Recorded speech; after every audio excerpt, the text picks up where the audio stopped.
This is the story of Kali, told not as horror, but as history. The mythic history of time, change, and the compassion that lives inside every ending. It's a story meant to calm rather than frighten, to explain rather than mystify, and to help you understand why transformation, though it can feel overwhelming, is often the most protective force in existence. In the oldest traditions of Hindu mythology, the divine takes many forms, and not all of them are gentle. This is not because cruelty is sacred, but because gentleness alone cannot always restore balance when the world has fallen into deep disorder, when chaos grows strong, when corruption takes root, when illusion becomes so thick that truth can barely breathe. It is then that the fierce forms appear. And among these fierce forms, none is more misunderstood, more powerful, or more necessary than Kali. She is not a goddess of random violence or mindless destruction. She is the embodiment of time itself, the force that removes what cannot be allowed to continue, the clarity that cuts through lies, and the mercy that refuses to let suffering be preserved forever, simply because it is familiar. To understand Kali is to understand something fundamental about existence. Nothing unhealthy can be kept alive indefinitely. Everything that harms, everything that deceives, everything that consumes life without giving anything back, these things have their season, and then they must end. Kali represents that ending. She is the answer to overwhelm, the moment when the universe itself says, enough. This cannot continue.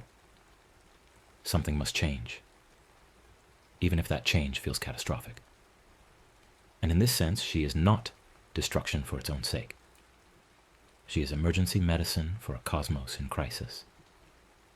She is the surgeon's blade that cuts away disease so that health can return. She is fierce, yes, but her fierceness is aimed at protection, at clearing space for what is real and true and capable of sustaining life. The world, in its cycles and seasons, sometimes falls into patterns that harm it. Greed accumulates until it chokes generosity. Fear multiplies until it smothers courage. Pride hardens until it cannot hear wisdom. Cruelty becomes normalized until kindness seems weak. These are the moments when gentle correction is no longer enough, when patient teaching has been ignored too many times, when the structures of disorder have grown so strong that they require something more direct, more decisive, more absolute. This is when Kali emerges, not because the world deserves punishment, but because the world needs protection. Protection from its own patterns of self-destruction. Protection from the forces that feed on life without giving anything back. Protection from the lies that have become so comfortable that they are mistaken for truth. Destruction in Kali's hands is not an act of hatred. It is an act of mercy. To destroy what is corrupt is to refuse to let corruption spread. To end what is harmful is to stop harm from continuing. To clear away illusion is to make room for reality. This is the central teaching hidden inside Kali's fierce form. Some things must be removed in order for healing to begin. Some structures must fall in order for new growth to have space. Some identities must dissolve in order for a truer self to emerge. And while this process can feel terrifying, while the moment of transformation can seem like annihilation, it is often the most compassionate response to suffering that has gone on too long. Consider how suffering persists in the world, in societies, in individual lives. Often it persists, not because it is strong, but because it is protected. Protected by fear of change. Protected by habit. protected by the belief that the familiar, no matter how painful, is safer than the unknown. A person stays in a situation that drains them because leaving feels too frightening. A community clings to old resentments because letting them go seems like weakness. A system perpetuates injustice because transformation requires effort and courage. In all these cases, suffering continues not because it must, but because the force that could end it, the willingness to cut ties, to walk away, to dismantle what is broken, has not yet gathered its strength. Kali represents that force. She is the mythic symbol of the courage to stop feeding what harms you, the clarity to see what must end, and the strength to act even when action feels impossible. This is why her story, her complete history, is not a tale of cruelty, but a tale of care. It is the story of what happens when care becomes so profound that it refuses to compromise with corruption. It is the story of love that is strong enough to let go, wisdom that is clear enough to see through lies, and time that is patient enough to wait but decisive enough to act when the moment arrives.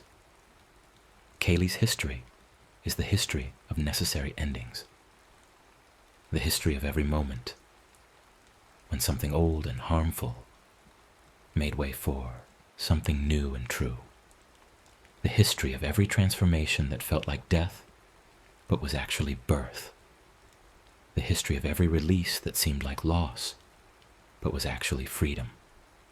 In the mythology, Kali is often depicted as dark-skinned, wild-haired, wearing a garland of skulls, her tongue red and extended, her eyes fierce with purpose. These images are not meant to inspire terror in those who are innocent, but to communicate something essential about her nature.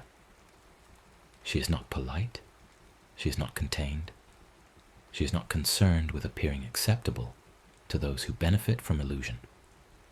The skulls represent the death of ego, of false identity, of the masks people wear to hide their truth.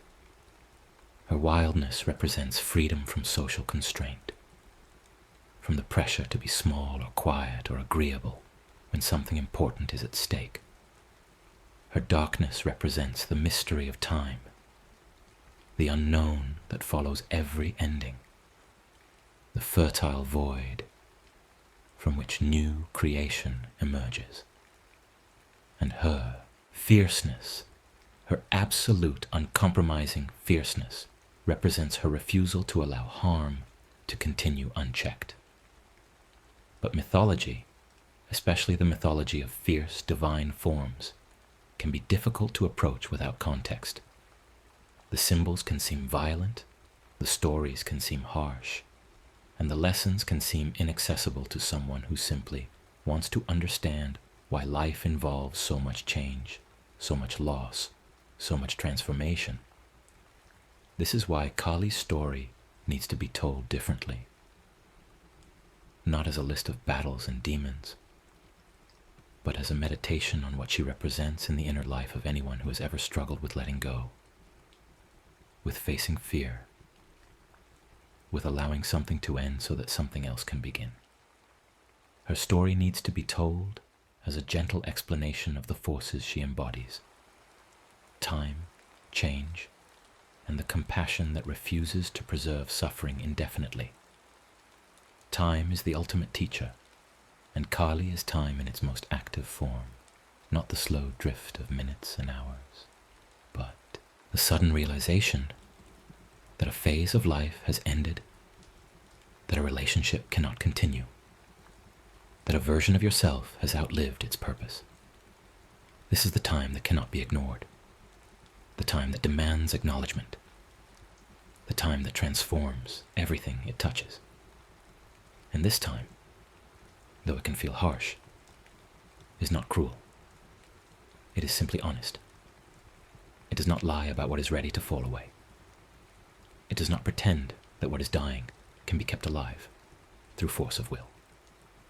It looks clearly at what is, and it acts accordingly. People often resist this kind of time. They want time to be gentle, predictable, and under their control.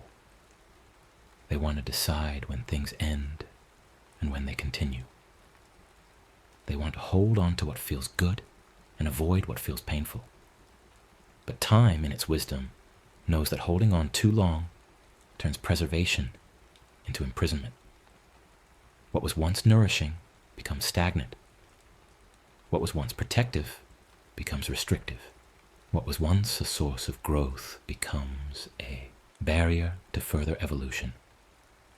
And so time, in the form of Kali, steps in. She does not ask permission. She does not wait for readiness.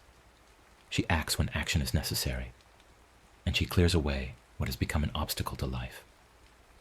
This clearing, this removal, this destruction, it is not random, it is not chaotic, it is deeply purposeful. Kali destroys only what is false, what is corrupt, what is consuming life, without giving anything back. She does not harm what is true. She does not damage what is healthy. She does not attack what is real. In fact, her fierce protection is aimed at preserving what is real by removing the layers of illusion, the structures of harm, and the patterns of deception that obscure it. When she tears away the masks, she reveals the face beneath. When she burns away the lies, she exposes the truth. When she ends what is broken, she creates space for what can be whole. Illusion is one of the most powerful forces in human experience, and it takes many forms. There is the illusion of permanence, the belief that what you have now will always remain, that relationships will never change, that roles will never shift, that the person you are today is the person you will always be.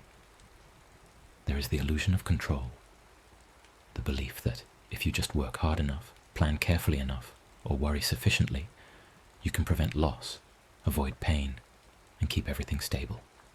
There is the illusion of identity, the belief that you are only what you have achieved, only what others think of you, only the story you have told yourself about who you are supposed to be.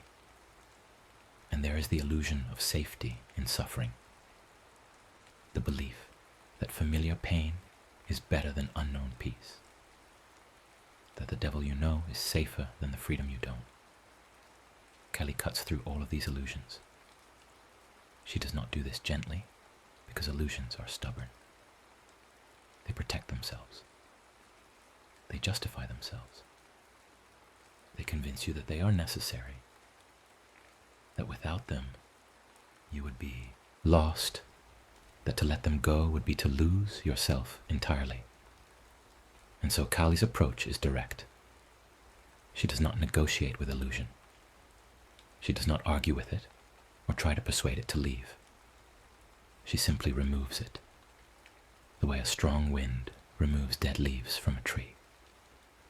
The leaves may have clung tightly, may have felt essential, may have seemed like part of the tree's identity, but they were already dead, and their removal allows new growth to emerge.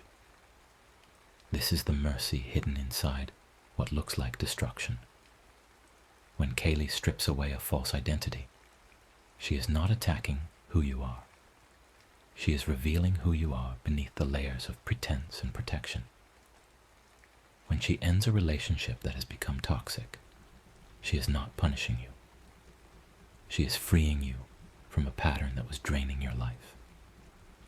When she destroys a structure that seemed stable but was built on lies, she is not creating chaos.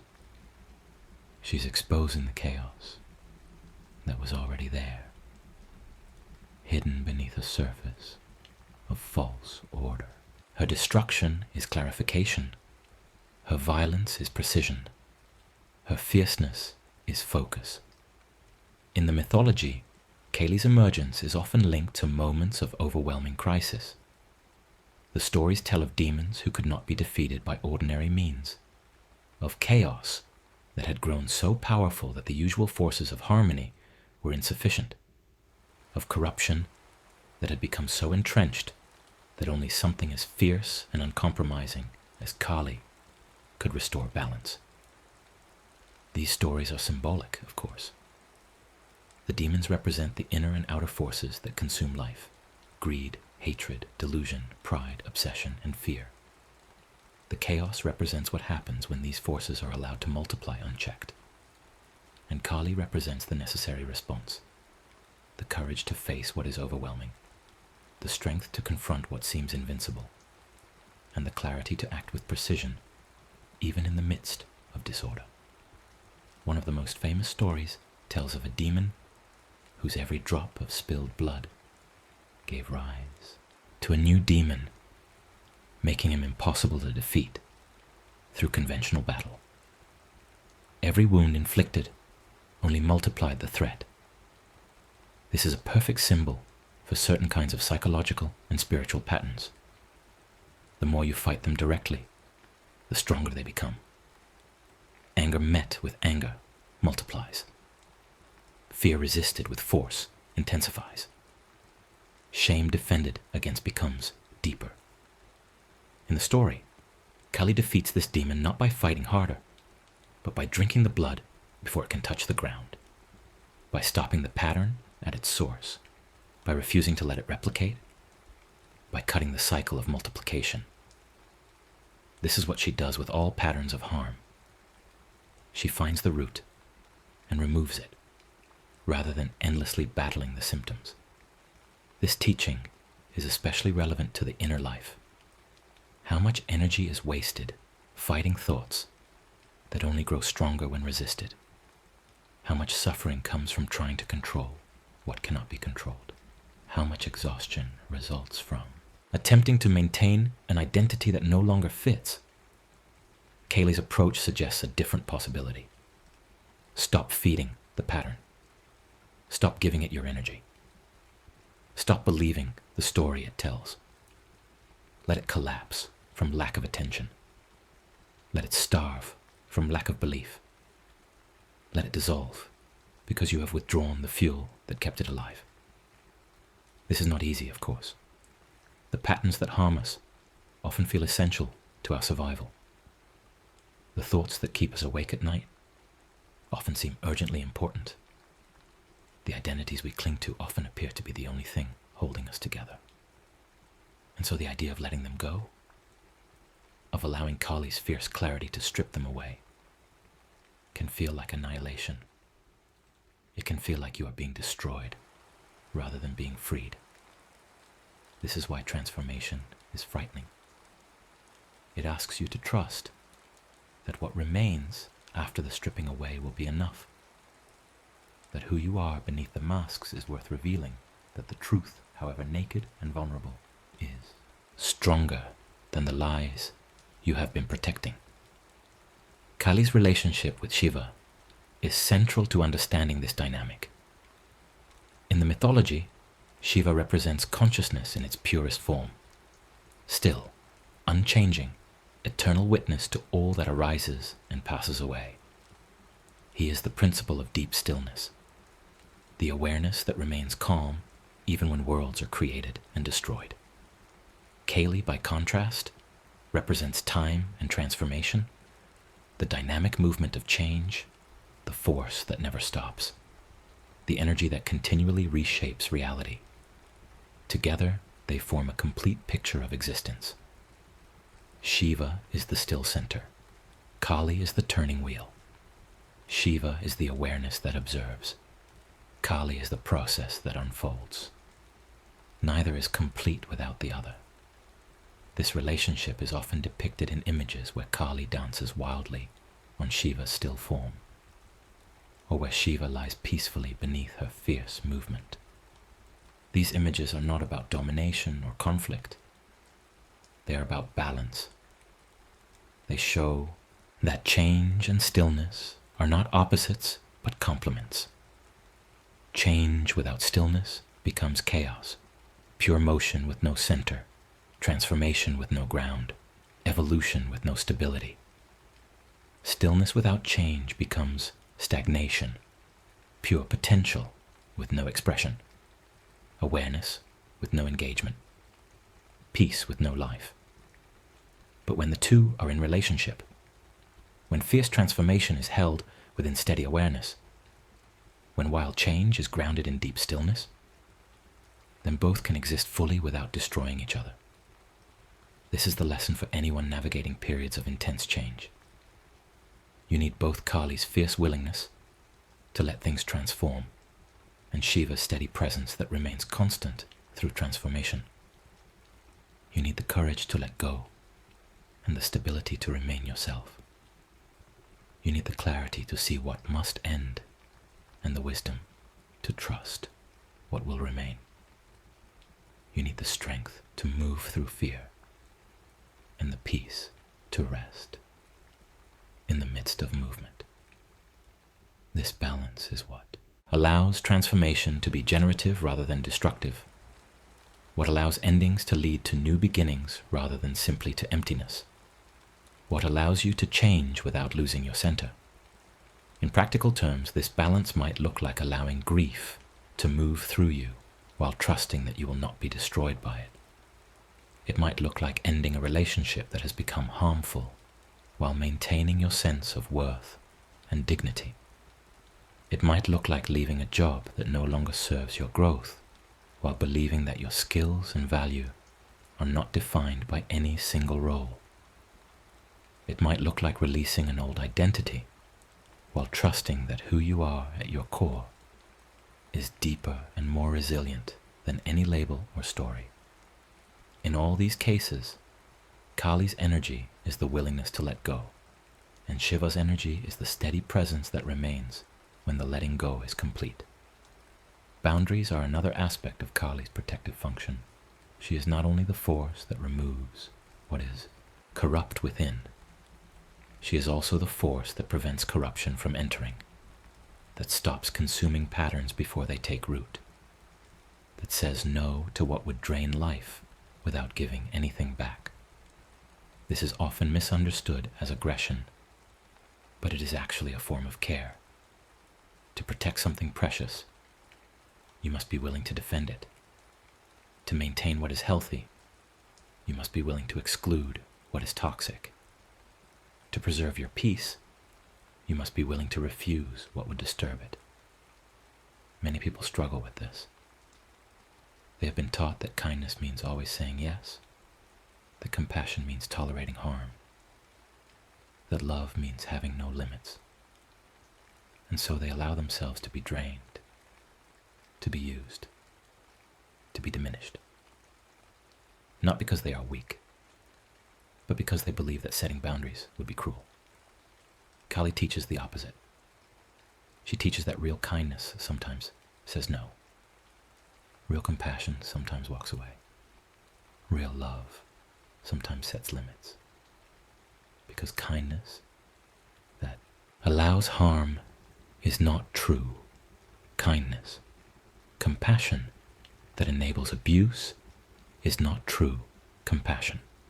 Love that permits violation is not true love. This is especially important in a world that often rewards those who ignore their own needs, who sacrifice themselves endlessly, who make themselves small so that others can feel big. Kali stands against this pattern. She is not small. She is not quiet. She is not self-sacrificing in a way that enables harm. She is fierce in her protection of what matters, clear in her refusal of what doesn't, and unapologetic in her commitment to truth. She shows that you can be compassionate without being passive, loving without being used, kind without being a doormat. The forces she guards against are not always external. Often they are internal, the patterns of thought that consume your peace, the habits that drain your energy, the stories that keep you trapped. Greed in the inner life is the constant wanting of more, the belief that you will be happy when you finally have enough, the grasping that never finds satisfaction. Cruelty in the inner life is the harsh voice of self-criticism, the internal narrative that says you are never good enough, the judgment that attacks your worth. Obsession in the inner life is the thought pattern that circles endlessly, the worry that never resolves, the fear that demands constant attention. And fear itself, in the inner life, is the voice that says change is dangerous, that safety lies only in control, that letting go is the same as being lost. Kaylee's mythic function is to stop feeding these patterns, not to fight them directly, which often only strengthens them, but to withdraw the attention and belief that keeps them alive.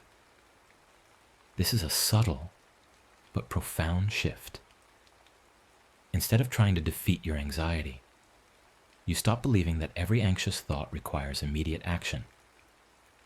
Instead of trying to overcome your self-criticism, you stop identifying with the voice that criticizes. Instead of trying to control your fear, you stop assuming that fear's warnings are always true. In each case, you're not adding more effort, more struggle, more resistance. You are simply withdrawing fuel from a pattern that has been burning for too long. This withdrawal can feel strange at first, almost like abandoning yourself. If you have spent years believing that constant vigilance keeps you safe, then relaxing that vigilance can feel irresponsible. If you have spent years believing that harsh self-criticism motivates you, then being gentle with yourself can feel like giving up. If you have spent years believing that worrying about the future prepares you for it, then letting go of worry can feel like recklessness. But this is where Kali's teaching becomes liberating. The patterns you have been protecting are not protecting you. The habits you have been feeding are not nourishing you. The identities you have been defending are not your true self. Fear is perhaps the most complex force that Kali addresses, because fear is both a natural response to danger and a barrier to transformation. In its healthy form, fear alerts you to real threats and helps you respond appropriately. But in its distorted form, fear becomes a general resistance to change, a clinging to the familiar, even when the familiar is harmful, a belief that safety can only be found in control and predictability. This distorted fear is what keeps people trapped in situations that no longer serve them, relationships that drain them, identities that limit them, and patterns that harm them. It is the fear that says, better the devil you know than the devil you don't, even when the devil you know is destroying you. Kali confronts this fear by embodying what fear most resists: unavoidable change. She is the truth that nothing stays the same, that clinging is futile, that control is largely an illusion, and that the attempt to freeze life in place only creates suffering. This confrontation is not meant to increase fear, but to transform it. When you truly understand that change is inevitable, that endings are unavoidable, that time cannot be stopped, then the energy you are using to resist change becomes available for something else. You can use it to move with change rather than against it, to prepare for endings rather than deny them, to work with time rather than fight it. This transformation of fear into acceptance and eventually into peace is one of Kaylee's deepest gifts. It happens gradually, through repeated encounters with change that you survive, endings that you move through, and transformations that reveal themselves to be liberating rather than destructive. Each time you let go of something and discover that you are still whole.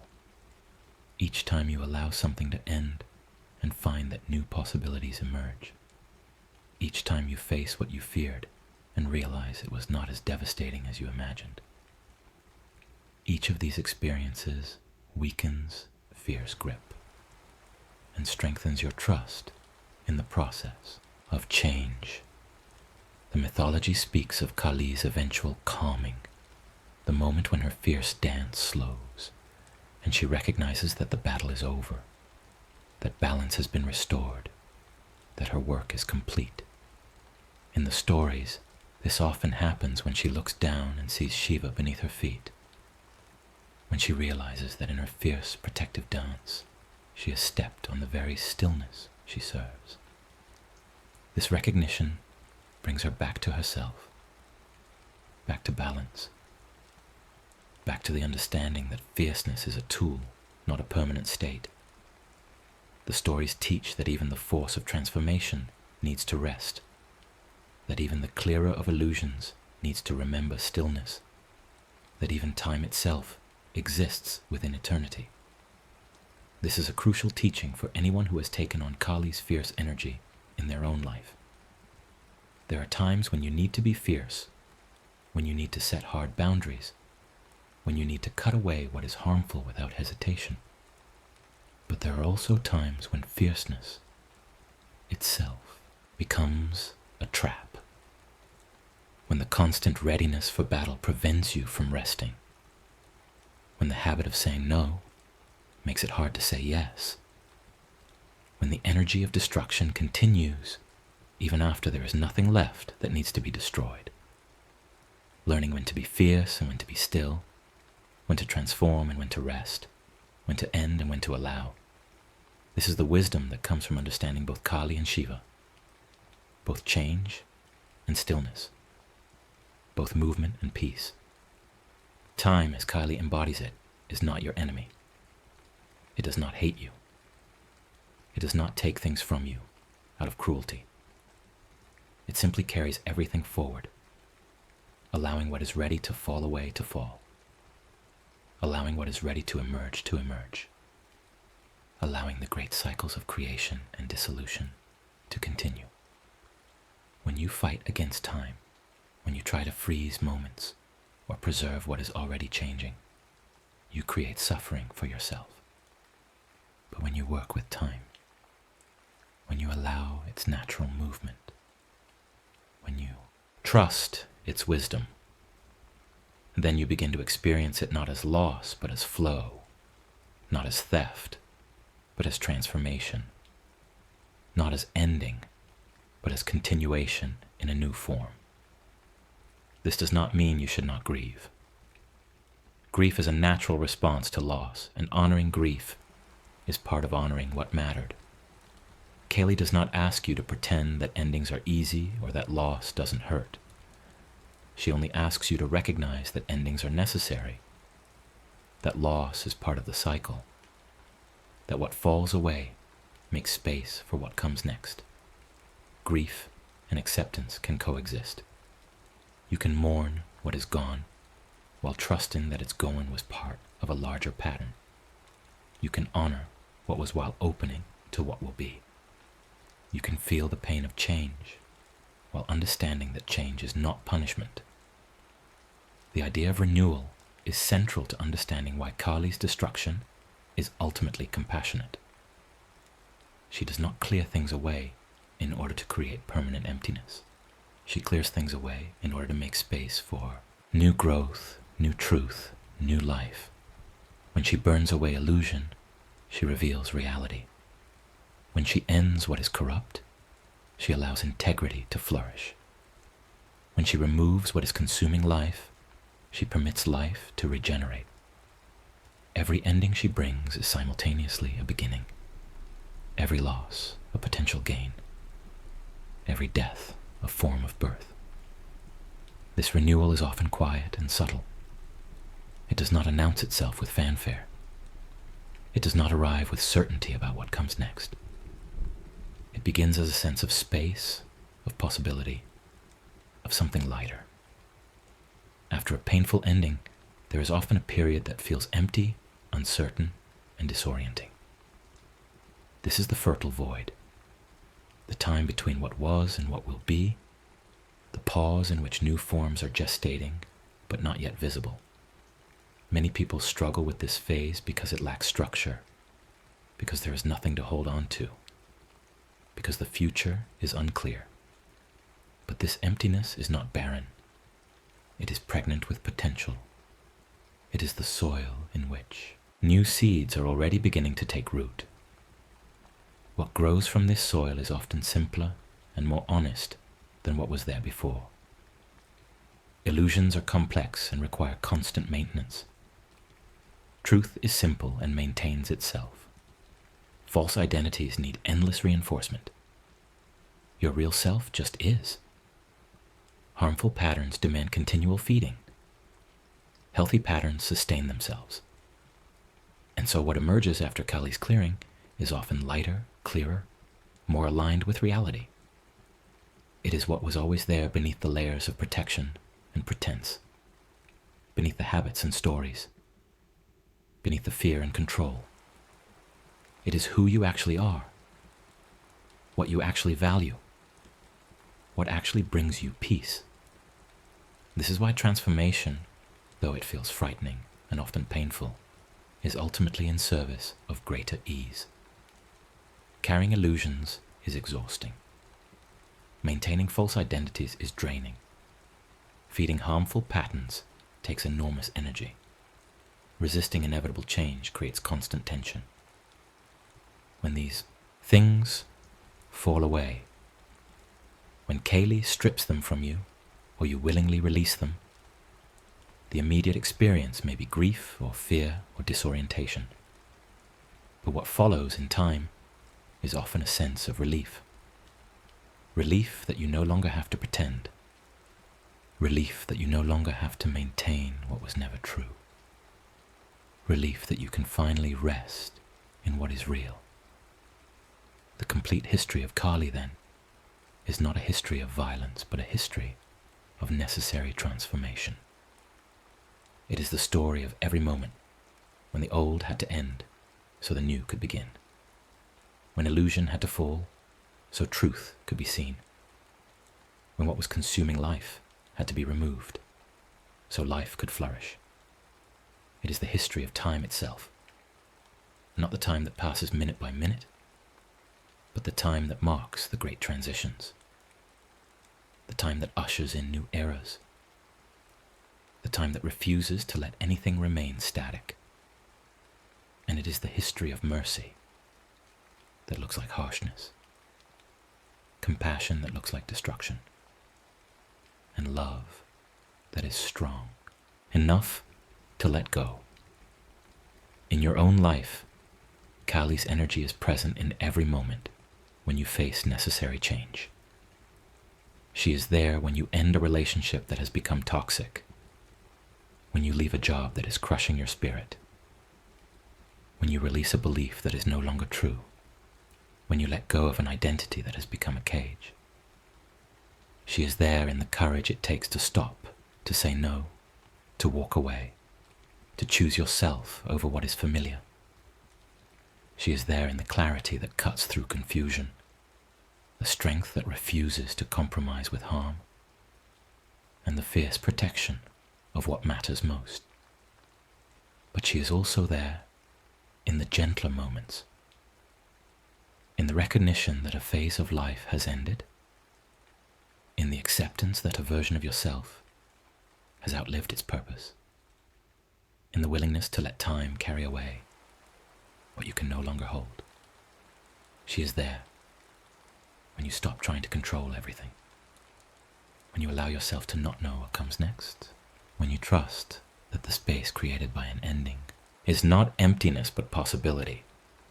She is there in every moment when you choose honesty over comfort, reality over illusion, transformation over stagnation. Understanding Kali in this way, as time, as transformation, as the mercy that refuses to preserve suffering, can change how you relate to the difficult passages of your life.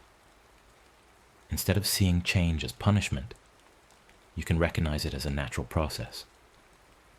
Instead of experiencing endings as failures, you can understand them as completions. Instead of resisting loss, you can grieve it while trusting that what falls away was ready to go.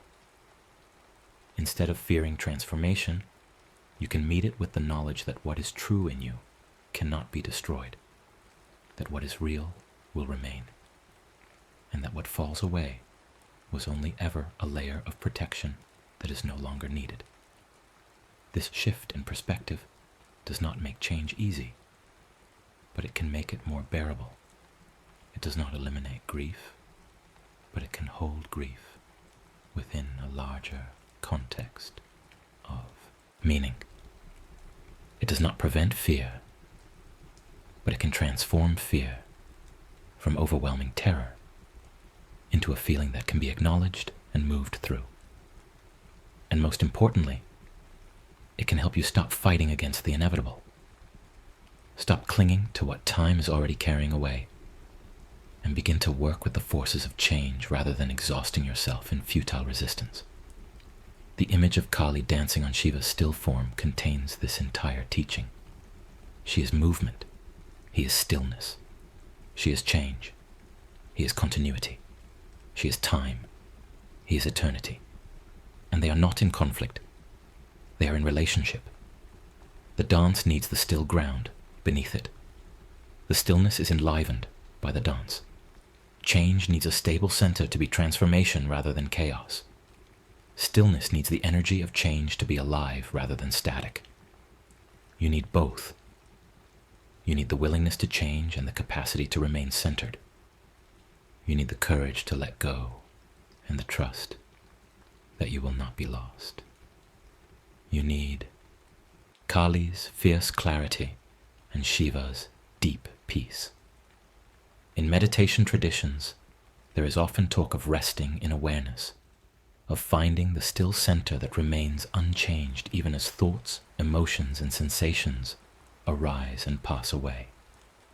This still center is like Shiva, the consciousness that witnesses everything but is touched by nothing. But life cannot be lived entirely in meditation. Action is necessary. Engagement is required. Decisions must be made. And this is where Kali's energy becomes essential. She is the force that moves you from stillness into action, from contemplation into engagement, from awareness into transformation. She does not oppose stillness. She expresses it in the world. She takes the clarity found in meditation and uses it to cut through confusion in daily life. This dynamic interplay between stillness and movement, between awareness and action, between being and doing. This is the dance of Kali and Shiva, played out in every moment of your existence. When you are centered and still, you can act with clarity. When you act with clarity, you remain centered even in movement. When you know yourself as awareness, you can allow change without losing yourself. When you allow change, you discover that your true self was never threatened. The cycle continues, each aspect supporting the other, each quality enhancing its complement. There is a deeper teaching here about what is actually permanent and what is temporary. Your thoughts change, your emotions change, your circumstances change, your body changes, your relationships change, your roles change. Everything that you can observe is in flux, is part of time's movement, is subject to Kali's transformative power. But what about the observer itself? What about the awareness that notices the changing thoughts, the shifting emotions, the altering circumstances? That awareness is like Shiva's stillness. It is present in childhood and old age, in joy and sorrow, in gain and loss. It does not change with what it observes. It simply witnesses, steadily, constantly, without being diminished or enhanced by what passes through it. When you identify with what changes, with your thoughts, your emotions, your circumstances, your roles, then change feels like threat to your very existence. Every ending feels like a kind of death because you have confused what you are with what you have or what you do or what you think. But when you begin to identify with the awareness that remains steady through all change, then change loses its power to destroy you. You can have the thought and not be the thought. You can feel the emotion and not be the emotion. You can play the role and not be the role. And when the thought passes, the emotion shifts, the role ends, you remain. This is the freedom that comes from understanding both Kali and Shiva, both change and stillness, both the dance and the dancer. Kali's garland of skulls in this light represents not morbid violence, but the collection of all the false identities that have been removed, or the masks that have been dropped, or the limiting beliefs that have been transcended. Each skull is a version of self that was outgrown, an illusion that was seen through, a fear that was faced and survived. The garland is not a trophy of destruction, but a testament to transformation, a reminder that you have already changed many times and survived every change, that you have already let go of many things and remained whole, that you have already died to many versions of yourself and been reborn each time into something truer. Think of all the selves you have already been. The child you were is gone. The teenager you were is gone. The young adult you were is gone.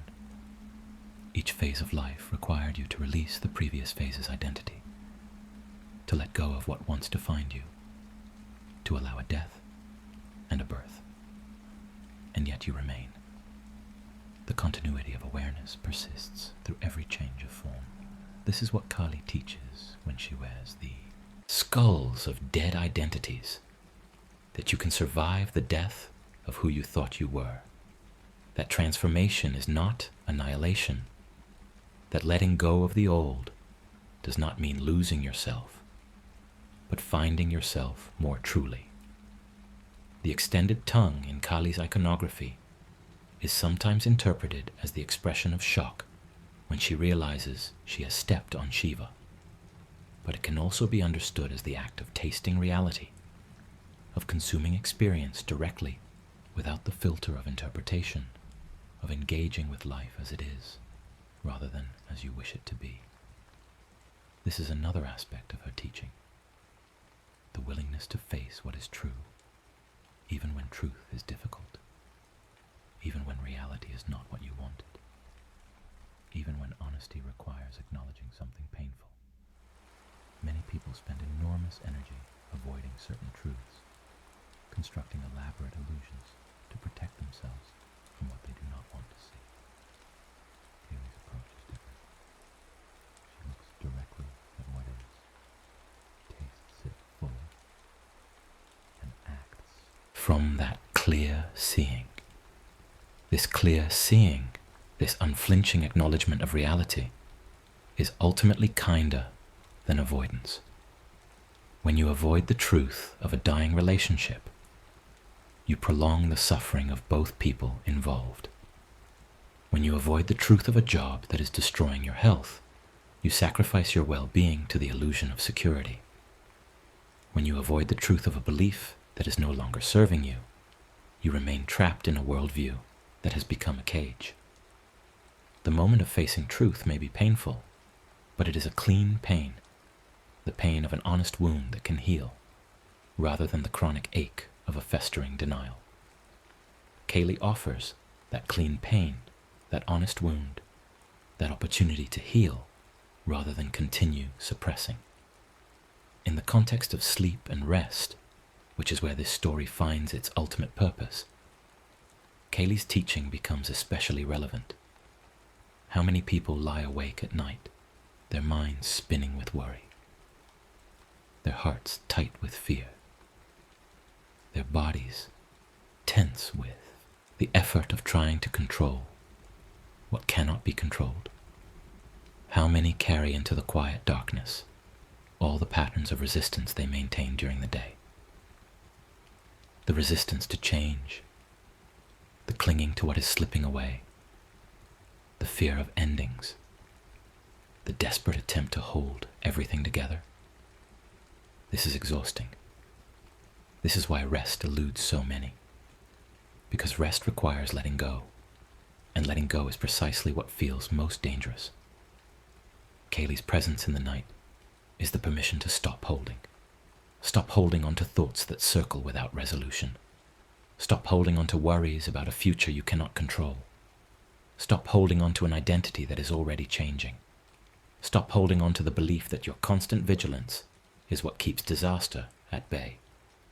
The truth is that most of what you hold so tightly would continue perfectly well without your grip. The sun will rise whether or not you worry about it. Your heart will beat whether or not you monitor it. Life will continue its unfolding whether or not you try to manage every detail. Your holding is not keeping the world together. It is only keeping you from rest. This is perhaps the gentlest and most profound of Kali's teachings. You don't have to carry everything. You don't have to hold it all. You don't have to be in control every moment. You can set it down. You can let it go. You can trust that what needs to continue will continue, and what needs to end will end. And your frantic effort to prevent the natural movement of life is not helping anything. It is only exhausting you.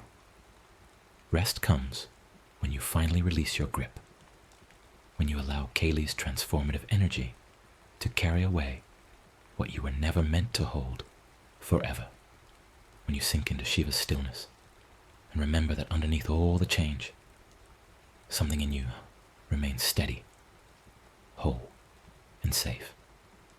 The night is a natural tease for Kali's presence, because darkness dissolves the clear boundaries of day, the sharp definitions of identity, the bright insistence of the ego that it must remain in control.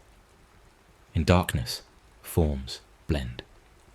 Certainties soften. Control becomes obviously impossible. And so the night asks you to trust what you cannot see, to rest in what you cannot manage, to let go into the mystery that holds you. This is Kali's domain, the dark unknown, the formless void, the space between what was and what will be. It is not a domain of terror unless you bring your terror with you. It is simply a domain of transformation, of potential, of the great rest that comes when you stop fighting and allow yourself to be held by something larger. Many wisdom traditions speak of the dark night of the soul, the period when everything familiar falls away and you're left with nothing to hold on to. This is Kali's fierce compassion at its most intense. The stripping away of every illusion, every false comfort, every pretense, until you are left with only what is real. It feels like annihilation, because so much of what you thought was you is revealed to be temporary, conditional, constructed. But what remains after this stripping is not nothing. It is the truth of you. The awareness that was always there, the core that cannot be destroyed, the essence that needs no defense because it is already whole. Not everyone goes through such an intense dark night, and not everyone needs to. But everyone experiences smaller versions of it.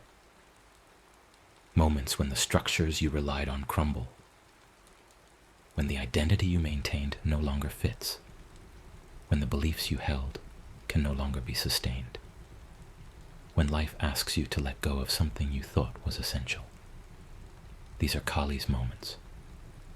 These are the times when she is teaching you, through direct experience, that you can survive loss, that you are more than what you have lost, that endings are not the end of you. And after each of these moments, if you allow the lesson to settle, you become a little bit freer, a little less dependent on external circumstances for your sense of self, a little less terrified of change, a little more trusting of the process, a little more willing to let go when it's time to let go. Each encounter with Kali's energy, each passage through transformation, each survival of an ending. These build a kind of faith, not in any particular outcome, but in your capacity to move through whatever comes, to remain yourself even as everything changes, to find stillness within movement and peace within transformation.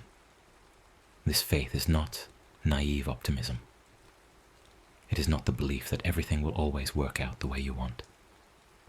It is the deeper trust that you can handle what comes, that you have survived everything you have faced so far, that the capacity for resilience is deeper than you know, and that the awareness at your core is steadier than any storm that passes through.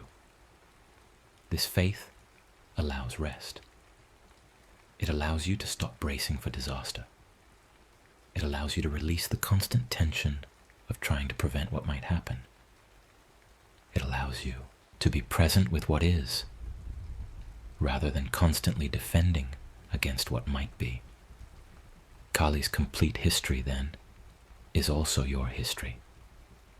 The history of every time you changed, every time you let go, every time you survived an ending and discovered that something new was possible. It is the history of your resilience, your capacity to transform, your strength in the face of loss.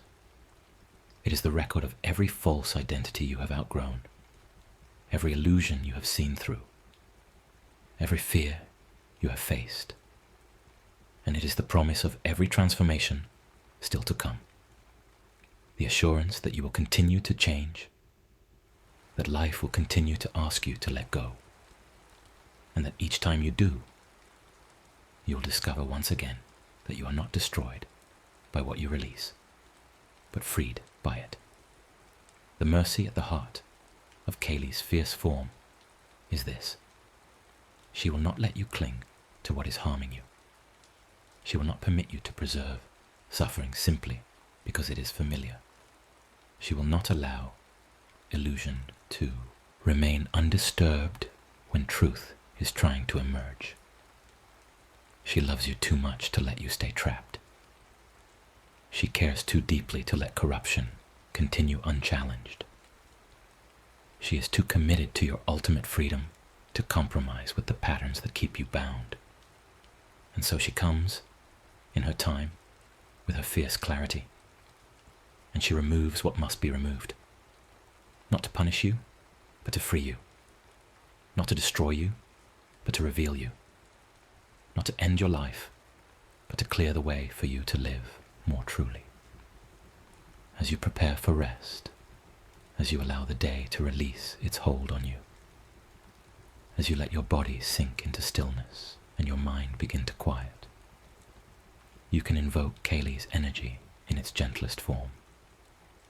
Not as the fierce warrior, not as the destroyer of demons, but as the compassionate force that gives you permission to let go. Permission to release the thoughts that are not serving you. Permission to stop rehearsing tomorrow's worries. Permission to allow the tensions in your body to dissolve. Permission to trust that you do not have to hold everything together.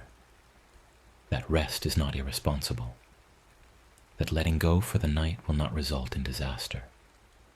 You can imagine her presence as a kind hand that helps you release what you are gripping too tightly. The hand is strong, yes, but its strength is used to support your letting go, not to force anything from you. You can imagine her fierce protection as a boundary around your rest, a force that says no to the intrusions of worry, the demands of tomorrow, the echoes of yesterday. You can imagine her clarity cutting through the stories your mind tells, the narratives that seem so urgent in the dark hours but are often just habit, just repetition, just the mind's attempt to maintain the illusion of control. And beneath her fierce protection, beneath her clear seeing, beneath her permission to let go, you can rest in the stillness that is like Shiva's presence, the awareness that remains steady, the consciousness that witnesses all, without being disturbed the deep peace that is always available when you stop fighting long enough to notice it.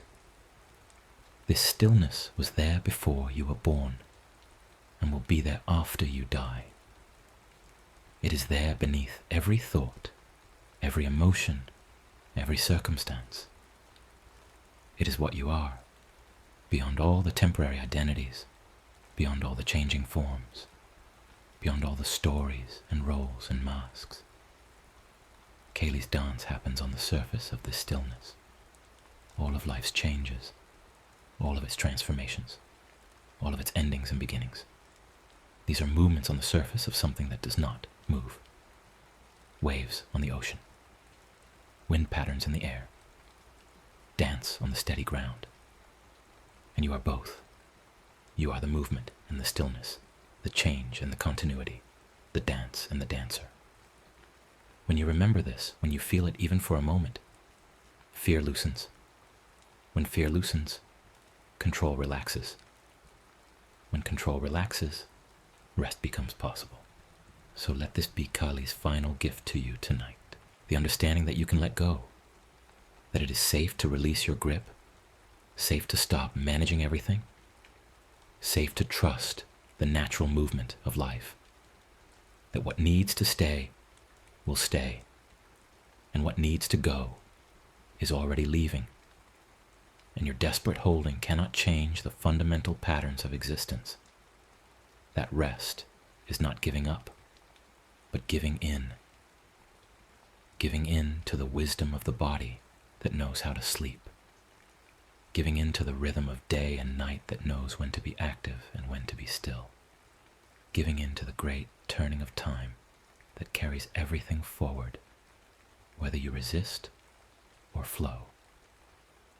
You are held by something larger than your conscious effort. You are part of cycles that have been turning since before you existed and will continue after you are gone. Your small life, precious as it is also part of something vast, and that vastness does not require your constant management. You can rest in it. You can trust it. You can let Kali's fierce compassion clear away the illusion that you must control everything, and you can sink into Shiva's deep stillness, the peace that asks nothing of you except that you be present, be aware, be here. The skulls on Kali's garland can be imagined now as every version of yourself you have released, every identity you have outgrown, every fear you have survived. They are not losses, but completions. They are the evidence of your capacity to change, to grow, to let go and continue. And if you have done it before, released old selves, survived endings, transformed and been reborn, then you can trust that you will do it again. Every time life asks you to change, every time an ending approaches, every time you must let go of what can no longer continue, you have the strength. You have always had the strength. Kaylee's fierce form is a mirror of that strength, externalized and amplified. But ultimately it is your own capacity for transformation that she represents. And Shiva's stillness is also yours. The peace beneath, the change, the awareness within the transformation, the continuity that persists through every ending. This is also your nature, your deepest truth, your home. You can return to it at any time. In the midst of chaos, you can find the still center. In the midst of change, you can rest in what does not change. In the midst of fear, you can touch the awareness that is not afraid, because it knows that it cannot be destroyed by anything that passes through it. This is the complete history of Kali, the story of time, transformation, and the mercy that refuses to let suffering be preserved. It is the story of every necessary ending, every fierce protection, every clear seeing that cuts through illusion. It is the story of balance between movement and stillness, between change and continuity, between the dance and the ground. It is the story of boundaries that protect what matters, of clarity that sees what is true, of courage that acts when action is needed, and of compassion that knows when to rest. And it is your story too. The story of every time you have changed, every time you have let go, every time you have survived what you feared would destroy you. The story of your resilience, your strength, your capacity to transform and be reborn. The story of the stillness at your center that remains unchanged through all of life's changes, and the dynamic energy that moves through you, expressing itself in new forms, new experiences, new understandings.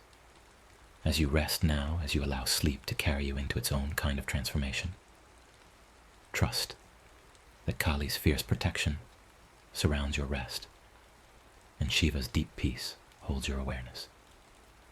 Trust that you can let go of the day, let go of tomorrow's concerns, let go of the thoughts that circle without resolution.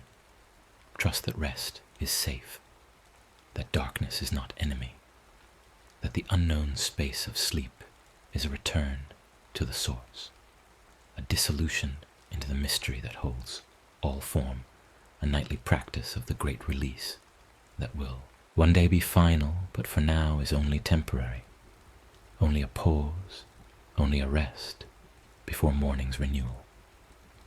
You don't have to hold everything. You don't have to control it all. You can let Kali carry away what is ready to go. You can sink into Shiva's stillness. You can rest in the knowledge that what is real in you cannot be lost, that what is true will remain, and that every ending is also a beginning. Every death is also a birth. Every release is also a freedom. This is Kali's mercy. This is her gift. This is the peace hidden inside her fierce form, the peace that comes when you finally stop fighting time, stop resisting change, and allow yourself to be transformed by the very force you have been fearing, only to discover that it was never your enemy, but your liberator, never your destroyer, but your revealer, never the end of you, but the clearing away of everything that was never truly you to begin with. Rest now in that clearing. Rest in the space that Kali's dance has opened. Rest in the stillness that Shiva's presence offers. Rest in the knowledge that you are held, you are safe, you are whole, and you will continue. Not unchanged, but unbroken.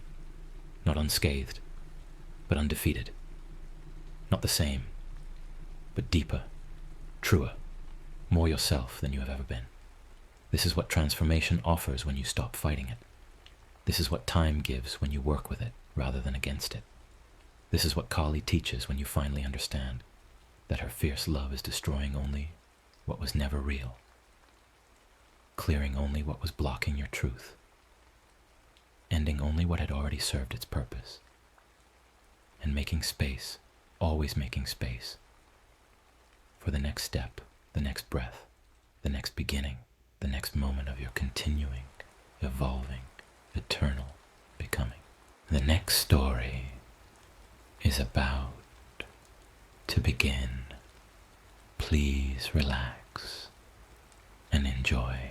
There is a particular quality to certain kinds of knowledge, the kind that changes how you see everything else once you possess it. The Norse people understood this. They lived in a world where the future was not hidden behind a veil of comforting uncertainty, but spoken aloud by those who could see. The vulva, the seer, the one who knew, would tell what was coming. And what was coming, always, eventually, was an ending. Not just any ending, but the ending. Ragnarok, the twilight of the gods, the unraveling of everything that had been woven together since the beginning of time. This is the story of that ending, but it is not told as a moment of sudden destruction. It is told as a long history, a slow gathering, a tightening that happens over ages until the final knot pulls tight and everything that was held together comes apart. Ragnarok was never a surprise. It was always known. The knowledge sat in the minds of gods and mortals alike, a weight that could not be set down, truth that could not be unfelt. And yet, knowing the ending did not stop anyone from living. If anything, it gave life a particular intensity, a clarity born from understanding that time was not infinite and therefore could not be wasted. The Norse cosmos was not designed for eternity. It was designed to be inhabited, to be defended, to be maintained through constant effort. There was no primordial perfection, no garden from which everyone had been expelled. There was only the world as it was, beautiful and terrible, ordered and chaotic, sustained by work and threatened always by the forces that pressed against its boundaries. The 9 worlds hung in a structure both magnificent and fragile, connected by Yggdrasil, the world tree, whose roots drank from ancient wells and whose branches held the sky. This tree was not merely symbolic. It was the actual frame of existence, a living thing that could be wounded, that could burn, that could die. At the top of the tree was Asgard, the realm of the Aesir gods, who were the primary defenders of order. Below and around it were other worlds. Midgard, where humans lived. Jotunheim, the realm of giants. Alfheim, home of the light elves. Svartalfheim, where dwarves work their forges deep in the earth. Vanaheim, where the Vanir gods dwelled. Niflheim, the world of ice and mist. Muspelheim, the realm of fire. And Helheim, the land of the dead. Each world had its nature, its inhabitants, its role in the larger pattern. And each world was connected to the others through roots and branches, through travel and trade, through conflict and alliance. The gods who lived in Asgard were not distant, abstract powers. They were beings with personalities, relationships, flaws, and virtues. Odin, the All-Father, was wise but often ruthless in his pursuit of knowledge. Thor was strong and courageous, but sometimes reckless. Frigg was loving, but could not protect those she loved from fate. Tyr was just but paid the price for justice with his own flesh. Loki was clever, but grew bitter under the weight of never quite belonging. These were not perfect beings ruling from on high. They were powerful beings trying to maintain order in a fundamentally unstable universe. And they made mistakes, and those mistakes accumulated over time like debts that would eventually need to be paid. The beginning of all things, in Norse understanding, was not peaceful. The cosmos was formed from violence, from the body of Ymir, the first giant, killed by Odin and his brothers. The earth was made from Ymir's flesh, the mountains from his bones, the sea from his blood, the sky from his skull. This act of creation through destruction set the pattern for everything that followed. Order came from the defeat of chaos, but chaos was never truly eliminated. It was only pushed back, held at bay, kept at the edges. The giants, descendants of Ymir's line, remembered. They lived in Jotunheim and the wild places, and they waited. They were not evil in any simple sense, but they were opposed to the gods' vision of order. They represented a different way of being, untamed, unpredictable, aligned with raw, elemental forces rather than civilized structure. The relationship between gods and giants was complex. They were enemies, yes, but they also intermarried. They made alliances and broke them. They needed each other in ways neither side liked to admit. Odin himself was part giant through his mother's line. The walls of Asgard were built with the help of a giant, though the gods tricked him out of his payment. Many of the gods' most precious possessions, Thor's hammer Mjolnir, Odin's spear Gungnir, Freya's necklace Brisingamen, were made by dwarves, beings who existed in the liminal spaces between order and chaos. The Norse cosmos was not a simple battle between good and evil. It was a tense, complicated network of relationships, debts, grudges, and necessities. Into this network came prophecy. The Volva saw what would happen. She saw the sequence of events that would lead to Ragnarok. She saw the signs that would precede it. 3 winters, with no summer in between. The breaking of all bonds and oaths. Brother turning against brother. The sun and moon devoured by wolves. The stars falling from the sky. She saw the great wolf Fenrir breaking his chains. She saw the world serpent Jörmungandr rising from the ocean. She saw Loki breaking free and leading an army against the gods. She saw the final battle on the plain of Vigrid. She saw the deaths of Odin and Thor, of Tyr and Freyr, of Heimdall and Loki. She saw Surtur setting the world on fire. She saw the land sinking beneath the waves. But she also saw what came after. She saw the earth rising again, green and clean. She saw the surviving gods gathering in peace. She saw 2 humans, Lif and Lifthrasir, emerging from their shelter to populate the new world. The prophecy was complete. It included destruction, yes, but also renewal. It was not a vision of absolute ending, but of cyclical transformation. This made the knowledge bearable, perhaps, but it did not make it light. Odin heard this prophecy, and it changed him. He became obsessed with gathering wisdom, with learning everything that could be learned, with preparing as thoroughly as possible for the ending he knew was coming. He sacrificed his eye to drink from Mimir's well, the well of memory and knowledge. He hung himself from Yggdrasil for 9 days and nights, pierced by his own spear, a sacrifice of himself to himself in order to learn the runes, symbols of power that could shape reality. He sent his 2 ravens, Hugin and Munin, thought and memory, out into the worlds each day to gather information and bring it back to him. He questioned the dead, traveling to the underworld to speak with seers who had passed beyond life. He gathered the greatest warriors who died in battle, bringing them to Valhalla so they would fight for him when Ragnarok came. All of this effort, all of this sacrifice was driven by the knowledge of the ending. Odin could not prevent Ragnarok. Prophecy was not a warning to be heeded, but a fate to be faced. But he could prepare for it. He could go into the final battle with as much power, as much knowledge, as many allies as possible.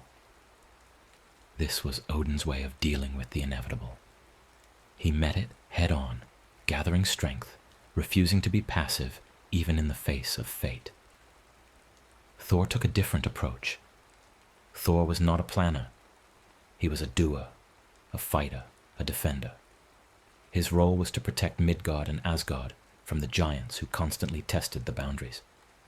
He would ride out in his chariot pulled by 2 goats, Tangrisnir and Tangenjoster, with Mjolnir in his hand. And he would find giants who had ventured too close to the human world, or who threatened the stability of the cosmos, and he would fight them. Thor's approach to the knowledge of Ragnarok was to ignore it most of the time and focus on the immediate work in front of him. There would be a final battle someday, yes, and he would fight in it.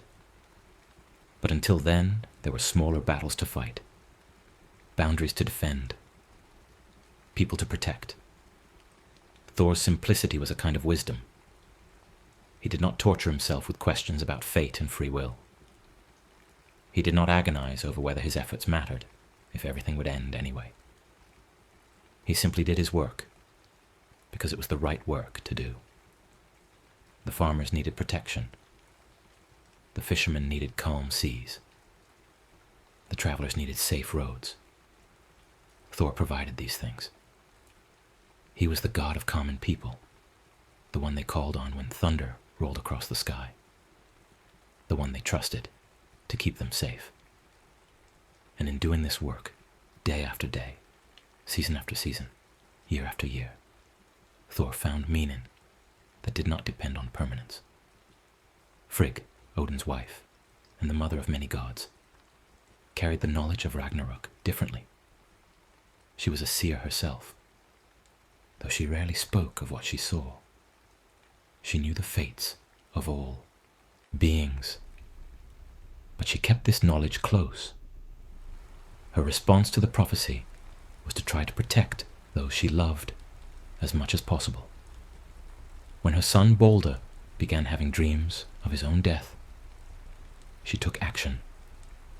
She traveled throughout all the worlds and extracted oaths from everything, every plant, every animal, every stone, every metal, every element, that they would not harm Balder. She believed that if she could eliminate all possible threats, she could keep him safe despite what prophecy might say. This effort was both touching and futile. Frigg's love for her son was absolute, and she expressed it through this exhaustive quest to secure his safety. But the quest was based on a misunderstanding of how fate works in the Norse cosmos. Fate was not something that could be bargained with or circumvented through clever planning. It was woven into the structure of reality. The Norns, the three sisters who sat at the base of Yggdrasil and wove the threads of destiny, did their work, regardless of what anyone wanted or feared. Frigg could extract all the oaths she wanted, but if Balder was fated to die, he would die. And the mechanism of that death would find whatever small oversight she had made, whatever tiny exception existed in her comprehensive protection. The oversight, as it turned out, was mistletoe. Frigg had judged it too young, too small, too harmless to bother with. She had extracted oaths from oak trees and iron and wolves and poison, but not from the small parasitic plant that grew on other trees and seemed to pose no threat to anyone. This oversight would become the instrument of Balder's death, and that death would be the clearest sign that Ragnarok was no longer a distant prophecy, but an approaching reality. But before Balder's death, before the final unraveling began in earnest, there were long ages of relative stability. The gods ruled from Asgard.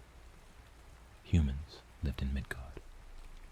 The giants stayed mostly in Jotunheim. The dwarves worked their forges. The elves pursued their mysterious purposes. Yggdrasil stood strong, though its roots were gnawed constantly by the dragon Nidhogg, and its branches were nibbled by deer. The world required constant maintenance, constant vigilance, constant effort, but it held together. During these ages, the gods made choices that seemed necessary at the time, but that planted the seeds of future disaster. They made enemies they did not need to make. They broke oaths they should have kept. They allowed pride and fear to guide decisions that should have been guided by wisdom. Each of these choices was small in itself. None of them seemed catastrophic at the time. But together, over centuries and millennia, they created a structure of resentment, distrust, and unresolved tension that would eventually collapse under its own weight. One of the most consequential of these choices involved Loki and his children. Loki was a complicated figure, impossible to categorize cleanly. He was counted among the Aesir, but he was not truly one of them. His father was the giant Farbauti, his mother was Laufey. He had sworn brotherhood with Odin in the distant past, a blood oath that bound them together, and it was this oath that gave Loki his place in Asgard. But he was never fully trusted never fully accepted, always regarded with a certain wariness. Loki was useful, there was no denying that. He was clever in ways the other gods were not. When problems arose that could not be solved through strength or courage or honor, Loki could often solve them through trickery, through shape-shifting, through exploiting loopholes and technicalities. He retrieved stolen treasures. He negotiated with dwarves. He found ways out of impossible situations. The gods relied on him, even as they kept him at arm's length. But Loki also caused problems. He played tricks that went too far. He mocked the gods at their own feasts. He revealed secrets that should have stayed hidden. He was unpredictable, chaotic, a source of disruption, even when that disruption was not strictly malicious. The gods tolerated this because they needed his abilities, but the tolerance was thin. Loki could feel it. He could feel that he was permitted rather than welcomed, used rather than valued, kept around because he was useful, but never truly embraced as family. This feeling was exacerbated by how the gods treated his children. Loki had several children from different relationships. With his wife Sigyn, he had sons who were counted among the Aesir without question. But with the giantess Angerboda, he had 3 children, who were not human-shaped, not easily categorized, and therefore feared: Fenrir the wolf, Jormungandr the serpent, and Hel, who was half living and half corpse. When the gods learned of these children, they consulted prophecy and learned that terrible things would come from them at Ragnarok. Fenrir would kill Odin. Jormungandr would kill Thor. Hel would provide an army of the dead. Armed with this knowledge, the gods made a decision. They would remove these children from the equation, neutralize them before they could become threats. Hel was sent to Niflheim, the world of ice and mist, and given rulership over the realm of the dead, those who died of sickness or old age, rather than in glorious battle. This was not necessarily a cruel fate, but it was an exile. Hel was removed from Asgard, separated from her father, given a kingdom, but also a prison. She would rule over the dead in the cold and the dark, far from the light and warmth of the living worlds. Jormungandr was cast into the ocean that encircled Midgard. Thor himself hurled the serpent into the sea, and there Jormungandr grew. He grew so large that he eventually encircled the entire world and caught his own tail in his mouth, becoming the Midgard serpent, the living boundary between the known world and the chaos beyond.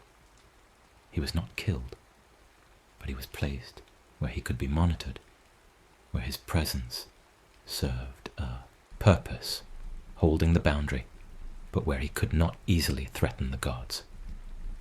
Fenrir's fate was the cruelest. The wolf was brought to Asgard as a pup, and for a time only Tyr was brave enough to feed him. Fenrir grew rapidly, and as he grew, the gods' fear grew with him. They decided he needed to be bound. They presented it to Fenrir as a game, a test of his strength. Let us bind you with this chain, and if you are as strong as you claim, you will break free easily. Fenrir agreed to the first chain, and he snapped it without effort. The gods brought a stronger chain, and Fenrir broke that one too. Then the gods commissioned the dwarves to create something unbreakable. Gleipnir, a magical ribbon made from 6 impossible ingredients: the sound of a cat's footfall, the beard of a woman, the roots of a mountain, the sinews of a bear, the breath of a fish, and the spittle of a bird. These were things that did not exist, and therefore the ribbon made from them could not be broken by anything that did exist. When the gods brought Gleipnir to Fenrir, the wolf was suspicious. The ribbon looked delicate, thin, almost like silk. Why would the gods be so excited about binding him with something that looked so weak, unless there was a trick involved? Fenrir agreed to be bound with Gleipnir only if one of the gods would place their hand in his mouth as a pledge of good faith, a guarantee that if he could not break free, they would release him. The gods looked at each other. No one wanted to make this pledge, because they all knew they had no intention of releasing Fenrir if the binding held. But without the pledge, Fenrir would not agree, and the opportunity would be lost. Finally, Tyr stepped forward. Tyr, the god of law and justice, the one who had fed Fenrir when he was young, the one Fenrir trusted most. Tyr placed his hand between Fenrir's jaws. The gods bound Fenrir with Gleipnir. The wolf struggled, and the more he struggled, the tighter the ribbon became. When Fenrir realized he could not break free, that he had been tricked, he bit down. Tyr lost his hand at the wrist. The gods took the bound wolf to a remote island and secured him there, anchoring the ribbon to a massive boulder driven deep into the earth. To keep Fenrir's jaws open, to prevent him from biting at the ribbon or speaking curses, they propped a sword vertically in his mouth, the hilt on his lower jaw, and the point in his upper palate. Saliva dripped from his mouth to form a river called Van, which means hope, a bitter irony. And there Fenrir remained, year after year, decade after decade, century after century, bound, unable to move, unable to close his mouth, in constant pain, with the taste of Tyr's betrayal sharp in his memory. The gods had neutralized the threat. But at what cost? They had taken a being who had done nothing wrong except be born, who had committed no crime except being prophesied to commit one in the future, and they had tortured him indefinitely, based on what he might do someday. Loki watched all of this happen to his children. He watched Hel exiled, Jormungandr cast out, Fenrir bound and mutilated.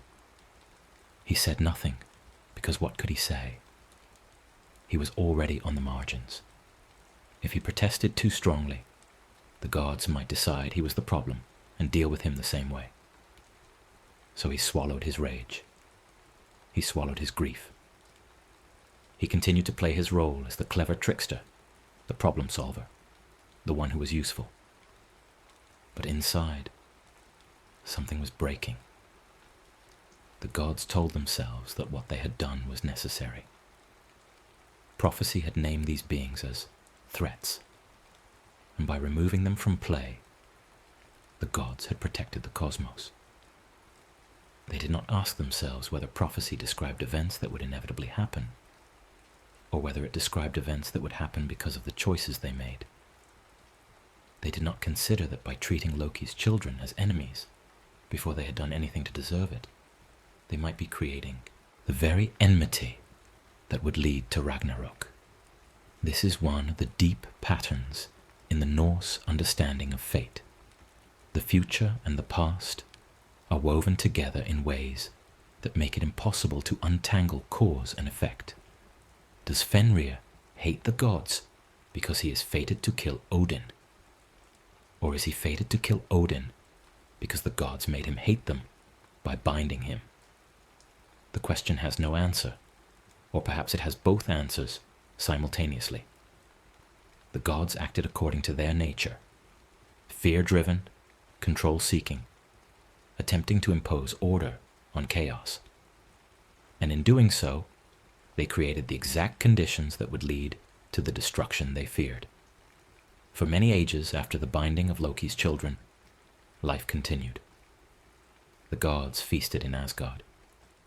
The humans in Midgard planted and harvested, married and raised children, told stories and made sacrifices to the gods who protected them.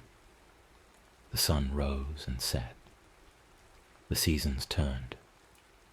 The world felt stable, even though, beneath the surface, tensions were building.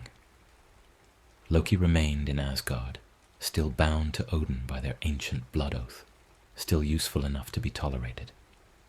But the wound of what had been done to his children did not heal. It festered. Loki's tricks became sharper, more cutting. His mockery of the other gods became more pointed. He was looking for ways to hurt them, small ways at first, ways he could deny or explain away if challenged. He was testing boundaries, seeing how far he could push before they pushed back. The other gods noticed, but did not act. Loki had always been difficult. This seemed like more of the same.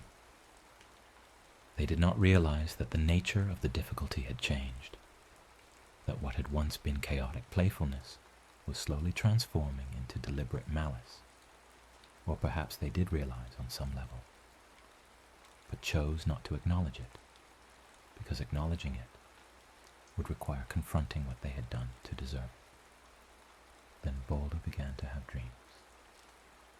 Balder, the best loved of all the gods. Odin and Frigg's son, beautiful and kind and good in ways that seemed almost too pure for the harsh Norse cosmos. Balder dreamed of his own death, and the dreams were vivid and persistent. He could not shake them. He told his mother, and Frigg was terrified. She could not bear the thought of losing Balder. She could not accept that someone so good, so beloved, might be taken. Frigg decided to act. She would protect her son through the most comprehensive insurance policy imaginable. She would extract a promise from everything in existence that it would not harm Balder. She traveled to every corner of every world. She spoke to fire and water, earth and air, iron and wood, stone and grass, animals and humans, diseases and poisons. Everything gave its oath. Nothing would harm Balder. When Frigg returned, the gods tested the protection. They made a game of it. They would throw things at Balder, rocks, weapons, tools, and watch them bounce off harmlessly or swerve aside. Nothing could hurt him.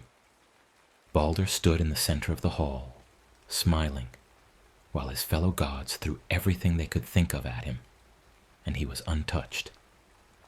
It became a favorite entertainment, a celebration of Frigg's devotion and Balder's invulnerability. Loki watched this game with different eyes. He saw an opportunity. He approached Frigg disguised as an old woman and struck up a conversation about Balder's amazing protection. Frigg, proud of her work, explained what she had done. She had extracted oaths from everything. The old woman asked, "Everything? Absolutely everything?" Frigg admitted, almost casually, that there was one small thing she had overlooked. Mistletoe, growing on the west side of Valhalla, it seemed too young and harmless to bother with. Loki left and found the mistletoe. He cut a piece and shaped it into a dart. Then he returned to the hall where the gods were playing their game with Balder. He approached Hoder, Balder's blind brother, who was standing to the side, unable to participate because he could not see to aim. Loki offered to help. He placed the mistletoe dart in Hoder's hand and guided his arm, suggesting he throw it toward the sound of Balder's voice so he could join in the fun. Hoder threw the dart. It flew straight and true. It pierced Balder's heart. Balder fell dead. The silence that followed must have been absolute. The laughter stopped. The game stopped. Everything stopped. The impossible had happened. Balder, who could not be harmed, had been killed. The best of them was gone. And in that moment, every god present understood that something fundamental had broken. This was not just the death of one being, however beloved. This was the first unmistakable sign that Ragnarok was no longer distant prophecy. It had begun. The grief was overwhelming. Frigg wept. Odin wept, though he rarely showed emotion. All the gods and goddesses mourned. The worlds themselves seemed to darken. Even the giants in Jotunheim, many of whom had no love for the Aesir, felt the wrongness of it. Balder had been a light in the cosmos, a reminder that beauty and goodness could exist even in a harsh universe. And now that light was extinguished. The gods built a funeral ship for Balder, the finest ship that had ever been made. They filled it with treasures and weapons, with everything he might need in the afterlife. Balder's wife, Nanna, died of grief and was placed on the ship beside him. They pushed the ship out to sea and set it aflame, and as it burned and drifted away, the gods stood on the shore and watched until it disappeared into the distance and the night. But grief was not the only response. There was also rage. The gods wanted justice. They wanted to know who was responsible. It did not take long to discover Loki's role. When confronted, Loki did not deny it. Perhaps he was past the point of caring. Perhaps he wanted them to know. Perhaps he was tired of swallowing his rage and was ready to spit it back at them. The gods' response was swift and brutal. They hunted Loki down when he tried to flee. They caught him and decided on a punishment that matched their fury and grief. They took Loki's sons, not the children he had with Angerboda, who had already been dealt with, but the sons he had with Sigyn, who had always been counted among the Aesir, without question. The gods transformed one son, Vali, into a wolf, and in his wolf madness, he tore apart his brother Narfi. Then the gods took Narfi's entrails and used them to bind Loki to 3 stone slabs in a cave deep underground. But the binding was not enough. They wanted Loki to suffer as he had made them suffer. They placed a venomous serpent above him so that its poison would drip onto his face. Sigyn, Loki's faithful wife, remained with him. She sat beside him holding a bowl to catch the venom, protecting him as much as she could. But when the bowl filled, she had to turn away to empty it. And in those moments, the venom fell on Loki's face, and he writhed in agony. His thrashing, the myths said, caused earthquakes. This punishment was meant to be eternal. Loki would remain bound and suffering until Ragnarok. The gods believed they had achieved justice. They had punished the one responsible for Balder's death. But they had also done something else, something they did not fully acknowledge. They had transformed Loki completely and irrevocably into an enemy. Whatever complicated loyalty he had felt to Asgard, whatever hope he might have harbored for acceptance, whatever restraint he had exercised despite his resentment, all of that was burned away by the torture of his binding. When Loki eventually broke free at Ragnarok, he would not be an ambiguous figure anymore.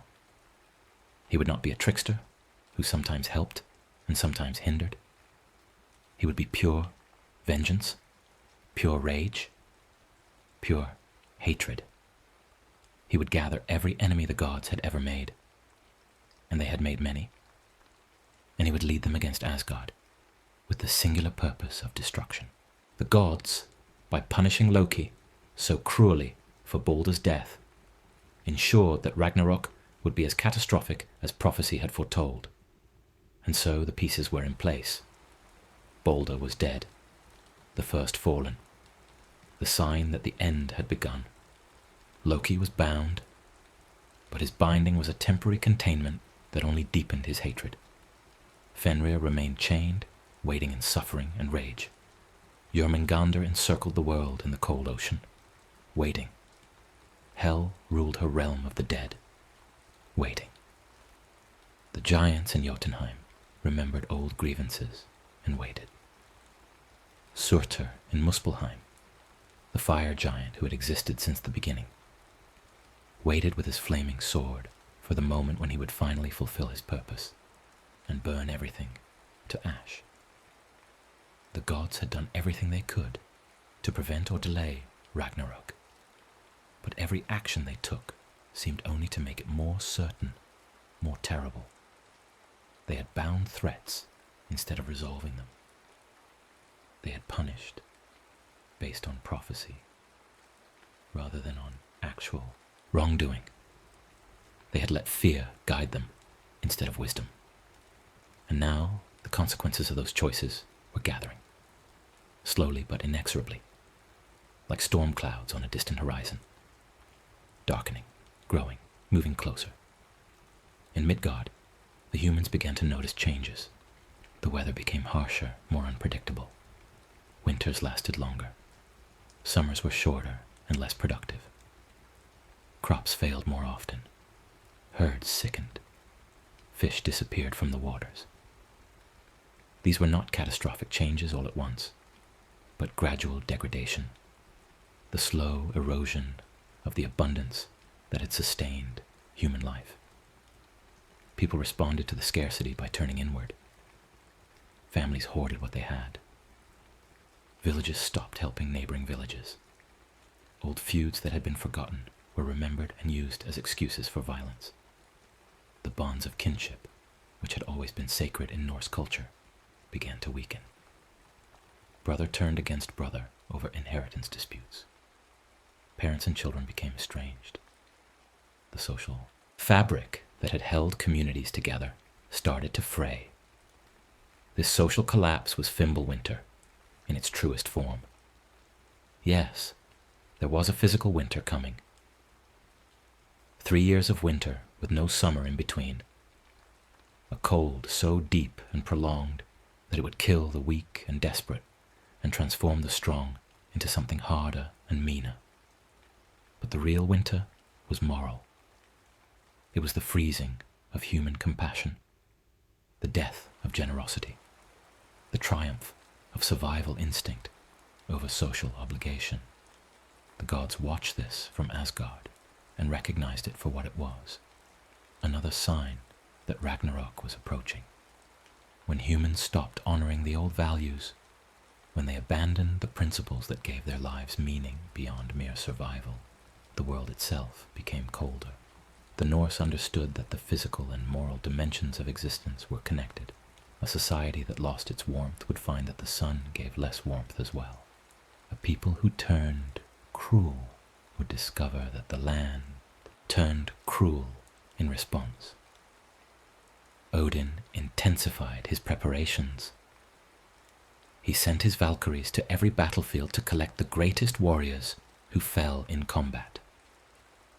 These warriors were brought to Valhalla, the Hall of the Slain, where they would feast every night and fight practice battles every day. They died in these practice battles and were resurrected to fight again, endlessly honing their skills.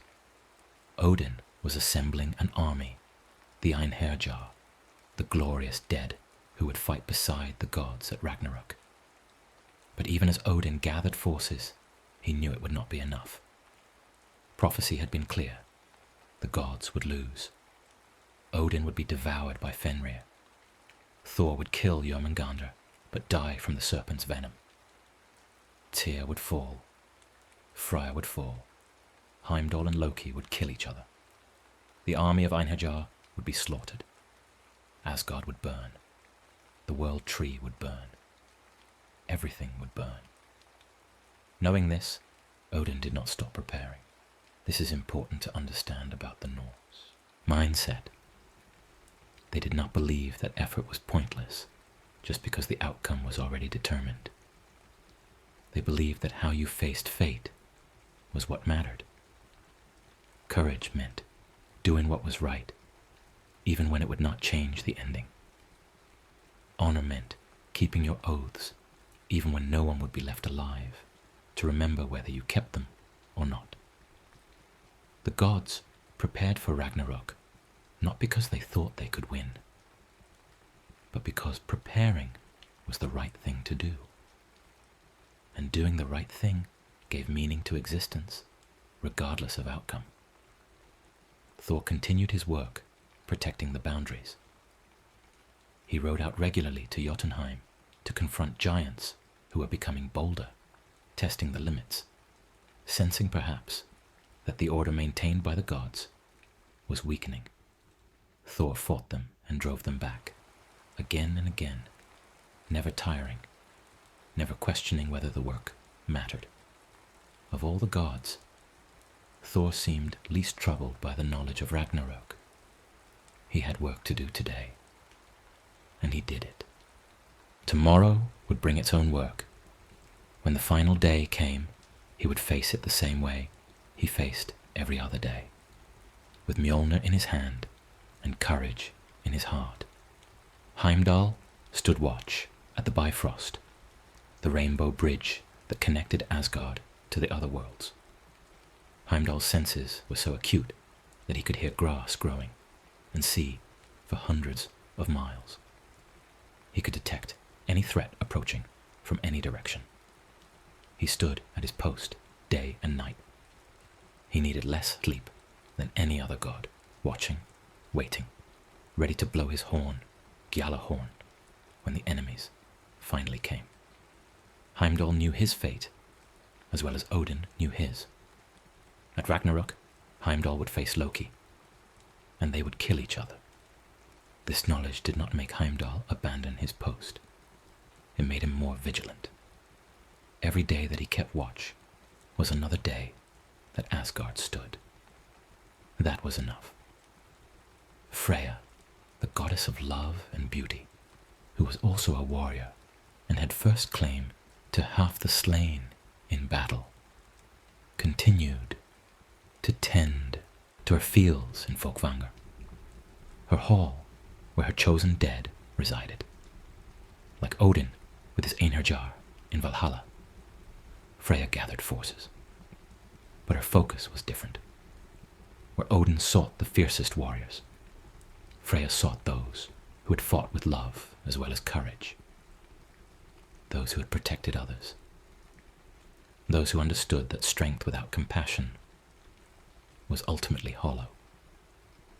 Tyr, who had lost his hand to Fenrir's jaws, bore his maiming as a badge of honor. He had been the only one willing to make the pledge that allowed Fenrir to be bound. He had sacrificed his hand for the safety of Asgard. That the binding was itself a betrayal, that it had created as many problems as it solved, did not diminish Tyr's courage in the moment. He had done what he thought was right, and he had paid the price personally. At Ragnarok, Tyr would face Garm, the great hound that guarded Hell's gates, and they would kill each other. Tyr accepted this calmly. He had already given one hand for duty. At the end, he would give the rest. Freya, the god of fertility and fair weather, had made a choice in his youth that would determine his fate at Ragnarok. He had fallen in love with a giantess named Gerda, and to win her, he had given away his sword, the finest sword that ever existed, a weapon that could fight on its own. Without this sword, Freya would face Ragnarok underarmed. He would fight Surtur, the fire giant, and without his sword, he would lose. Freyr knew this. The prophecy had told him.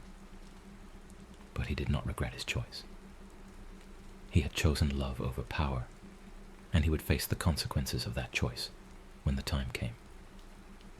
Each god had their own way of carrying the knowledge of the ending.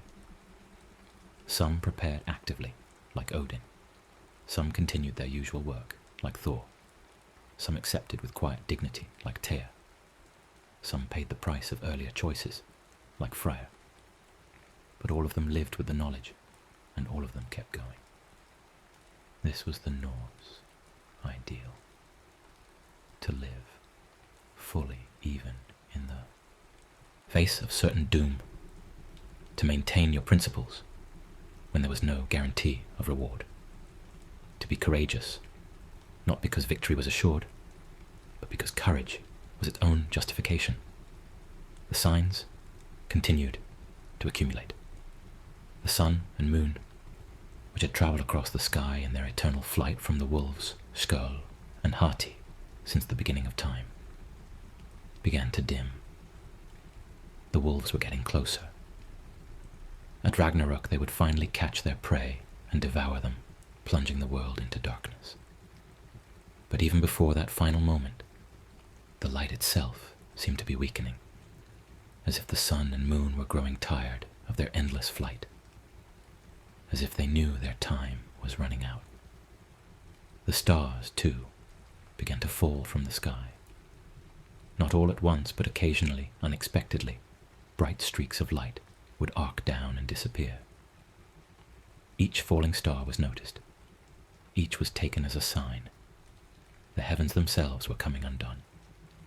The structure that had held since the beginning was loosening. Earthquakes became more frequent. These were Loki's doing, the result of his thrashing when venom fell on his face. But they were also symbolic of deeper instabilities. The earth itself was no longer solid. What had seemed firm and reliable was revealed to be temporary, held together by forces that could fail. The world tree, Yggdrasil, showed signs of distress. Its leaves, which had always been green, began to wither. Its roots, gnawed constantly by the dragon Nidhogg, were damaged more severely than before. The tree still stood. It would stand until Surtur's fire consumed it. But it was clearly weakening. And since Yggdrasil was not merely a tree, but the structural axis of the 9 worlds, its weakening meant that everything was weakening. In response to these signs, some humans turned more devoutly to the gods, making greater sacrifices, praying more fervently, hoping that if they could please the gods enough, perhaps the ending could be delayed or averted. Other humans abandoned the gods entirely, concluding that if the gods could not prevent their own destruction, they were not worth worshipping. Both responses were understandable, and both were ultimately futile. The gods did not have the power to prevent Ragnarok. They could only face it. There were wise humans who understood this. The skalds, the poets who kept the stories and songs, did not waste time praying for salvation.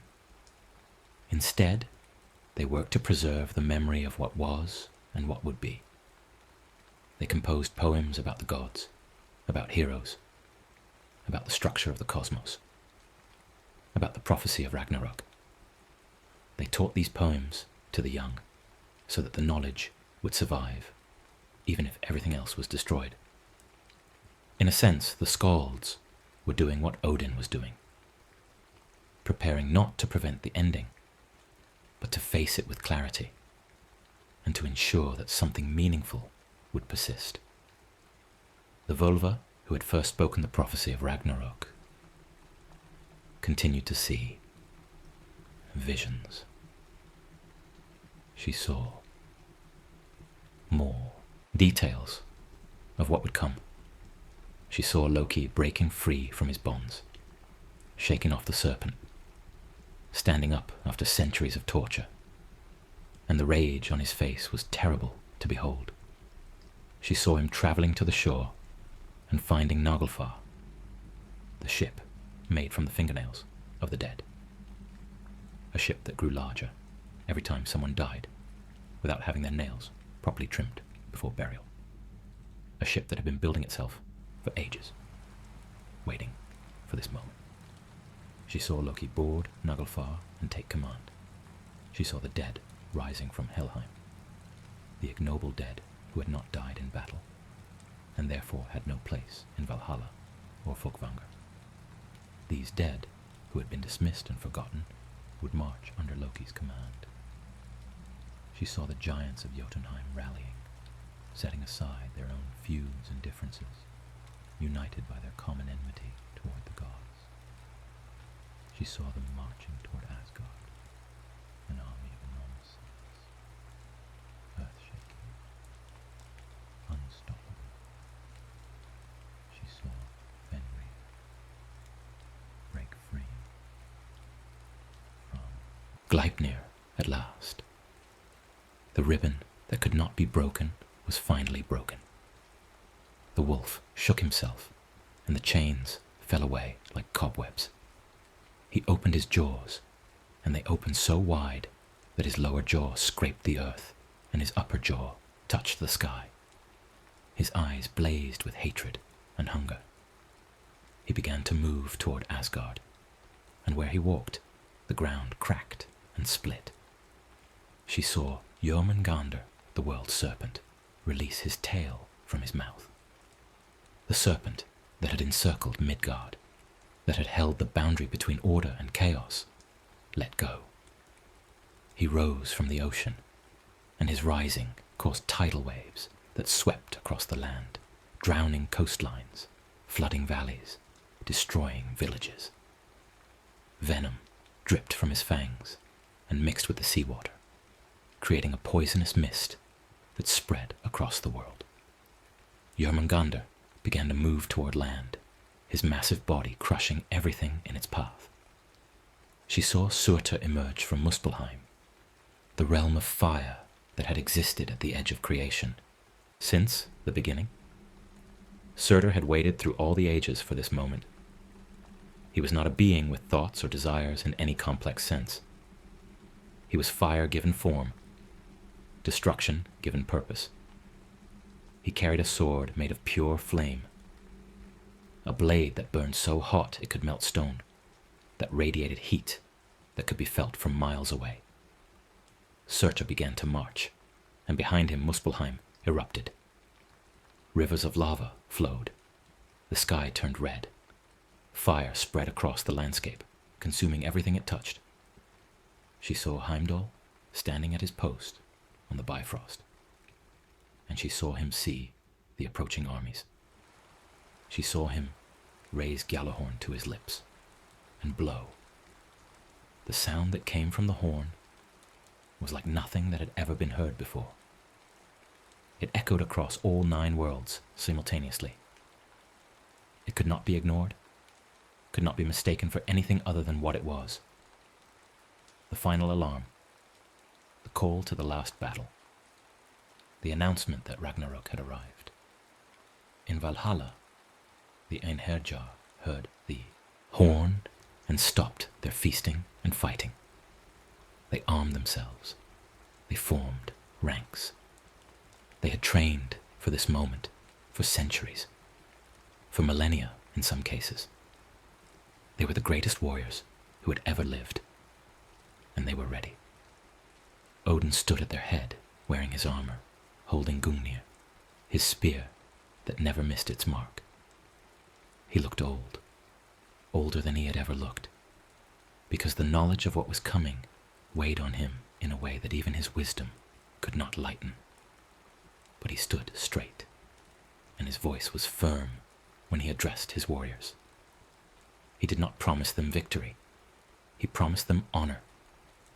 He told them they would die well, fighting for something that mattered. And that was all any warrior could ask for. Thor heard the horn and gripped Mjolnir. He did not need a speech. He did not need reassurance. He knew what was coming. Jormungandr, his ancient enemy, the serpent he had tried to fish up from the ocean once before, the serpent who had poisoned his mind since the day he first learned of its existence. Finally, they would face each other in a fight that would end only when one of them was dead. Thor welcomed this. He had been ready for decades. Tyr heard the horn and picked up his sword with his one hand. He had practiced fighting one-handed since losing his right hand to Fenrir. He had become as skilled with his left as most warriors were with their right.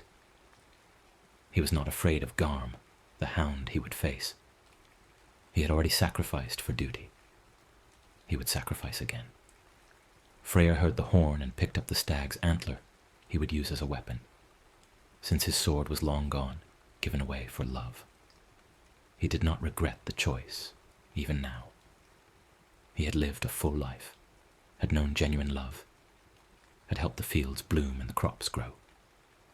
He had given humans the gift of abundance. If he died fighting Surtur with an antler instead of a sword, at least he would die as himself, true to the choices he had made. Freya heard the horn and gathered her chosen warriors from Folkvanger. She armed herself, not just with weapons, but with magic, with the deep knowledge of Seder that allowed her to see threads of fate and influence them where possible. She knew she could not change the outcome of Ragnarok, but she could fight with everything she had, and she could ensure that those she protected had the chance to fight well and die well. The gods assembled on the plain of Vigrid, which stretched out wide and flat, a perfect battlefield. It was said that Vigrid was 100 miles across in every direction, large enough to hold all the armies of gods and giants, of Einherjar and the dead, of wolves and serpents and fire giants, large enough for the final battle to unfold in all its terrible scope.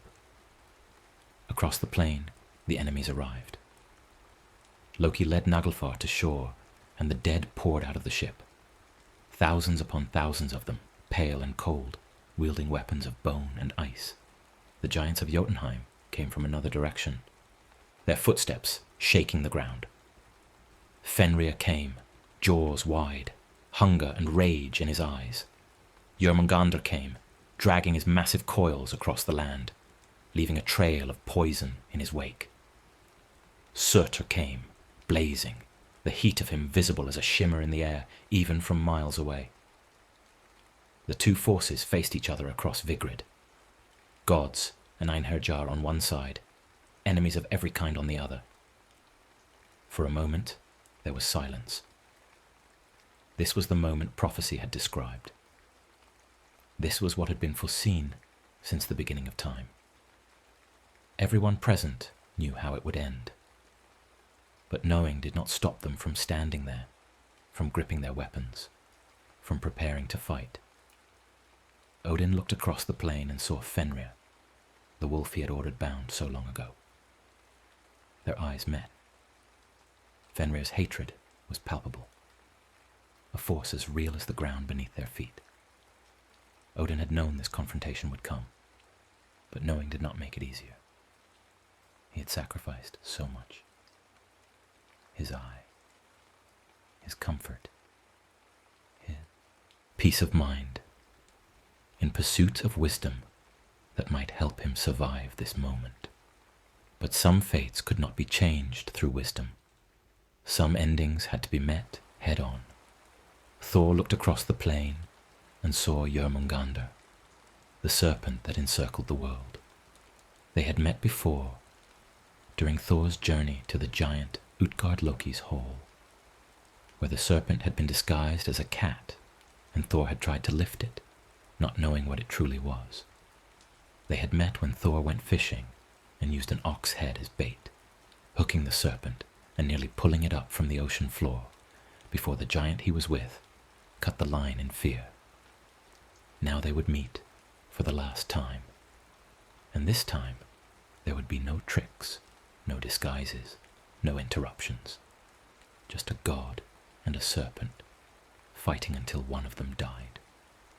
Heimdall looked across the plain and saw Loki. Once, long ago, they had been allies of a sort, both serving Asgard in their own ways. Heimdall the watchman, Loki the problem solver. But that was before.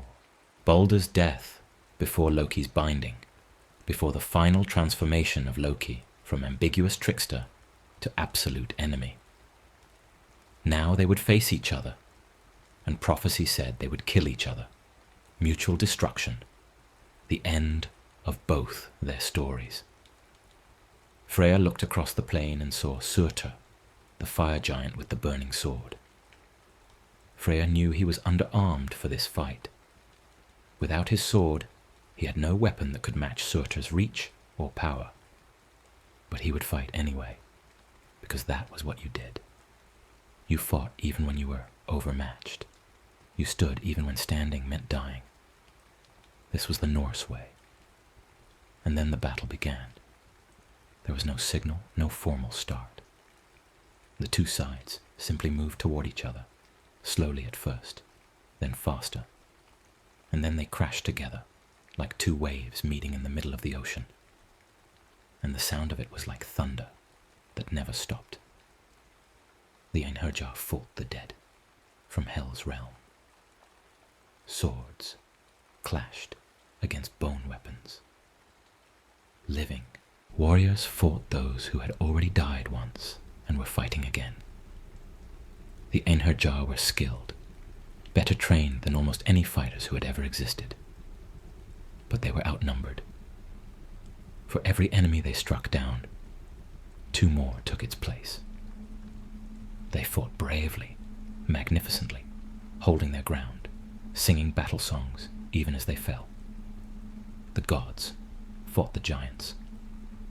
Tyr faced Garm, the massive hound who guarded the gates of Helheim.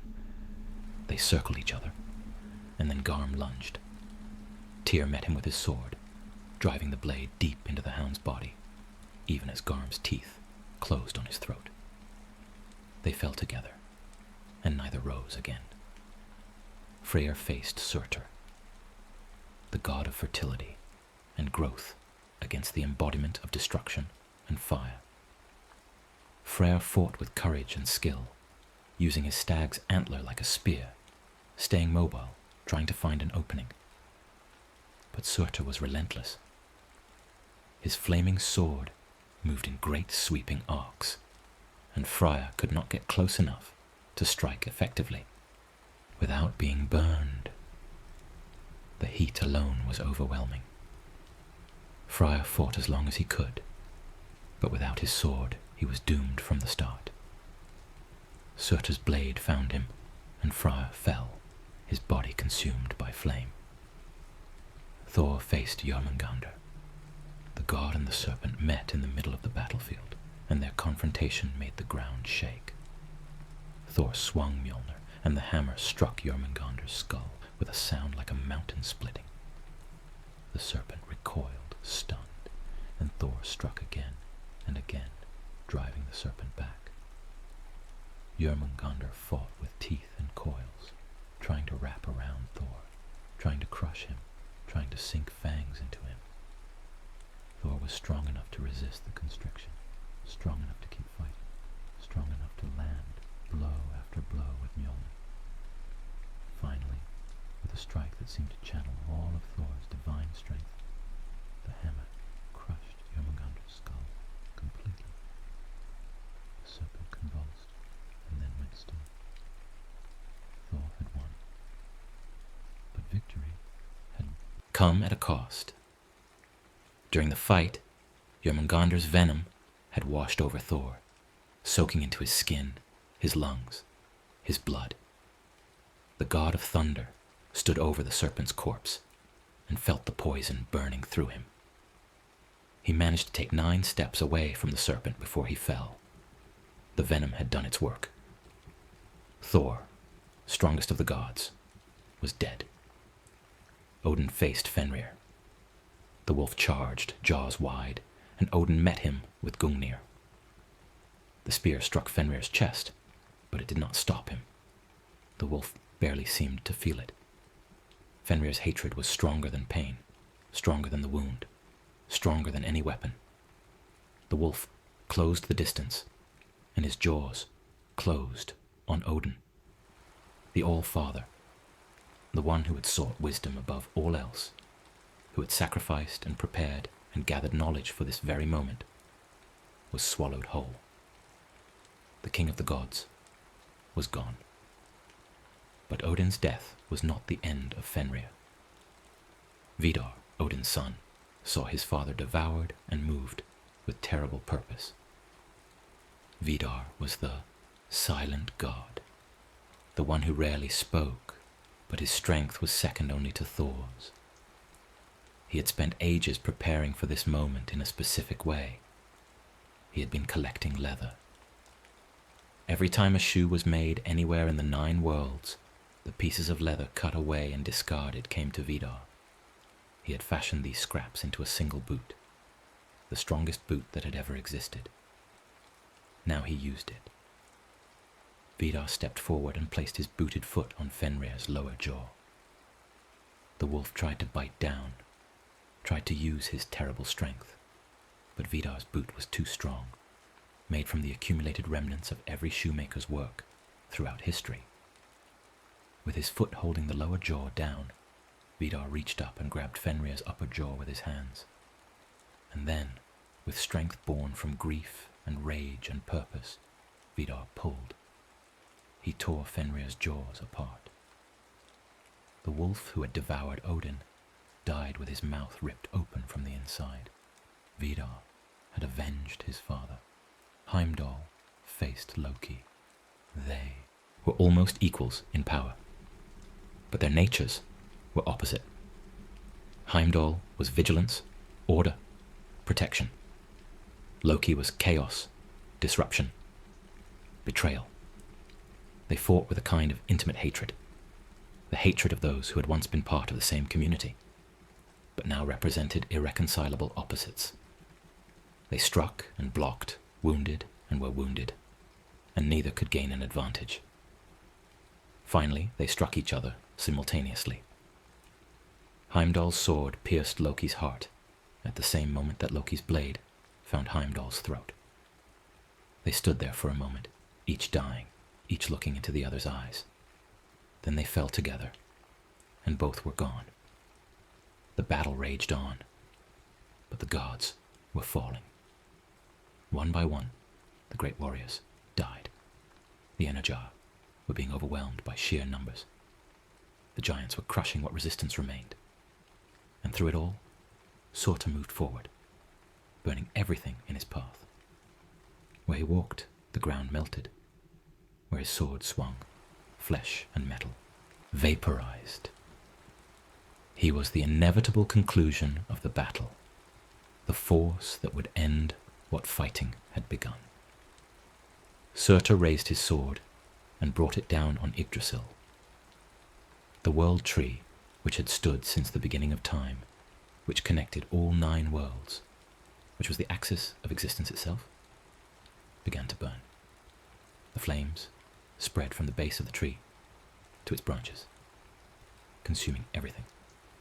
The tree screamed, a sound like no sound that had ever been heard, a death cry that echoed across all dimensions of reality. As Yggdrasil burned, the worlds it connected began to collapse. Asgard, already ruined by battle, caught fire and burned completely. The halls of the gods, Valhalla and Folkvangr and all the rest, were consumed. Midgard burned, the forests, the fields, the villages, the cities. Everything humans had built over countless generations turned to ash. Jotunheim burned, Alfheim burned, every world burned.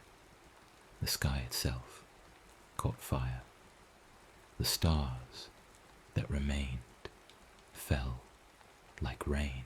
The sun and moon, finally caught by the wolves, Skull and Hati, were devoured, and darkness spread. But the darkness did not last long, because everything was burning. The fire provided its own terrible light. Surtur's work was complete.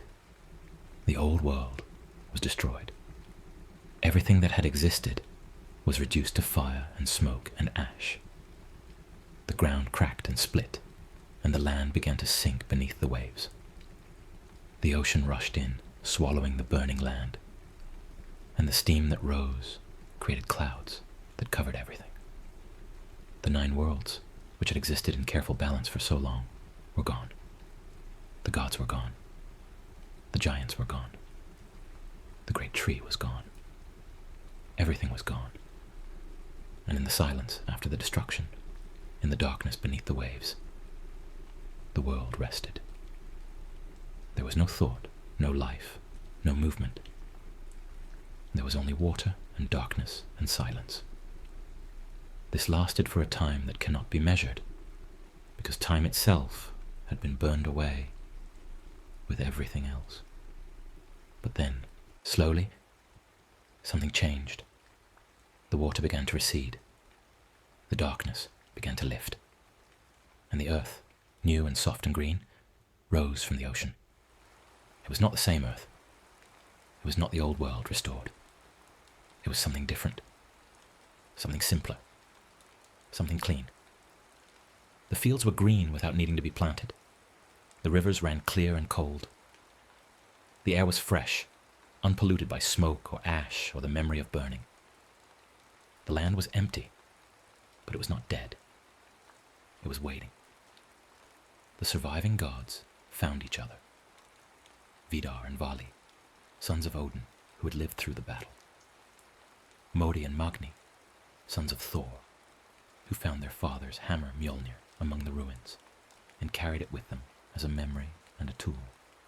Hoder and Balder returned from Helheim, their old conflict forgotten, both simply grateful to exist again in a world that had been purged of old hatred. They met in the place where Asgard had once stood. There was nothing there now. No halls, no walls, no structures of any kind.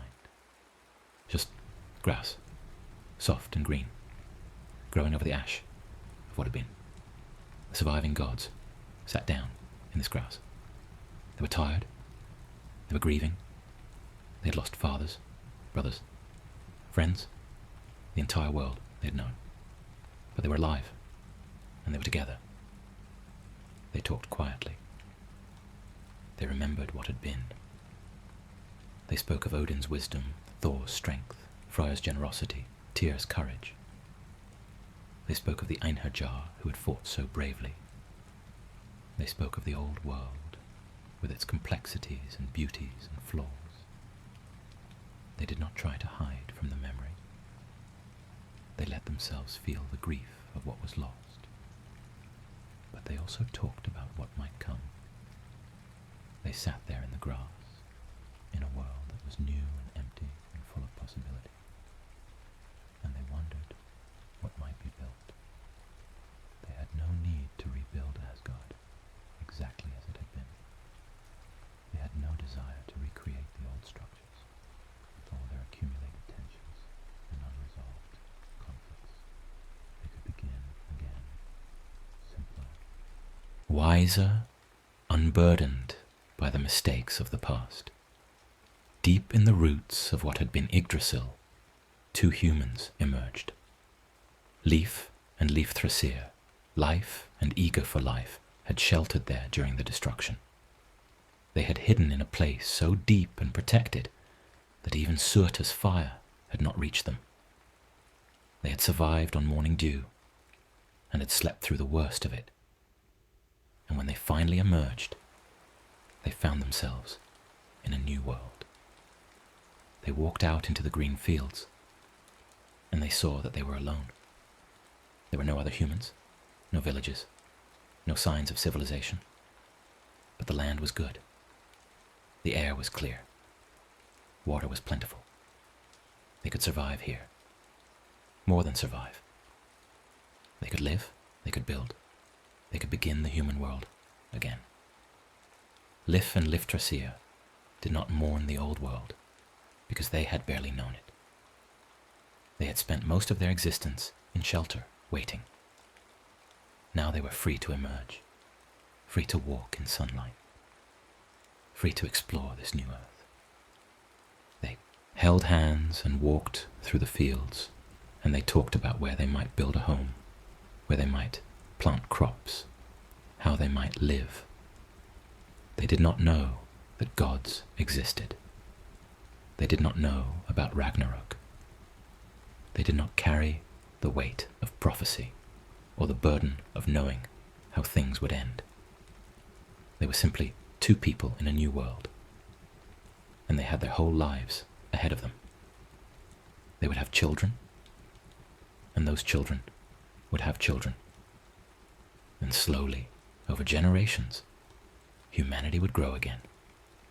The new humans would tell new stories, make new mistakes, build new structures, and eventually create a new world with its own complexities and beauties and flaws. This was the Norse vision of renewal, not a return to paradise, not the creation of a perfect world, but simply the opportunity to begin again without the accumulated weight of the past. The new world would not be free of suffering or conflict or death. Life would still be hard. People would still struggle. But they would have the chance to struggle on their own terms, to make their own choices, to build something that reflected their own values, rather than inheriting structures built by previous generations. The gods, sitting in the grass where Asgard had stood, understood this. They were not trying to rule the new world. They were not planning to impose order from above.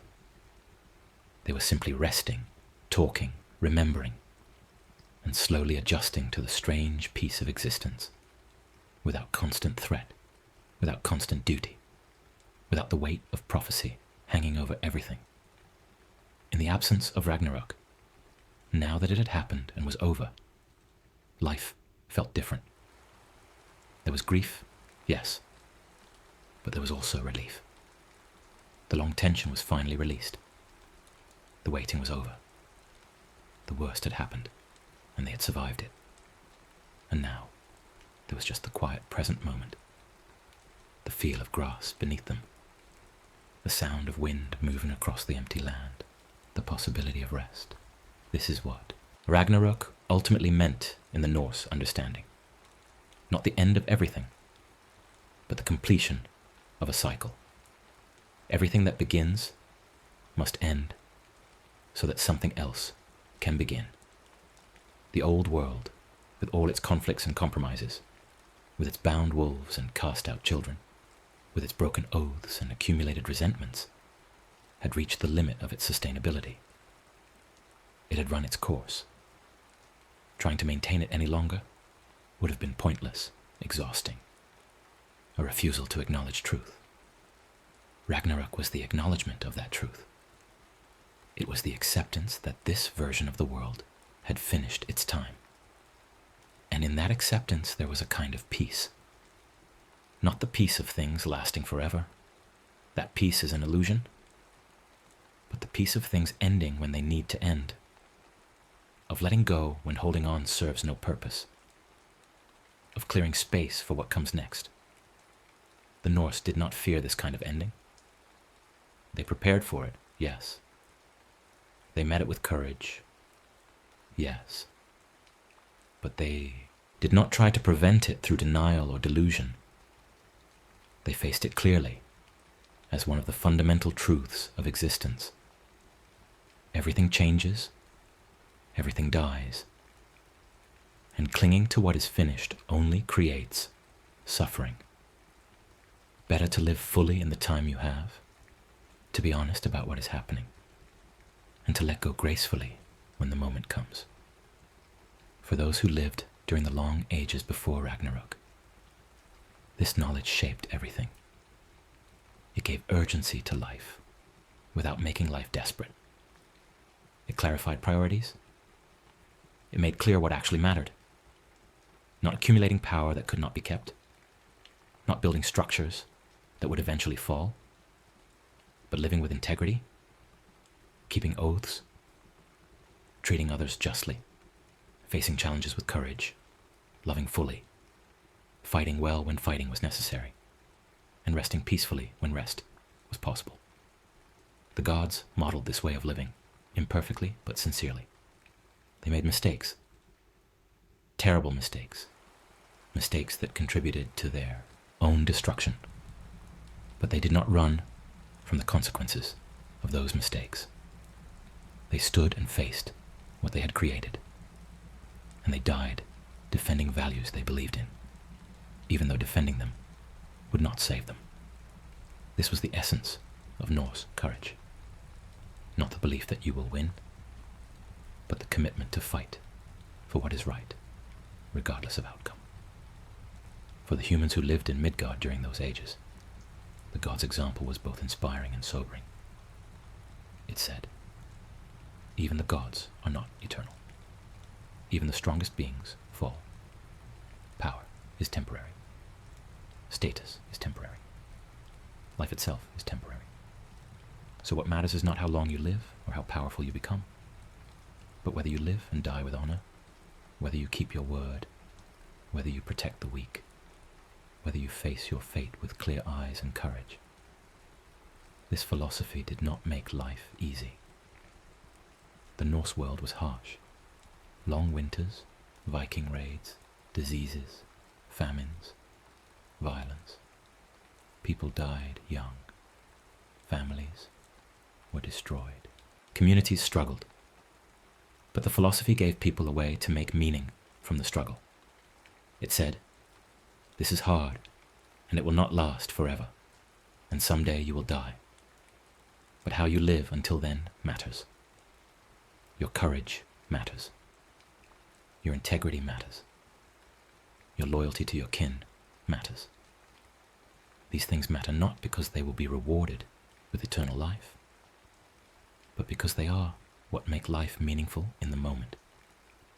The skalds, the poets who preserved and transmitted the myths, understood that their work was itself a response to the knowledge of Ragnarok. Everything would be destroyed, but stories could survive if they were remembered, if they were told and retold, if they were sung and preserved. The skalds were doing the work of memory, ensuring that even though the old world would burn, something of its wisdom and beauty would persist through the transition into whatever came next. This is why the myths were told with such care, why the details were preserved so meticulously. The Norse were not writing history in a modern sense. They were preserving meaning. They were creating a structure of understanding that could survive the destruction of physical structures. When Ragnarok came and the halls burned and the gods fell, the stories would remain. Or at least, the memory of the stories would remain in whoever survived to tell them. And this is exactly what happened. The old Norse world did end in a sense. The religion was replaced by Christianity. The old gods stopped being worshipped. The temples fell into disuse. But the stories survived. They were written down in Iceland, preserved in texts like the Poetic Edda and the Prose Edda, carried forward through centuries until they could be read and studied and pondered by people in a completely different world, a world the Norse could never have imagined. In this way, the Norse understanding of Ragnarok was vindicated. They knew their world would end, and it did. But they also knew that something would survive the ending and continue in a new form, and this also proved true. The gods of Asgard are not worshipped anymore, but the ideas they represented, courage, wisdom, justice, loyalty, the importance of facing truth even when truth is hard, these ideas persist. They continue to inspire, to challenge, to offer guidance. For someone lying in bed at night, perhaps anxious about change or loss, or the ending of something important, the story of Ragnarok offers a particular kind of comfort. It says, yes, things end. Yes, change is real and sometimes catastrophic. Yes, you will lose things you value. Yes, everything you build will eventually fall apart. These are not comforting facts in themselves. But the story also says, knowing this does not make life meaningless.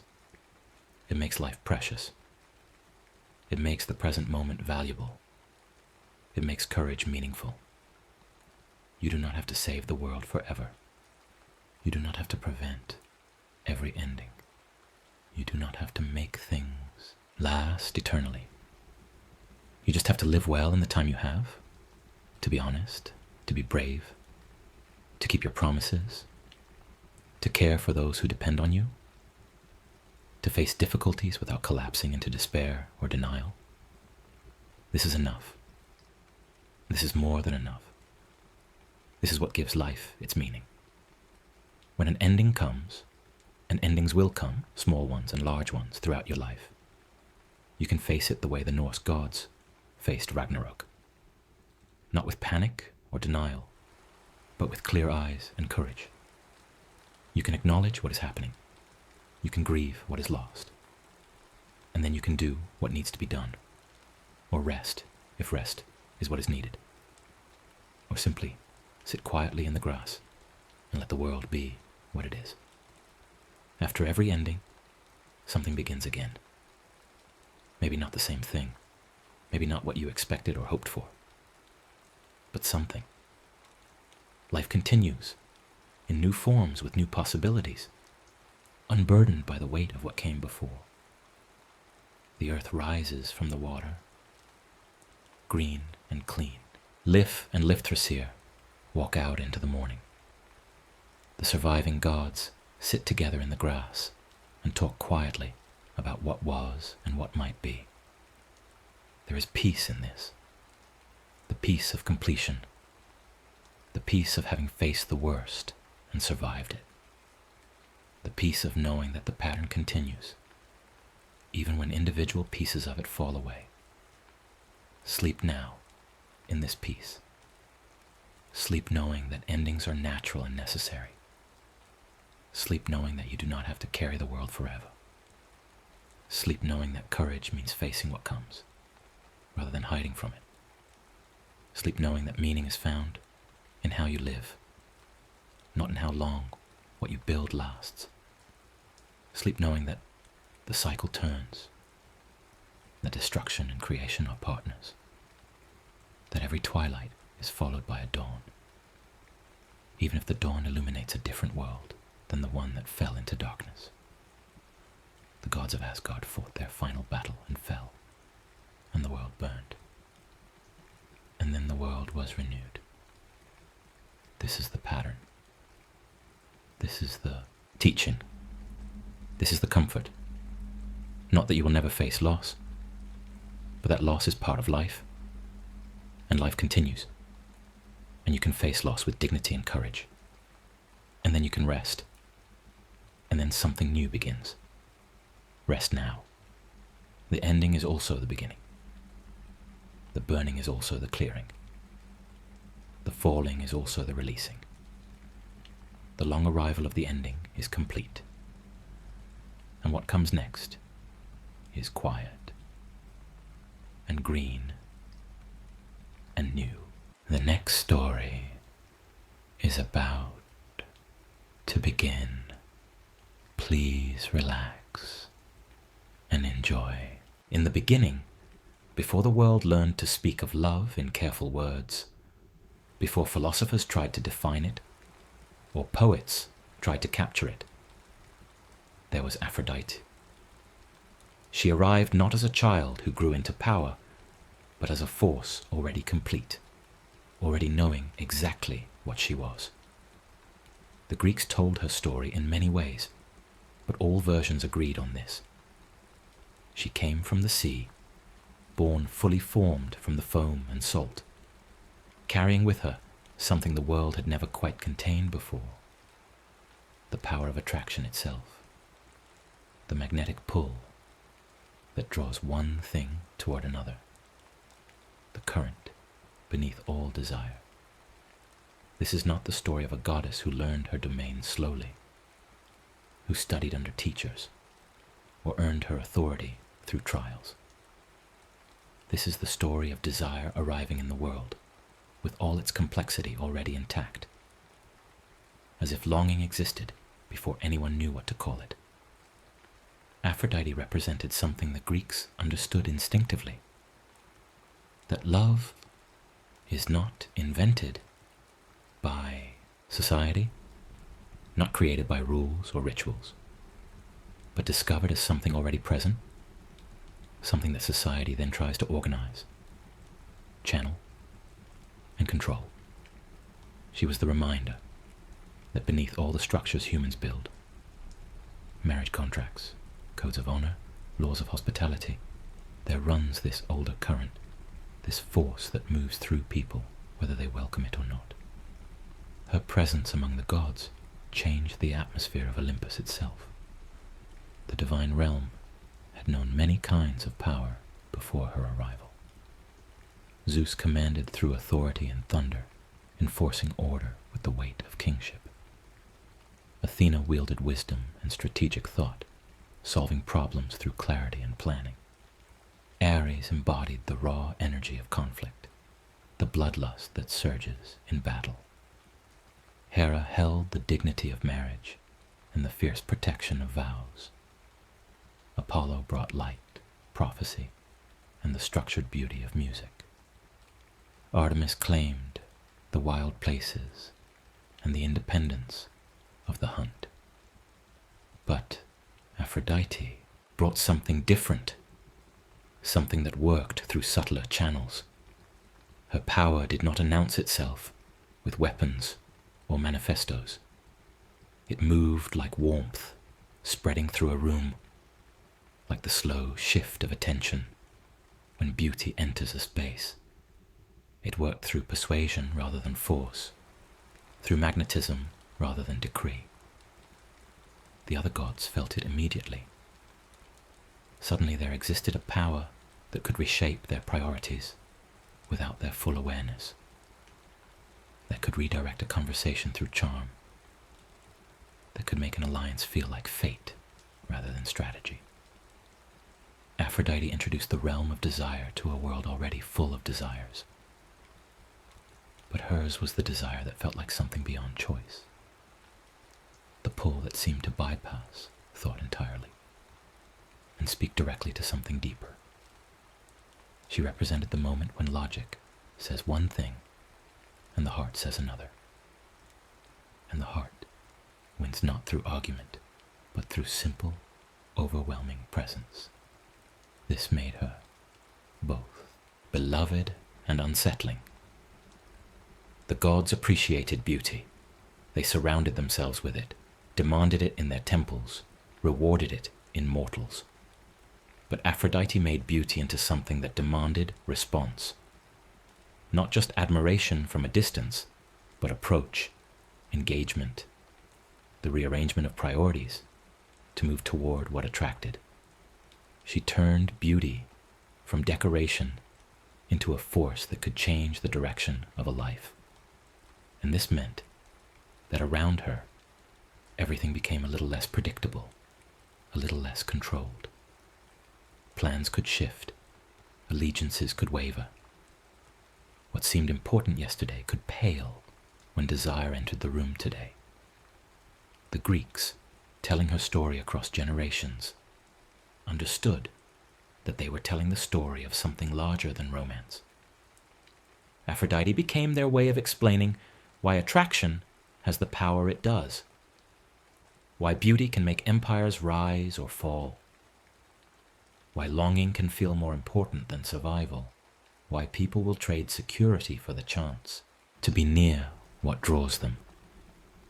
She was the mythic answer to the question every person encounters. Why does desire feel so much stronger than sense? The answer mythology offered was simple. Because desire is older than sense, deeper than logic, woven into the fabric of being itself. In describing her arrival, the Greeks were careful with their language. She did not crash onto the shore with violence.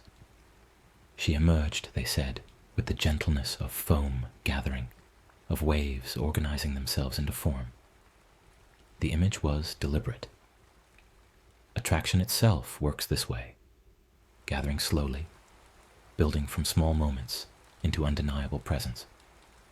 One does not decide to be drawn toward beauty. One simply notices one day that attention has reorganized itself, that the mind returns again and again to the same person, the same face, the same possibility.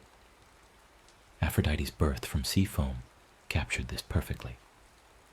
Something that seems insubstantial, just water and air, can shape itself into something that walks onto land and changes everything. Her beauty was described as perfect, but the Greeks were wise enough not to pin it to specific features. They understood that beauty operates differently for different observers, that what draws one person may not move another, that attraction is personal even when it feels universal. So Aphrodite's beauty was described more as an effect than as details. She made people pause, made them forget what they were saying, made them suddenly aware of their own appearance, their own desirability, or lack of it. Her beauty was the kind that made others feel seen and evaluated in the same moment, that created instant awareness of how one measured up. This quality, the way beauty creates comparison, would become central to her story, because wherever Aphrodite appeared, the question arose, who else is beautiful? How does my beauty compare? Am I enough to hold attention when she is near? These questions plagued gods and mortals alike. Even immortals, supposedly beyond such insecurities, found themselves wondering. Even those who had never questioned their own attractiveness found themselves suddenly uncertain when Aphrodite entered their presence. This was part of her power. She made beauty matter in a way that created anxiety alongside appreciation. The Greeks saw this clearly in their own lives and projected it onto their myths. Beauty is never just aesthetic pleasure. It is also a measuring stick, a competition, a source of pride or shame. Aphrodite became the personification of this truth.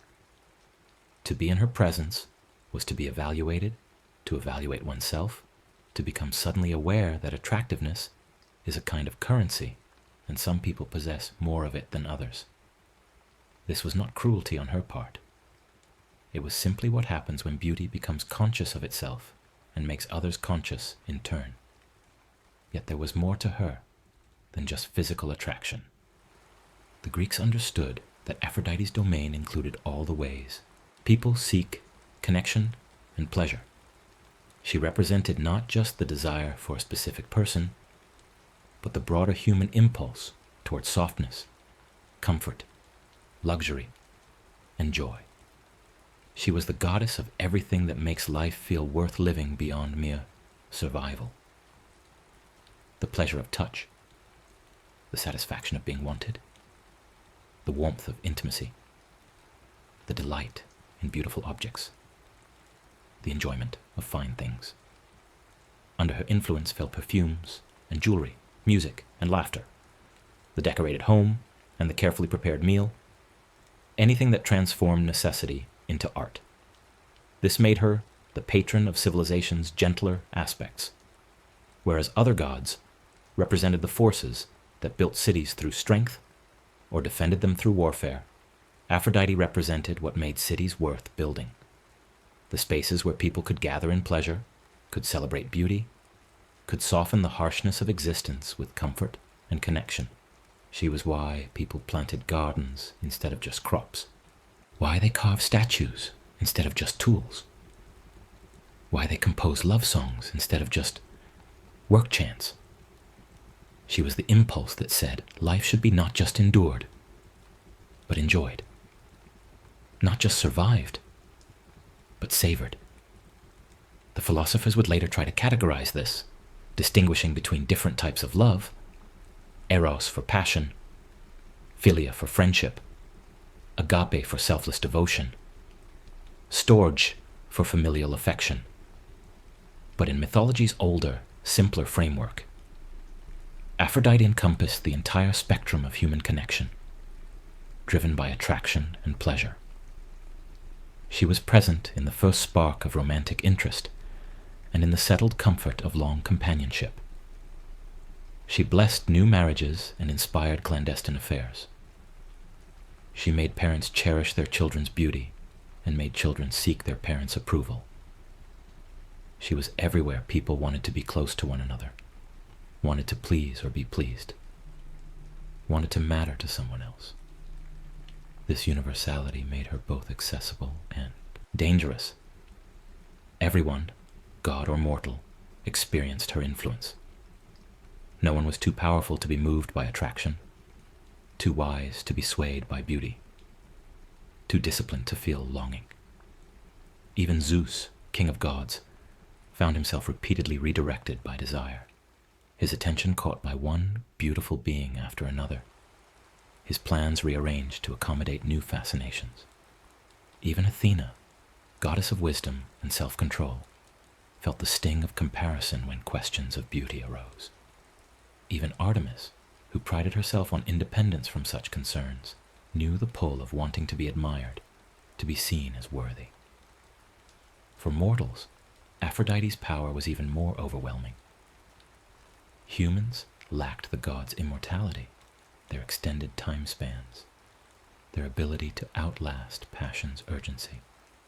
For mortals, desire arrived with the pressure of limited time, the sense that this attraction might be the only chance, that beauty fades, that opportunities pass. Aphrodite's influence on mortal lives could be devastating, precisely because mortals could not afford to wait out desire, could not rely on centuries to heal heartbreak or bring new chances. When a mortal felt the pull of attraction, it came with the weight of mortality itself, the awareness that life is short and beauty is briefer still. The Greeks told countless stories of mortals transformed by Aphrodite's touch, men and women who encountered beauty and found their lives redirected entirely. The shepherd who saw the princess and could never return to simple work. The queen who met the stranger and abandoned her throne. The warrior who glimpsed a face and forgot his purpose. These stories were not celebrated as victories or condemned as failures. They were simply presented as truth. This is what happens when desire meets a mortal life. This is what beauty can do when it concentrates its attention on someone unprepared for its force. But Aphrodite's mythology also emphasized that her power came with responsibility, both for her and for those she influenced. The Greeks understood that desire without wisdom leads to chaos, that attraction without ethics creates suffering, that pleasure pursued without regard for consequence destroys more than it fulfills. Aphrodite herself was not portrayed as encouraging recklessness. Rather, she was portrayed as being reckless in her essence, as embodying the force that simply moves without consulting safety or propriety. The responsibility, mythology suggested, fell to humans to meet desire with judgment, to feel attraction, but choose wisely about whether and how to act on it. This created one of the central tensions in Aphrodite's mythology. She was simultaneously celebrated and blamed, honored and resented. She received worship and offerings because her domain included so much of what makes life meaningful: love, pleasure, beauty, connection. Temples to Aphrodite were places of joy, of celebration, of gratitude for intimacy and attraction. People came to her altars to ask for successful marriages, for the return of affection, for the blessing of beauty, for the power to attract the person they desired. They offered her flowers and perfumes, tokens of the very softness and luxury she represented. Yet she was also blamed when desire led to disaster, when attraction created conflict, when beauty inspired destructive competition, when marriages failed, when passion led to betrayal, when kingdoms fell because rulers followed their hearts instead of their duties. Aphrodite received the accusation.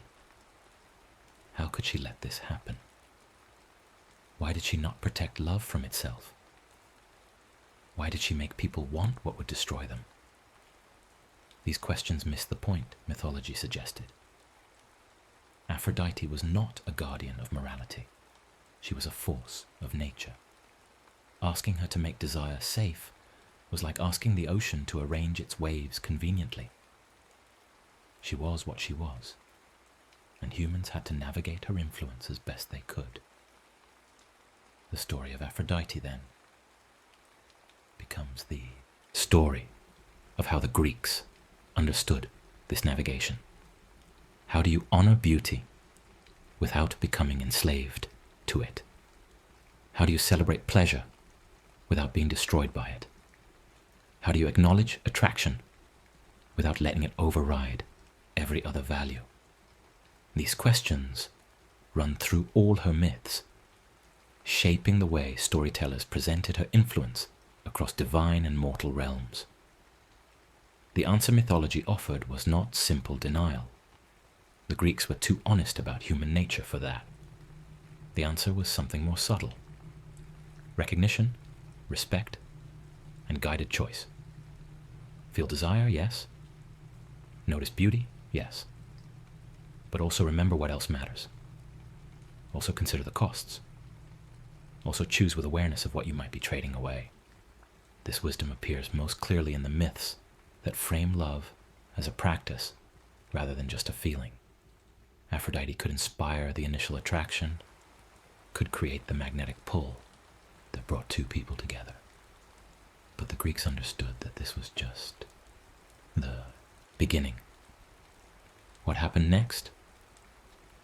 Whether that attraction became a sustaining bond or a consuming fire, whether it built something or destroyed something, that depended on how the people involved chose to shape it.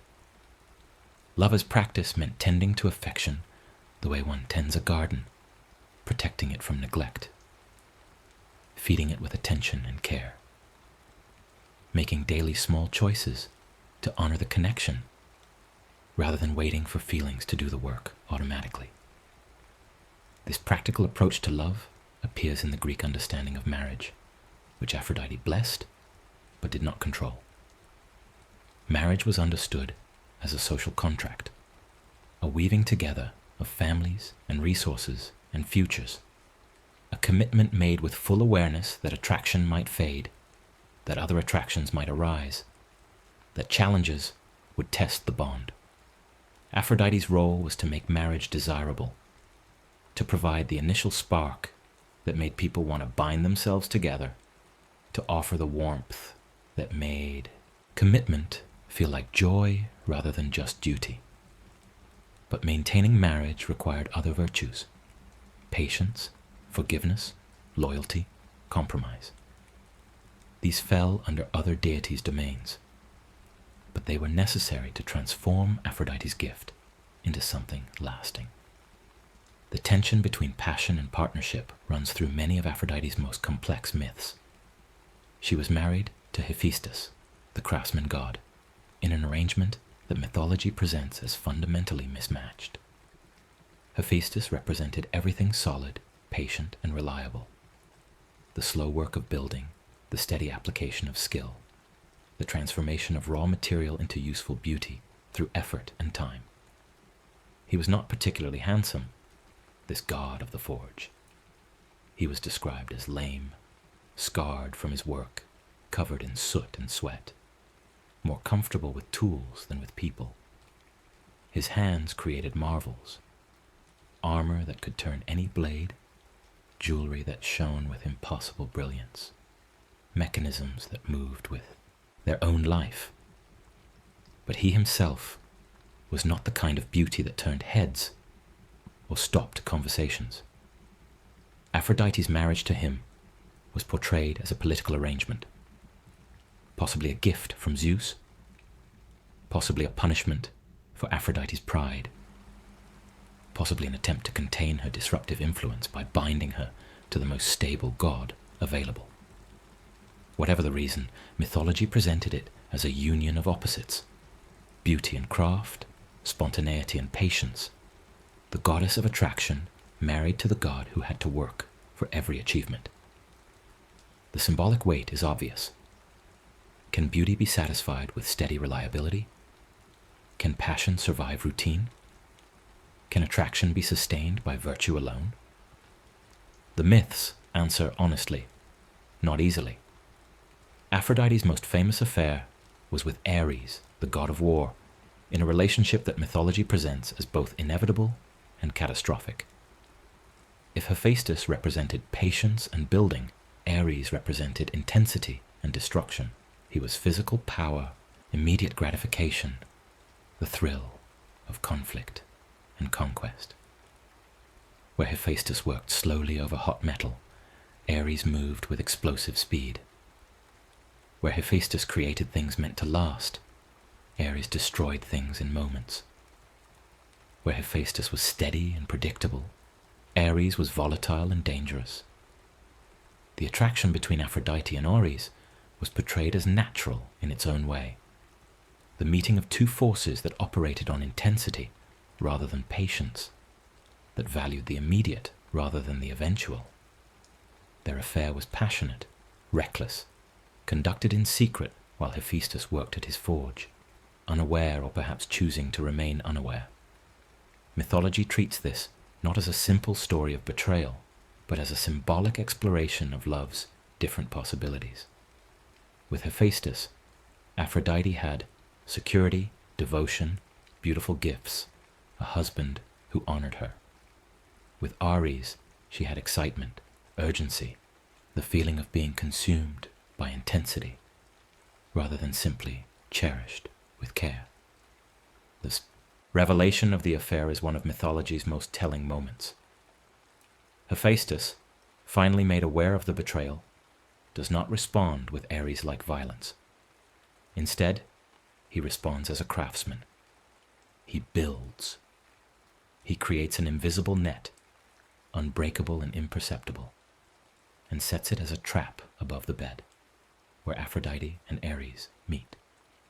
When the lovers fall into it, they are caught mid-embrace, unable to escape, held in their moment of passion for all the gods to see.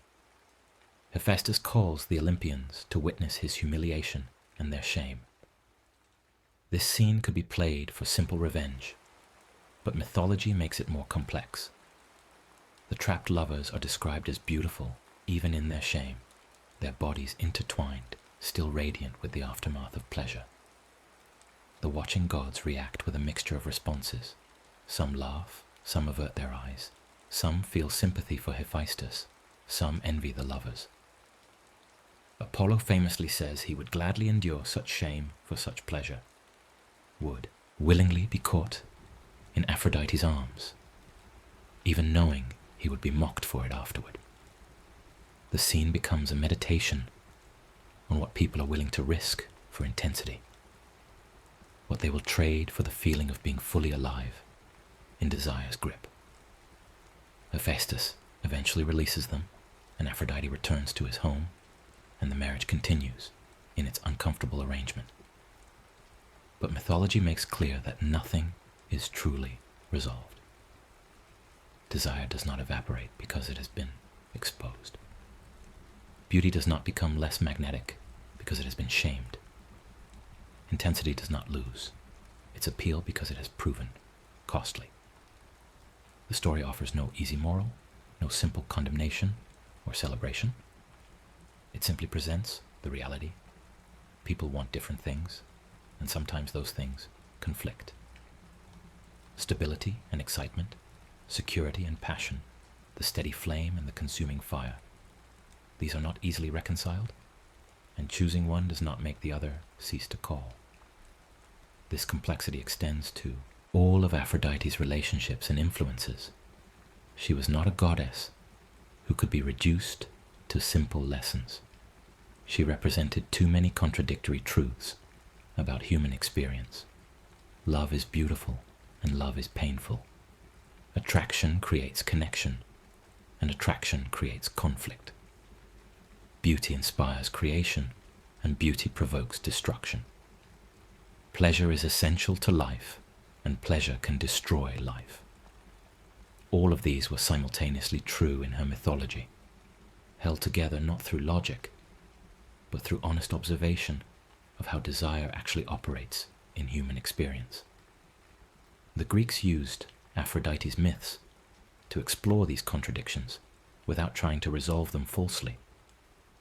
They told stories of love that brought joy, and stories of love that brought ruin, and they attributed both to the same goddess because they understood both came from the same source. The same force that made people build homes together could make them abandon those homes for new attractions. The same power that blessed marriages could inspire affairs. The same beauty that made life worth living could make people willing to die or kill to possess it. This dual nature appears clearly in the myths of Aphrodite's children. She bore Eros, the god of passionate love, who carried arrows that could make anyone fall helplessly in love with anyone else, bypassing choice entirely and creating desire through divine intervention. Eros represented love as compulsion, as something that happens to you rather than something you choose, as an experience that overrides reason and restraint. His arrows were portrayed as both gifts and weapons. The experience of falling in love could be ecstatic or agonizing, depending on whether it was returned, whether it was appropriate, whether it led to union or to hopeless longing. But Aphrodite also bore other children who represented different aspects of her domain. Harmonia, goddess of harmony and concord, represented the peace that can come from properly ordered love, from attractions that align rather than conflict, from beauty that creates unity rather than competition. Phobos and Deimos, fear and dread, were also sometimes named as her children, particularly in her liaisons with Ares, the offspring of love and war, representing how desire mixed with violence creates terror, how passion combined with aggression becomes destructive rather than creative. Even more tellingly, Aphrodite was sometimes credited with mothering the three graces, Aglaia, beauty, Euphrosyne, mirth, and Thalia, abundance. These goddesses represented the gentler aspects of Aphrodite's influence, the way beauty and pleasure could create flourishing rather than conflict. They attended celebrations, blessed gatherings, made social connections warm and generous. They were what happened when Aphrodite's power was channeled toward creation and community, rather than toward possession and rivalry. The Greeks, in making them her daughters, suggested that the choice between love's destructive and creative aspects lay partly in how it was approached, how it was honored, how it was integrated into life. This nuanced understanding of love's complexity made Aphrodite particularly important in the Greek exploration of what it meant to live well. The good life, Greek philosophy suggested, required balance, courage without recklessness, wisdom without coldness, pleasure without dissolution, discipline without rigidity. Aphrodite represented the element of this balance that could not be ignored or suppressed, the need for beauty, connection, pleasure, and love. A life without these things would be barren and harsh, missing something essential to human flourishing. But a life governed only by these things would be chaotic and destructive, lacking the structure necessary for genuine achievement and meaning. The key was integration, mythology suggested. Let Aphrodite have her due, but not more than her due. Honor beauty, but do not worship it exclusively. Seek pleasure, but not at the expense of everything else. Follow attraction, but with awareness of where it leads. This balanced approach appears in the myths of heroes who navigate Aphrodite's influence successfully, who appreciate beauty without being enslaved by it, who feel desire but maintain their larger purposes. Odysseus provides one of the clearest examples.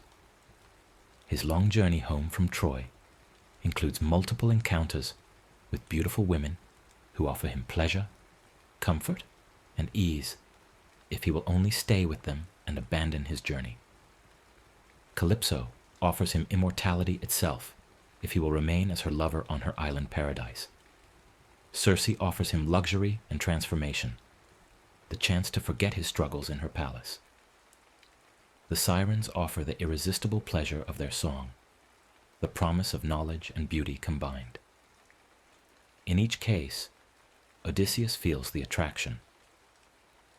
Mythology does not portray him as immune to beauty's pull, but he also maintains his purpose, his desire to return home to Penelope, to reclaim his kingdom, to complete his journey.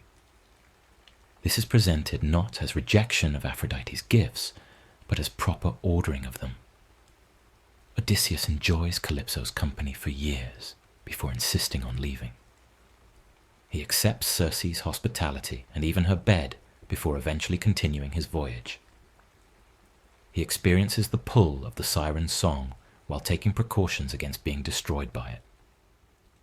The message is subtle but clear. Attraction is natural and even valuable, but it must be met with judgment about what serves one's deeper purposes.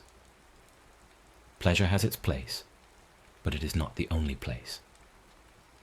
Beauty can be appreciated without demanding that life be reorganized entirely around it. This integration of desire and purpose was understood as difficult work, requiring constant attention and self-awareness. The Greeks did not pretend it was easy to feel attraction and choose restraint, to recognize beauty and maintain boundaries, to experience pleasure and still remember responsibilities. Their myths are full of people who fail at this balance, who are swept away by Aphrodite's influence into choices that bring suffering. But they also include examples of people who manage it, who feel deeply and still choose wisely, who let love enhance their lives rather than consume them. The emphasis on choice becomes central to understanding Aphrodite's mythology correctly. She was not portrayed as forcing people to act against their will. Rather, she was portrayed as creating conditions where will itself became complicated. She made certain choices feel inevitable, certain people feel irresistible, certain pleasures feel necessary. But she did not remove agency. She challenged it, tested it, made it harder to exercise, but ultimately left humans responsible for their own decisions. This is clearest in the stories where her influence is resisted. When Hippolytus chooses to honor Artemis exclusively and reject Aphrodite's domain entirely, she punishes him not by forcing him to feel desire, but by creating circumstances where his rejection of love leads to his destruction. When mortals insult her by claiming to be more beautiful than she is, or by neglecting her worship, she responds not by compelling their actions, but by arranging situations where their pride or neglect creates natural consequences. The gods, in Greek mythology, were not puppeteers controlling human actions, but forces that shaped the landscape through which humans navigated, making some paths easier and others harder, but ultimately leaving the navigation itself to human choice. This preserved human dignity even in myths, where humans made terrible choices. They were not absolved of responsibility by claiming a god made them do it. Aphrodite might have intensified their attraction, might have made beauty seem more important than it was, might have clouded their judgment with longing, but the decision to act, to betray, to abandon, to risk everything for desire that remained their own. This made Greek mythology's moral landscape more complex and more honest than systems that either blamed gods entirely or ignored divine influence completely. The truth, mythology suggested, was somewhere in between. Forces beyond our control affect us, but we still choose how we respond to those forces. This framework helps explain one of Aphrodite's most famous myths, her role in the judgment of Paris and the subsequent Trojan War. The story begins with a wedding, specifically the wedding of the hero Peleus to the sea nymph Thetis. All the gods were invited except Eris, goddess of discord and strife. Offended by this exclusion, Eris crashed the celebration and tossed a golden apple into the gathering, inscribed with the words, "To the fairest." Immediately, 3 goddesses each claimed the apple: Hera, Athena, and Aphrodite, each convinced that she deserved the title of most beautiful. Zeus, wisely refusing to judge between his wife, his daughter, and the goddess of beauty, herself deferred the decision to a mortal. Paris, a prince of Troy, living as a shepherd for reasons involving prophecy and attempted infanticide, a different story, was chosen to make the judgment. Each goddess appeared before him and offered a bribe. Hera offered power, dominion over kingdoms, authority over men, the chance to rule the greatest empire the world had known. Athena offered glory in battle, success in warfare, triumph over enemies, fame that would last through the ages, the honor that came from military excellence. Aphrodite offered love, specifically the love of Helen, called the most beautiful woman in the world. Paris chose Aphrodite's offer, awarding her the golden apple and earning her eternal favor. This choice, mythology suggests, revealed something essential about Paris's character and priorities, but also something essential about how attraction works. Hera's offer represented ambition, the desire for status and control. Athena's offer represented achievement, the desire for excellence and recognition. Aphrodite's offer represented desire itself, immediate and personal, the promise not of distant glory but of present fulfillment, of possessing beauty, of being chosen by beauty, of experiencing the intensity that comes from being close to what draws you most powerfully. The problem, of course, was that Helen was already married to Menelaus, king of Sparta, who had won her hand in a competition among suitors, and who had extracted oaths from all those defeated suitors that they would defend his marriage if anyone tried to steal her away. This detail is crucial to the mythology. Paris was not offered some abstract beauty, some available woman who happened to be lovely. He was offered specifically the wife of another man, a woman whose removal from her home would violate sacred bonds of hospitality.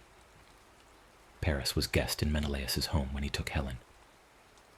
Break marriage vows and trigger the very oaths that bound all of Greece's greatest warriors to respond.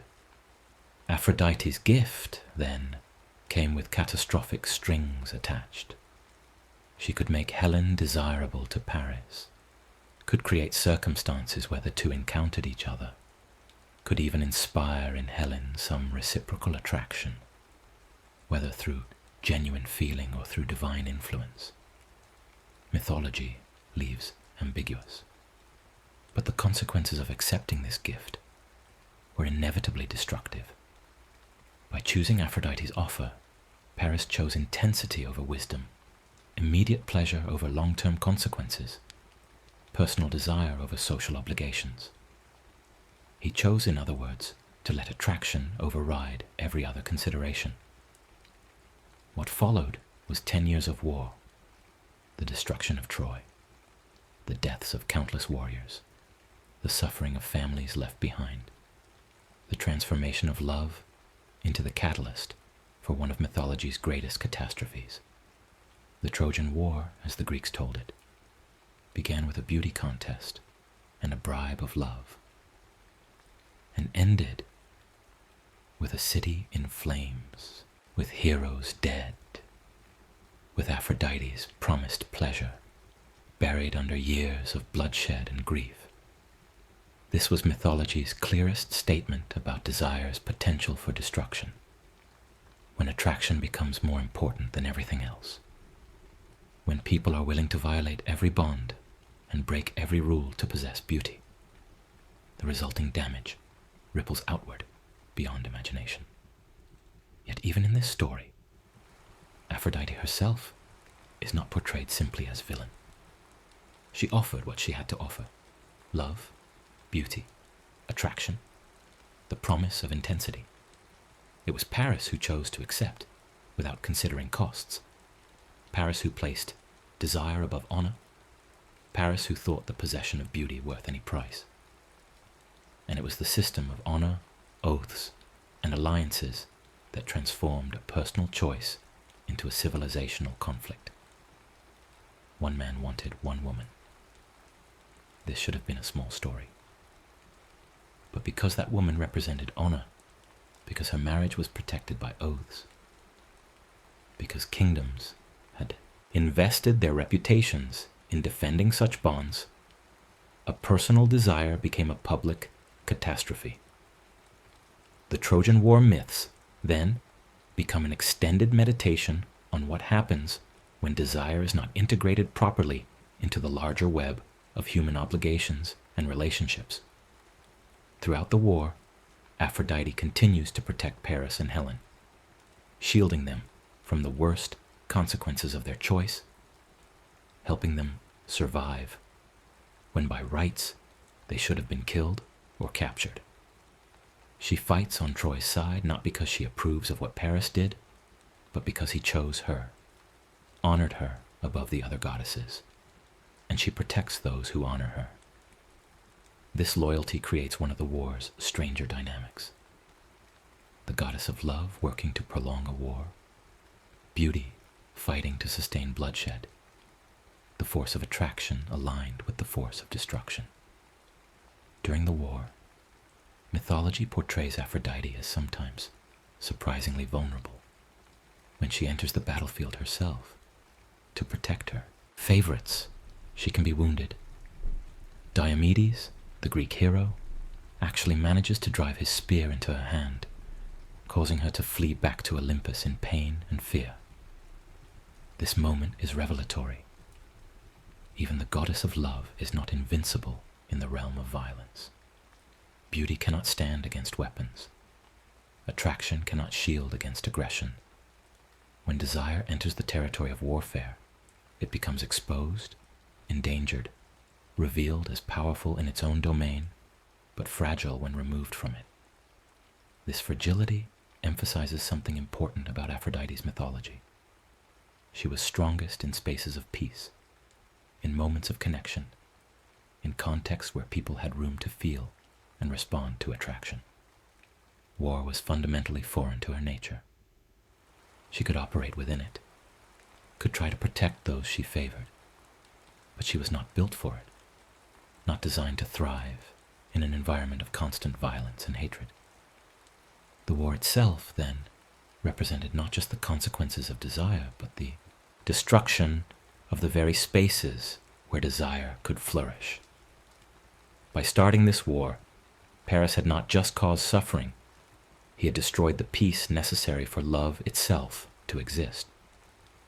As the war dragged on, mythology explored how desire and attraction continued to operate even in catastrophic circumstances. Warriors on both sides spoke of Helen's beauty, wondered whether any woman could be worth such cost, debated whether to blame her or pity her, or simply acknowledge her as the embodiment of what men fight for. Helen herself became a tragic figure in later tellings, a woman whose beauty was both gift and curse, who was desired by everyone but perhaps never truly seen as a person, whose attractiveness made her into a prize to be won, rather than a human being to be known. Some versions of the myth suggest Helen was ambivalent about Paris, that she regretted the consequences of their union, that she understood the destruction her beauty had caused. Other versions portray her as genuinely in love, as choosing Paris freely and bearing the judgment that followed. The variation in storytelling reveals something about how the Greeks thought about desire. It can be compulsion or choice or something in between, and from the outside, it is often impossible to tell which. Did Aphrodite force Helen to love Paris? Or did she create circumstances where Helen's own attraction could emerge? Did Helen go willingly, or was she carried off? Did she stay because she wanted to, or because she had no choice? Different storytellers answered differently, but all agreed on this. Whether willing or compelled, her presence in Troy turned desire into destiny and beauty into a battlefield. The war finally ended, not through Aphrodite's influence, but through craft and deception. The famous wooden horse, the trick that brought Greek warriors inside Troy's walls, the strategy that succeeded where years of combat had failed. The city fell, the Trojans were killed or enslaved, and Helen was returned to Menelaus. The reunion of Helen and Menelaus is portrayed with varying tones across different tellings. Some suggest Menelaus intended to kill her for her betrayal, but could not bring himself to do so when he saw her beauty again. Others suggest Helen had been waiting to return all along, that she had remained loyal in spirit even if separated in body. Still others portray a cold reunion, two people reunited by duty rather than desire, bound by marriage but no longer by love. Regardless of which version one follows, the aftermath of the Trojan War became a meditation on cost and consequence. Heroes returned home to find their families changed, their kingdoms disrupted, their lives irrevocably altered by a decade of absence. Many never made it home at all, dying in shipwrecks or being killed by those who had seized power in their absence. The survivors bore scars, physical and psychological, memories of violence that could not be forgotten, losses that could not be restored. And at the center of it all was this question: was beauty worth it? Was desire worth it? If you could go back and make the choice again, knowing the cost, would you still choose intensity over peace? Mythology offers no single answer, but the weight of the story suggests a somber lesson. Intensity is real and powerful, but it is not always worth what it costs. Beauty can inspire devotion, but devotion can become obsession. Attraction can feel like fate, but following it without wisdom leads to destruction. The Trojan War stood as mythology's largest example of desire unmoored from judgment, attraction pursued without consideration of consequence, beauty valued above everything else until beauty itself was buried in ashes. Yet even in the aftermath, Aphrodite remained a goddess to be honored, a force to be respected. The Greeks did not respond to the Trojan War by rejecting love, or beauty, or pleasure. They understood that the problem was not desire itself, but desire without wisdom, attraction without ethics, pleasure without integration into the larger context of a well-lived life.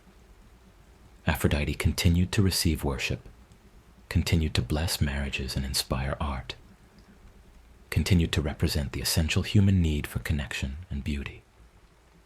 But her myths after Troy carried a new awareness, a recognition that her gifts required careful handling, that intensity needed guidance, that love was most powerful when it was also kind. This kindness became increasingly emphasized in later myths and worship practices.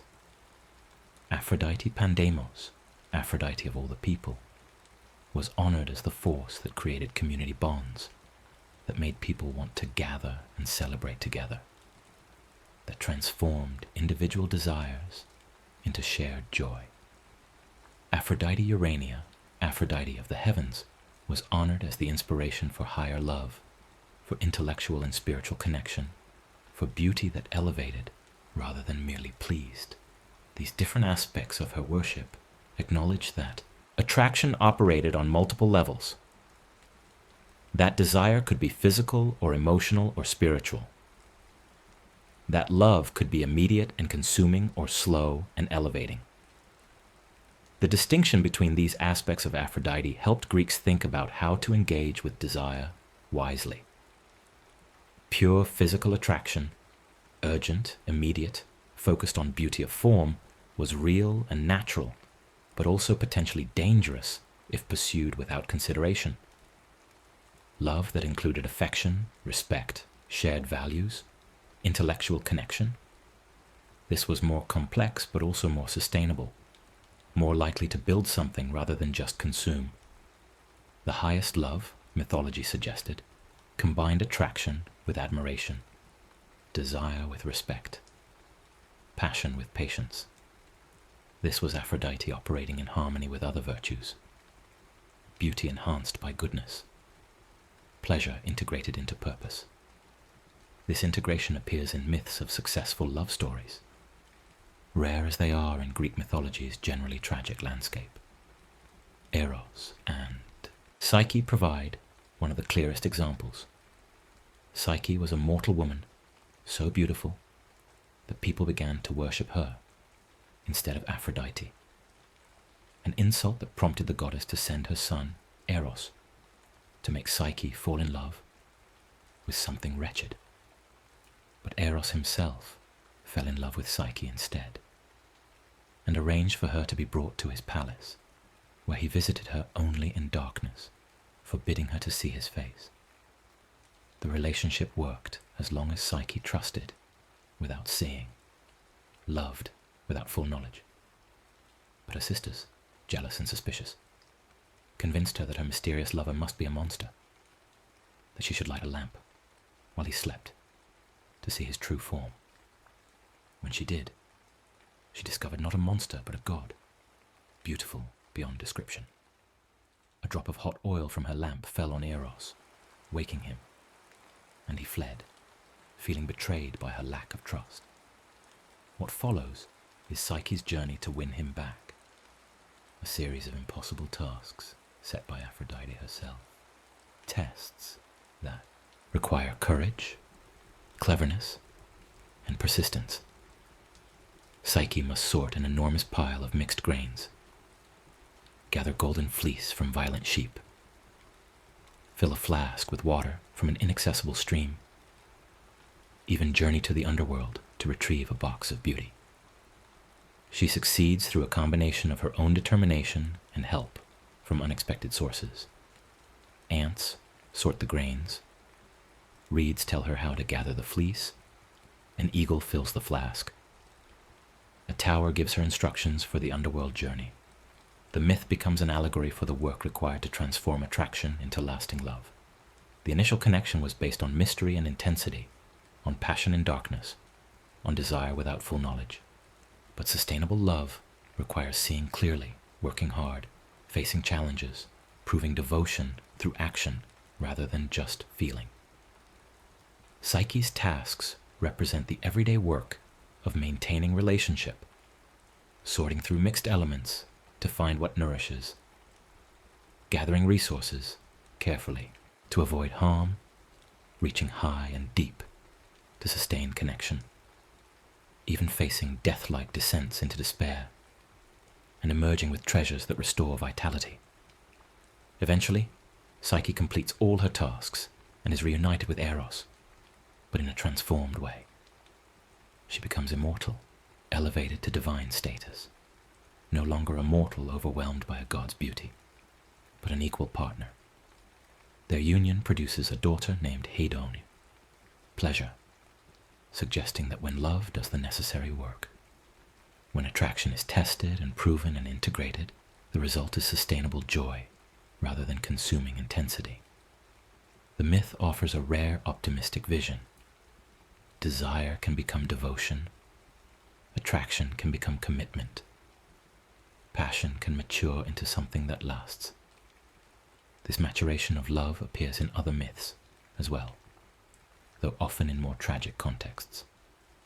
The story of Alcestis and Admetus explores love's ultimate sacrifice. When Admetus was fated to die young, Alcestis volunteered to die in his place. Her love, for him, proving stronger than her desire to live.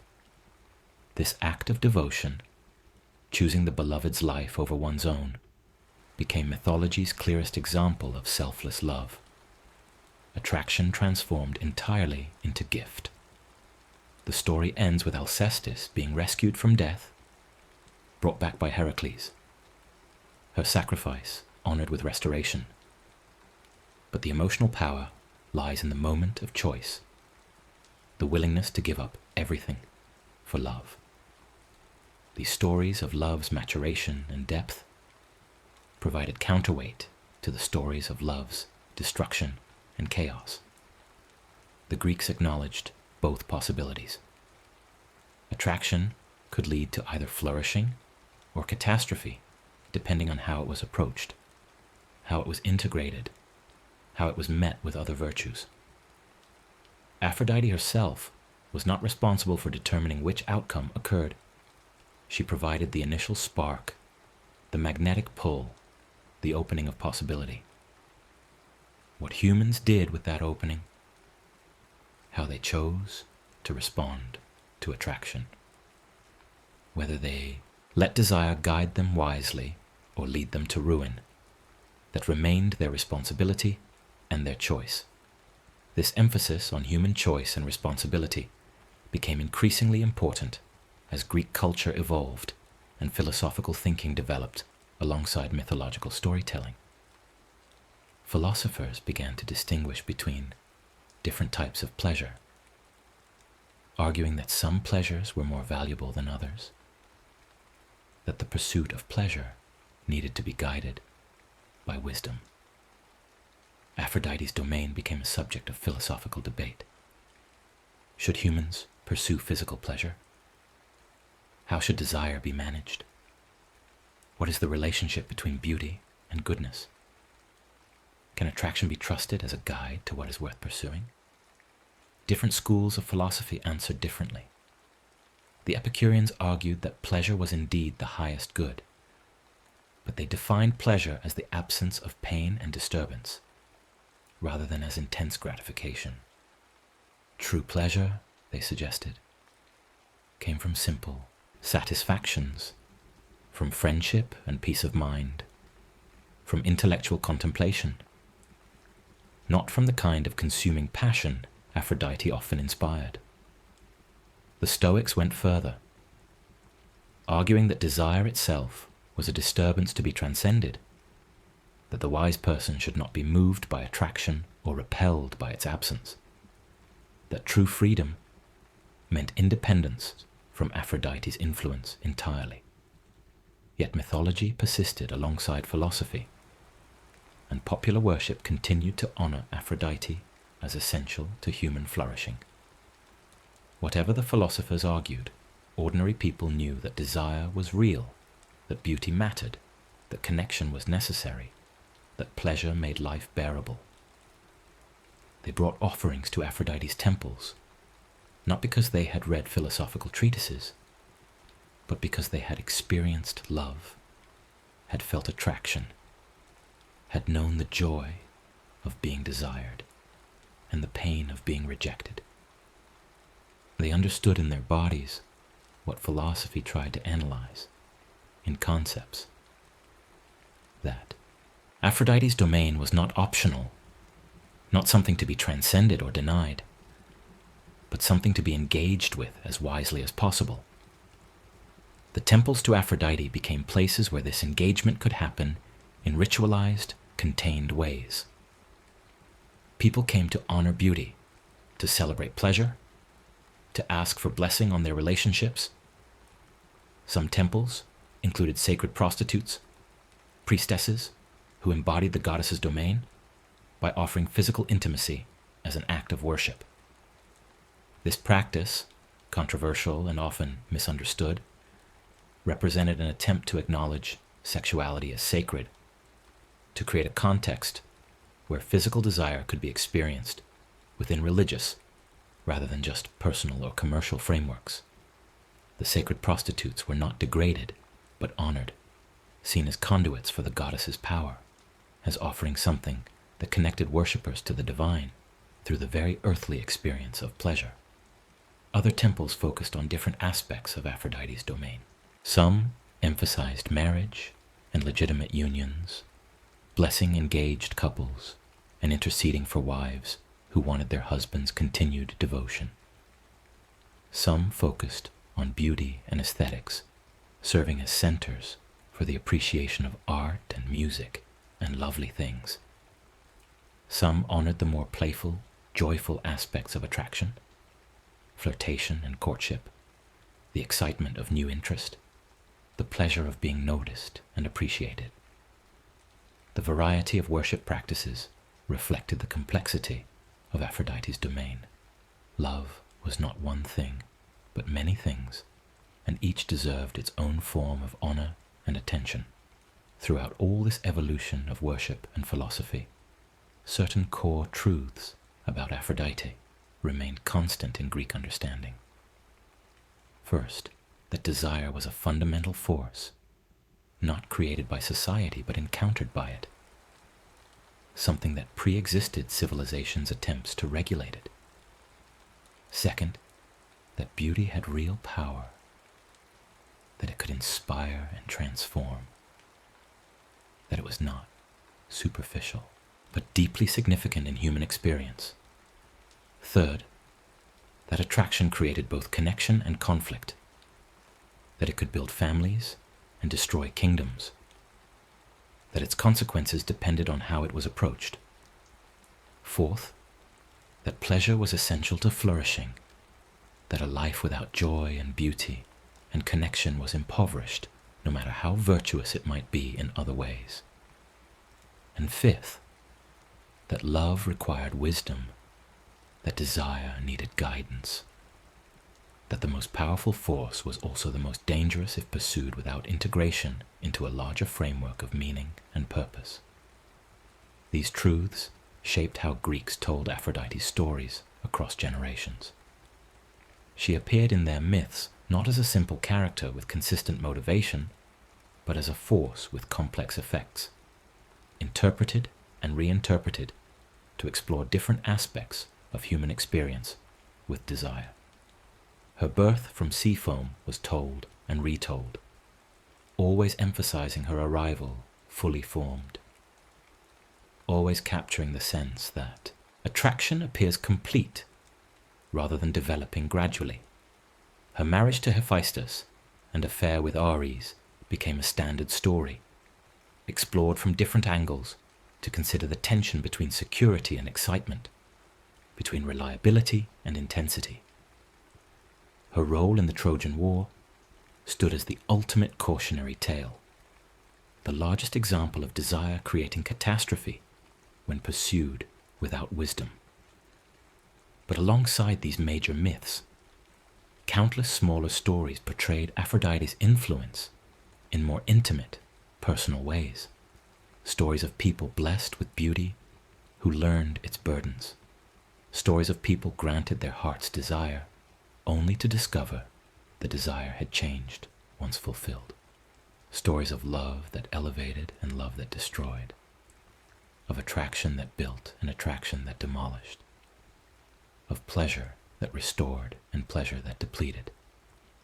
Each story added to the complex portrait of a goddess who represented something fundamental and ineradicable in human nature, something that demanded engagement rather than denial, wisdom rather than suppression. As the ancient world evolved and Greek culture spread and mixed with other traditions, Aphrodite's mythology continued to develop.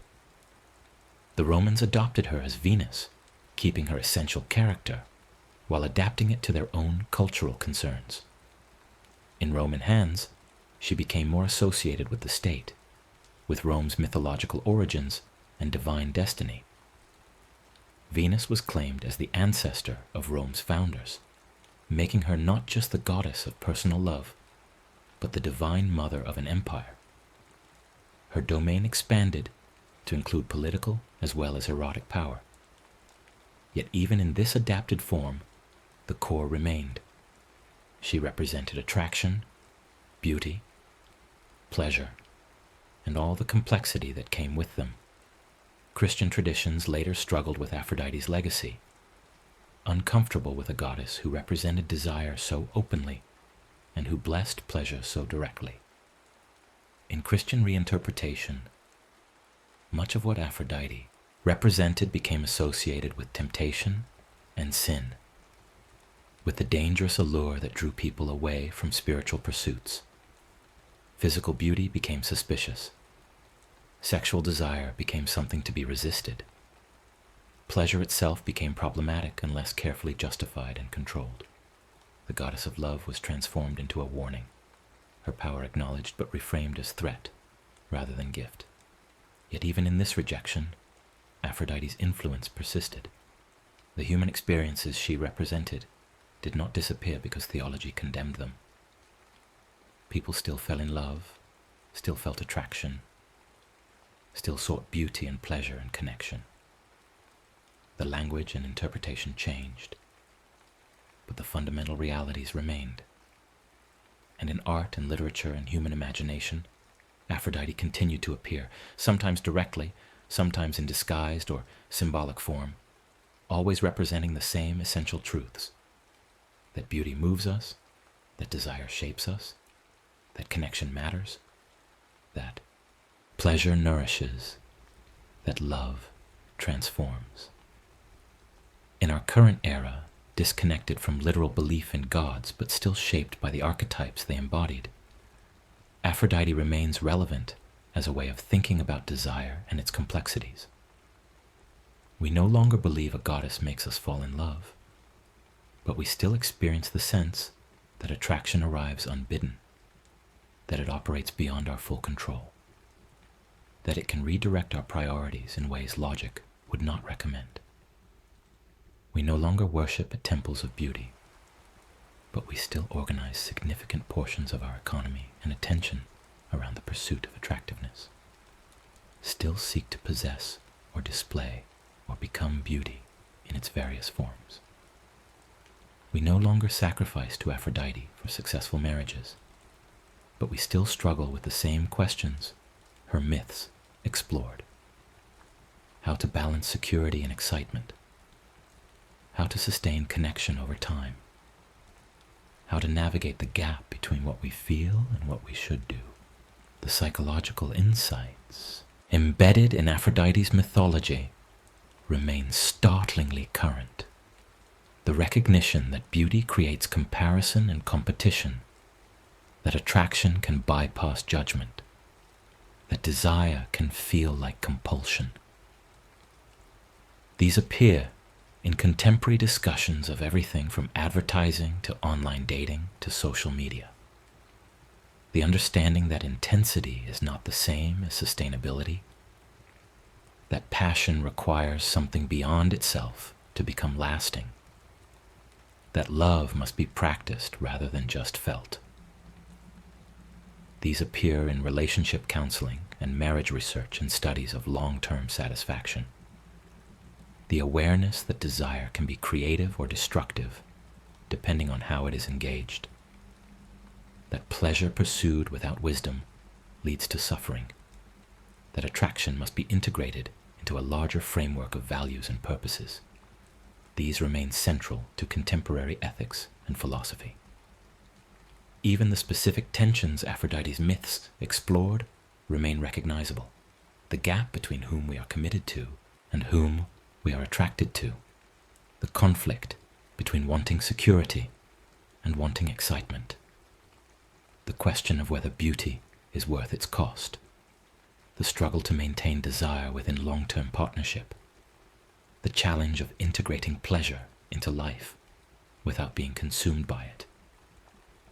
These are still the questions people bring to therapists, discuss with friends, explore in their own hearts. Aphrodite's mythology provided frameworks for thinking about these questions, not by offering simple answers, but by portraying their complexity honestly, by acknowledging that desire is powerful and that power requires careful handling. The goddess's various aspects, Aphrodite Urania inspiring elevated love, Aphrodite Pandemos, creating community bonds. Aphrodite armed and dangerous in some local cults. Aphrodite gentle and blessing in others, reflect the reality that attraction operates on multiple levels and in multiple contexts. Sexual desire, romantic attachment, aesthetic appreciation, communal joy, spiritual longing. All of these fall under the broader category of attraction, of being drawn towards something beyond ourselves, of seeking connection and beauty and pleasure in their various forms. Aphrodite's mythology encompassed all of these because the Greeks recognized they all shared a common root: the fundamental human impulse to move toward what attracts, to seek what pleases, to desire what is beautiful. Understanding this breadth helps explain why Aphrodite could not be simply celebrated or simply condemned, why her mythology had to hold together both creative and destructive possibilities. To honor only Aphrodite would be to make desire the highest value, to risk letting attraction override all other considerations, to invite the kind of catastrophe the Trojan War represented. But to reject Aphrodite entirely would be to deny something essential, to impoverish human experience, to try to live without beauty or pleasure or connection. A life that would be harsh and diminished even if it avoided desire's dangers. The wisdom lay in integration, honoring Aphrodite alongside other gods, letting desire take its place among other values, approaching attraction with both openness and judgment. This balanced approach appears in mythology's happiest endings, rare as they are. When love worked well in Greek stories, it was usually because the people involved combined attraction with other virtues: courage, loyalty, patience, wisdom, humor. They felt deeply, but chose carefully. They were drawn by beauty, but looked for character. They experienced passion, but built friendship. They desired intensely, but also respected deeply. In such cases, Aphrodite's gift became the foundation for something larger, the initial spark that ignited a fire carefully tended into warmth that sustained rather than consumed. The image of fire captures this duality perfectly. Fire can be catastrophic, destroying everything it touches, spreading beyond control, reducing, flourishing, to ashes. But fire can also be warmth, light, the center of the home, the means of cooking and comfort and protection, the gathering point where community forms. The difference lies not in the fire itself, but in how it is contained, fed, and maintained. So too with desire. The same force that can destroy lives can also warm them, if approached with wisdom, if integrated into proper context, if tended with care and attention. Aphrodite's mythology, across all its variations and developments, ultimately teaches this simple but profound lesson. Desire is real. Beauty matters. Pleasure nourishes. Connection sustains. Love transforms. But these truths require wisdom to be engaged safely. They require integration into a larger framework of values and purposes. They require the recognition that intensity is not the only measure of value, that immediate gratification is not always worth its cost, that attraction must be met with judgment about whether and how to act on it. The goddess herself cannot provide this wisdom. She can only provide the desire that makes wisdom necessary. This is perhaps Aphrodite's ultimate gift, not desire itself, but the challenge desire creates, the necessity it imposes for humans to develop discernment and self-awareness and ethical reasoning. Without attraction, humans might never have to think carefully about their choices, might never have to weigh competing values, might never have to develop the capacity to feel strongly and still choose wisely. Aphrodite forces growth by creating situations where the easy path and the wise path diverge, where what you want and what you should do are not the same, where beauty beckons but consequence awaits. In this sense, even her most destructive myths become educational. The Trojan War teaches by showing the ultimate cost of desire pursued without wisdom. Helen's story teaches by showing how beauty can become a burden when it makes one into an object rather than a person. The Affair with Ares teaches by showing the gap between intensity and sustainability. The Judgment of Paris teaches by showing how attraction can blind people to consequence. Each myth presents a scenario where Aphrodite's influence creates a choice point, and the tragedy lies not in the influence itself, but in how humans respond to it. This educational function helps explain why Greek children were taught these myths, why they were retold at festivals and depicted in art and woven into the cultural fabric. They were not just entertainment, not just religious doctrine, but a kind of emotional and ethical preparation for the experiences everyone would encounter. The experience of attraction, of desire, of beauty's power, of pleasure's pull, of love's transformative and sometimes destructive force.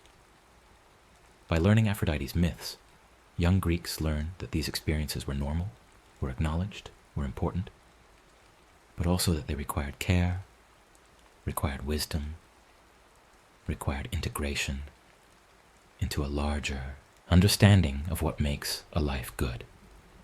The myths also provided language for experiences that might otherwise be inarticulate or shameful.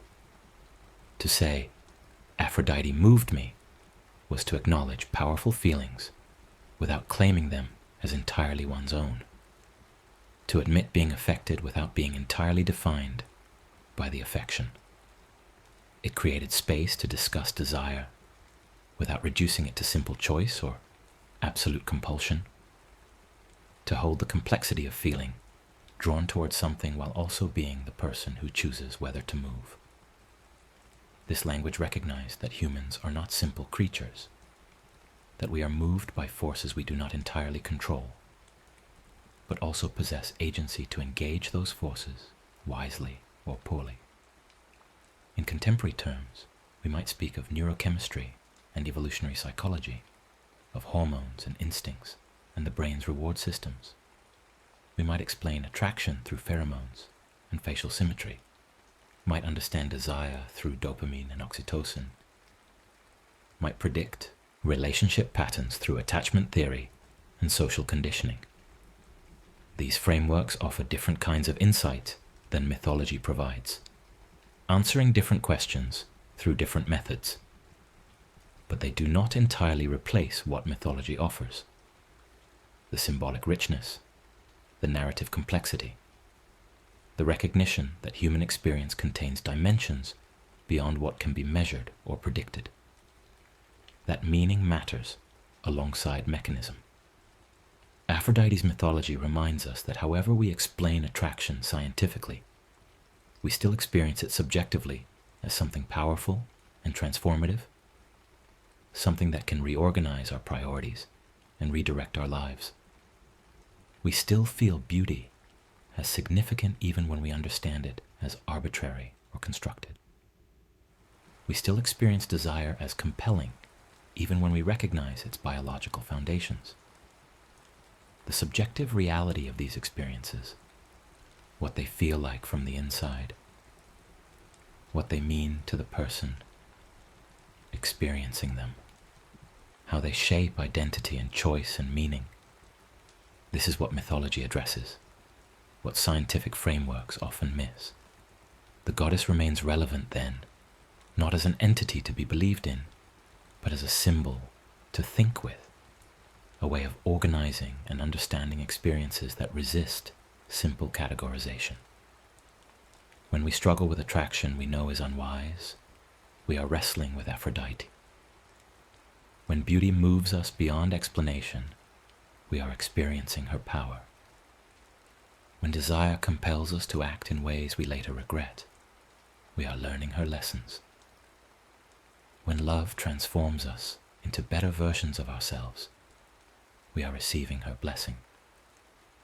The language may be metaphorical now rather than literal, but the experiences it describes remain immediately recognizable, and the wisdom her myths contain remains applicable. The need to approach desire with judgment, to integrate pleasure into a larger framework of meaning, to recognize that intensity is not the only value, to understand that attraction creates both possibility and danger. These lessons do not become less true because we no longer believe a goddess literally controls them. If anything, the recognition that these forces arise from within ourselves rather than being imposed by external deities makes the wisdom more urgent.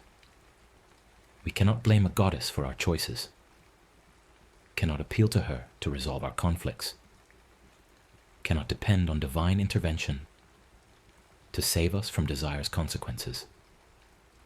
We must develop our own wisdom, our own discernment, our own capacity to feel strongly and choose carefully. This responsibility is both burden and dignity. Burden because it means we must do the hard work of integration ourselves, must develop self-awareness and ethical reasoning, and the capacity to delay gratification when necessary. Dignity because it means we are not puppets of forces beyond our control, not victims of our own desires, but agents capable of feeling deeply and still choosing wisely, of experiencing attraction and still maintaining our values, of letting love transform us without destroying us. Aphrodite's mythology, understood in this light, becomes a kind of training ground for this work.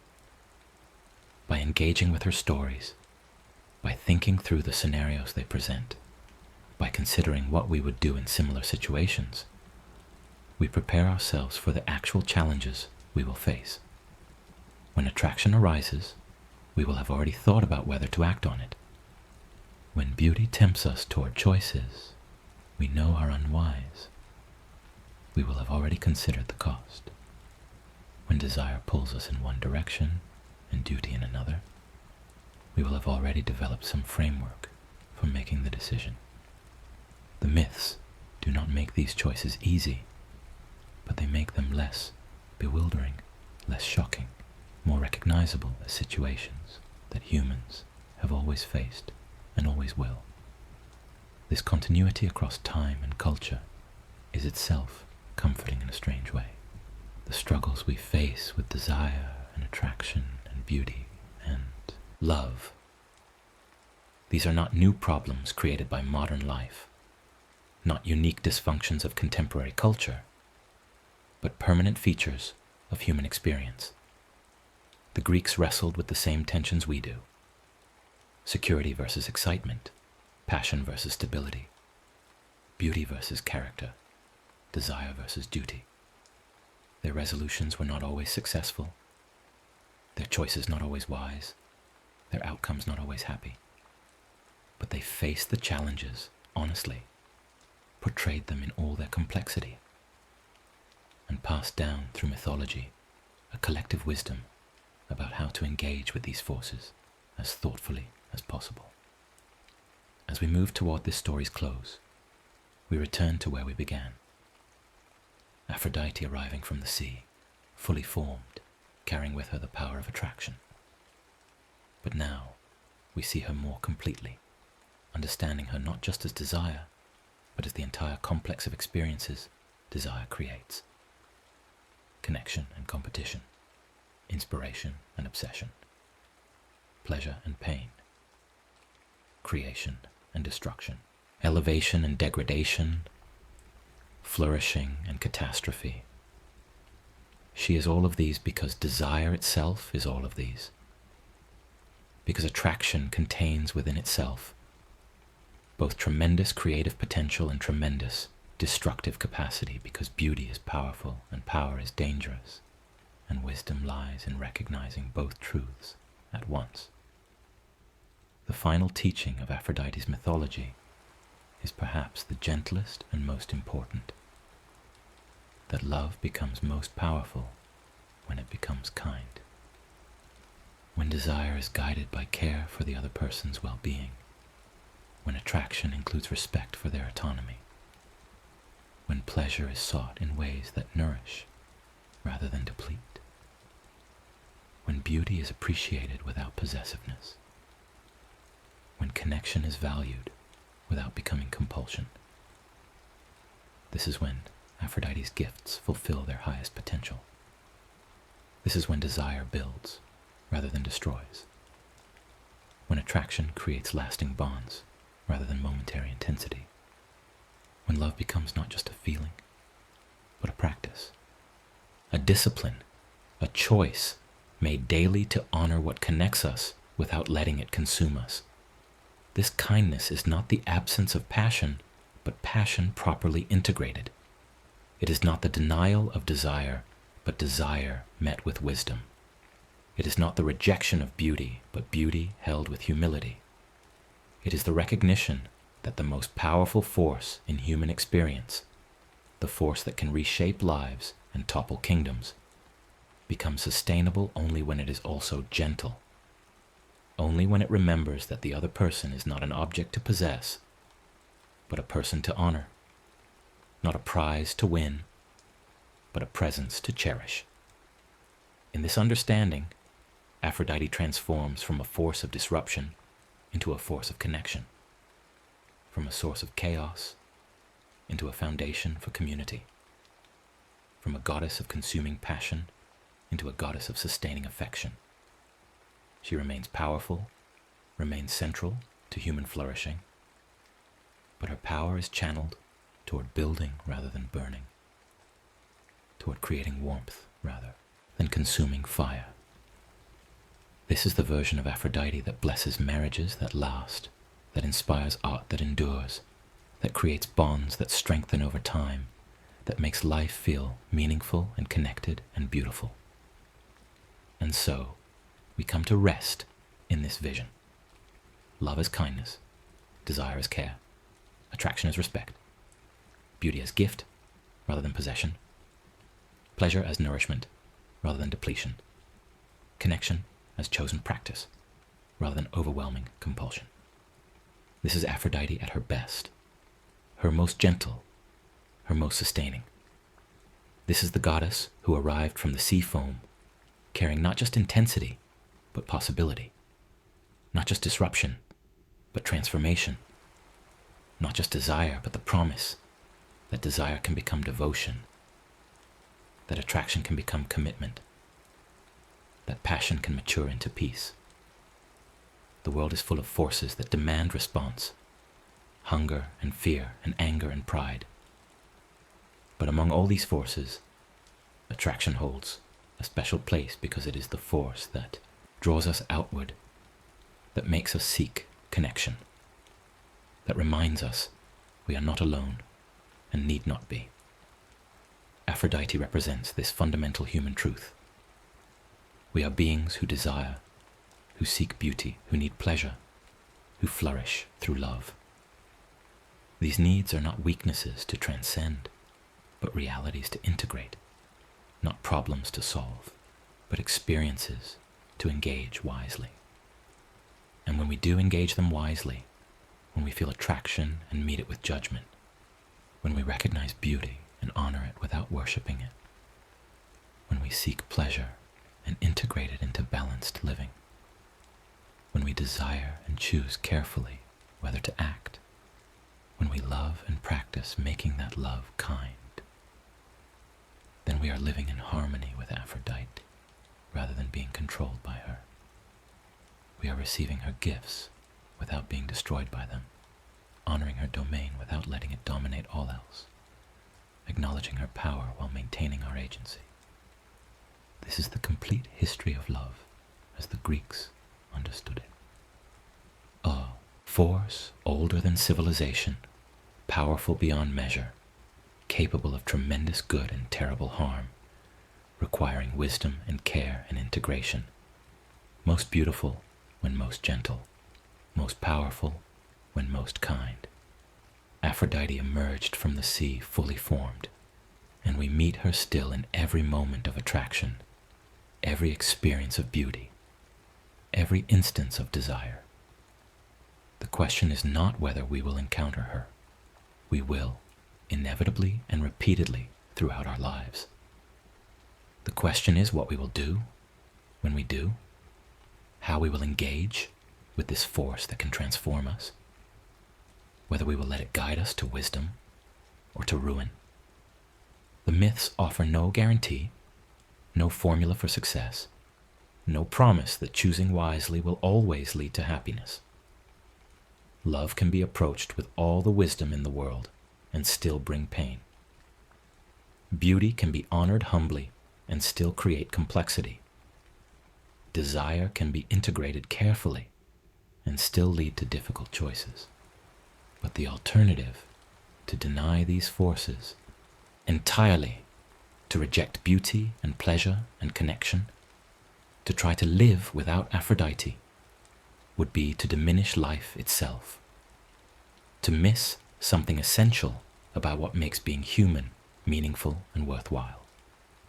So we honor the goddess in whatever form feels true to us, through literal worship or metaphorical understanding, through religious practice or psychological insight, through myth or science or art or simple lived experience. We honor her by acknowledging that desire is real, that beauty matters, that pleasure nourishes, that connection sustains, that love transforms. And we honor her most truly by engaging with these realities wisely, by bringing to attraction the full resources of human judgment and care, by letting desire move us without controlling us, by making love into practice rather than just feeling. In this way, Aphrodite's story becomes not just a myth, but a map, not just entertainment, but education, not just history, but ongoing guidance for navigating the permanent human challenges of desire and beauty and love. Her emergence from the sea continues in every new attraction, every fresh experience of beauty, every moment when we feel drawn toward connection. Her influence persists in every choice we make about how to respond to these experiences, every decision about whether to act on desire or let it pass, every question about what we are willing to risk or sacrifice for love. And in our best moments, when we manage to feel deeply and choose wisely, when we let desire guide us toward genuine connection rather than mere possession, when we honor beauty without being enslaved by it, when we seek pleasure in ways that nourish rather than deplete. In these moments, we are living Aphrodite's mythology, not as tragedy, but as blessing, not as warning, but as promise, not as force that destroys, but as power that sustains. The heart settles finally, not by denying what it wants, but by choosing what serves the whole person, the whole life, the whole web of relationships and commitments and values that make existence meaningful. Aphrodite teaches this through every one of her myths, through every story of desire's complexity and love's transformative power. She teaches it not through prescription, but through portrayal. Not through commandment, but through consequence. Not through telling us what to do, but through showing us what happens when we do various things with the power she represents. Softness is not weakness. Beauty is not frivolous. Pleasure is not shameful. Desire is not enemy.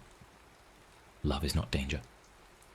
These forces become dangerous only when engaged without wisdom, pursued without integration, honored without balance. When approached carefully, when integrated thoughtfully, when balanced properly, they become what makes life not just livable, but lovely. Not just endurable, but enjoyable. not just survived, but celebrated. This is the final gift of Aphrodite's complete history. The recognition that gentleness has strength, that kindness has power, that love guided by wisdom becomes unshakable foundation rather than consuming fire. The goddess who emerged from sea foam teaches, through all her complexity and contradiction, that the heart's deepest longings need not be denied, but need to be directed, need not be suppressed, but need to be shaped, need not be rejected, but need to be refined into their highest forms. And so we rest in this understanding, letting it settle gently into awareness. Love is powerful, beauty is real, desire is natural, connection is essential, pleasure is good. These truths stand firm, and alongside them, equally firm. Wisdom is necessary, kindness is crucial, integration is required, balance is essential, care is paramount. Both sets of truths matter. Both must be held. The tension between them is not problem but practice, not failure but the very work of being human. The daily discipline of feeling strongly and choosing well, of being moved and moving wisely, of letting life's powerful forces flow through us without destroying us, shaping us without shattering us, transforming us without consuming us. In this balance, we find peace. In this integration, we find wholeness. In this wisdom, we find the true blessing that Aphrodite, properly understood and engaged, has always offered. The chance to live fully and love deeply without being destroyed by the very intensity that makes life worth living. This is her complete history, her full teaching, her final gift. That softness and strength can coexist, that gentleness and power can combine, that love can be both transformative and sustainable when approached with the care it deserves and the wisdom it demands. The story ends where it began, with beauty emerging from the sea, with desire arriving in the world, with attraction reshaping everything it touches. But now we understand what to do when it arrives, not to flee from it or be consumed by it, but to meet it with awareness, to honor it with wisdom, to let it guide us toward genuine flourishing rather than momentary intensity, toward lasting connection rather than brief passion, toward love that builds rather than love that burns. This is the peace Aphrodite offers, finally. Not the absence of desire, but its transformation. Not the ending of attraction, but its elevation. Not the denial of beauty, but its integration into life well lived. And in this peace, the heart can rest, knowing it is allowed to want, allowed to feel, allowed to desire, allowed to love, and also knowing it possesses the wisdom to want well, to feel fully, to desire carefully, to love kindly. This knowledge settles over consciousness like gentle waves on a shore, like sea foam gathering into form, like the goddess herself arriving to remind us that we are beings capable of tremendous passion and tremendous wisdom. Both, capable of feeling the full force of attraction and still choosing carefully, still loving well, still building lives that honor both intensity and stability, both excitement and peace. The mind can rest now, holding these truths lightly. Desire is real and wisdom is necessary. Beauty is powerful and kindness is paramount. Love transforms and care sustains. All true, all holding together, all settling into quiet understanding that the forces that move us most deeply need not destroy us. That what we feel most intensely can be engaged most wisely. That the power of attraction and the power of choice can work together rather than against each other, can create harmony rather than chaos, can build rather than burn. And in this harmony, there is rest. There is peace. There is the quiet certainty that love, approached with kindness, becomes not a storm to survive, but a home to return to. Not a force that consumes, but a presence that sustains. Not an intensity that exhausts, but a warmth that restores. This is Aphrodite's final teaching, her gentlest wisdom, her most sustaining gift, that the heart can be both passionate and peaceful, both open and wise, both capable of tremendous feeling and tremendous discernment, both moved by beauty and guided by goodness. Let this understanding settle. Let it bring rest. Let it ease the eternal human tension between what we feel and what we choose, between what attracts and what serves, between intensity and sustainability. Both can exist. Both belong. Both have their place in a life well lived, a heart well tended, a love well practiced. This is the complete history of love. From sea foam to settled heart, from overwhelming force to integrated wisdom, from consuming passion to sustaining kindness, from chaos to peace, from the goddess's arrival to the gentle settling of her gifts into balanced life. Here, finally, is rest. Here is the gentle conclusion that follows from understanding. We are beings moved by powerful forces, and we are also beings capable of wise response to those forces.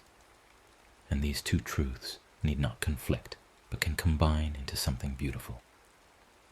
A life that feels deeply and chooses well, that desires intensely and loves kindly, that is moved by beauty and guided by wisdom, that receives Aphrodite's gifts with gratitude and shapes them with care into something that sustains rather than destroys, that builds rather than burns, that brings peace rather than chaos. And so we end as we began, with awareness of desire as force older than ourselves, powerful beyond our control, essential to our flourishing. But now this awareness comes with understanding, with wisdom, with the recognition that this force need not be enemy or threat, but can be, when met with care, when integrated wisely, when guided by kindness, the very power that makes life not just livable but lovely, not just endurable but meaningful, not just survived but celebrated, not just experienced but treasured. Softness brings strength. Gentleness brings power. Kindness brings peace.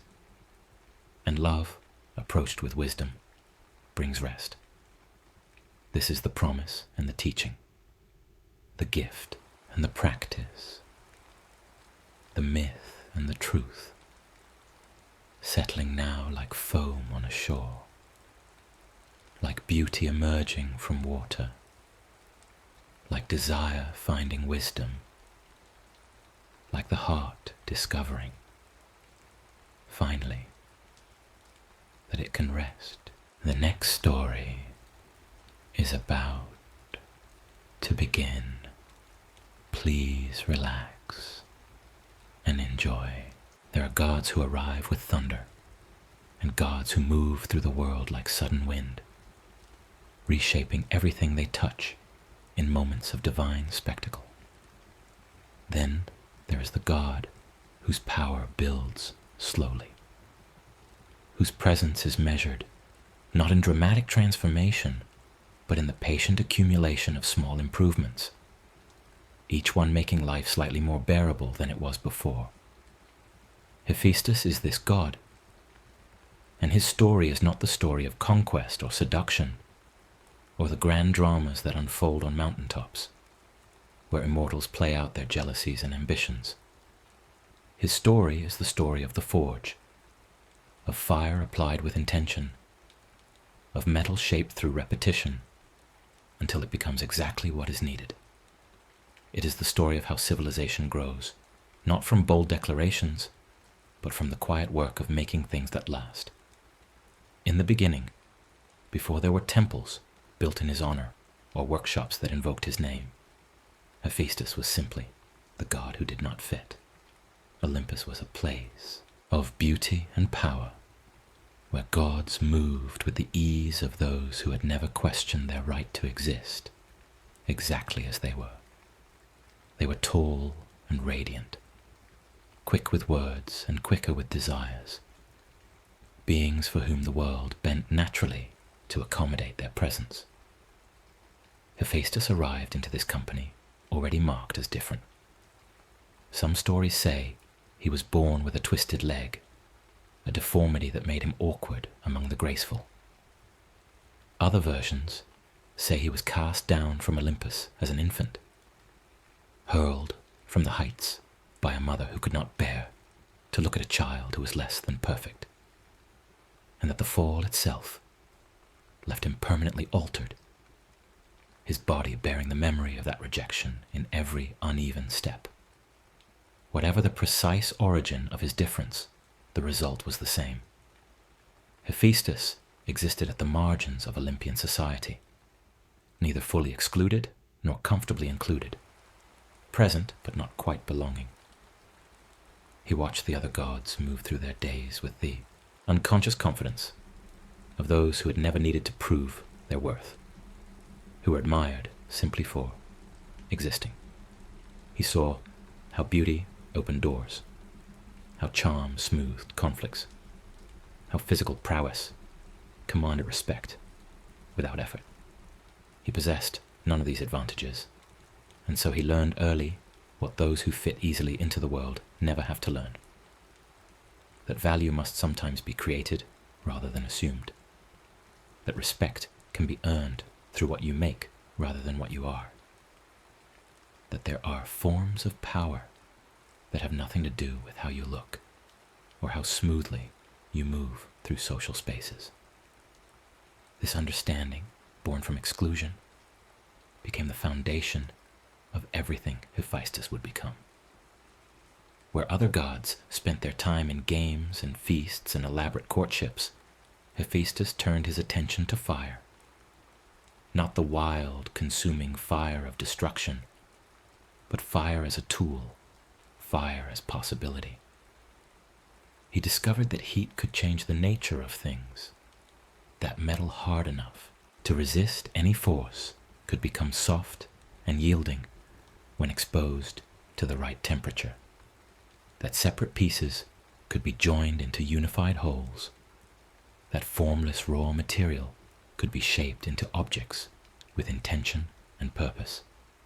Fire became his language, the medium through which he translated ideas into reality, and the forge became the place where he was not awkward or ungainly, but supremely competent, moving with a precision and grace that had nothing to do with how his body looked, and everything to do with what his hands knew how to do.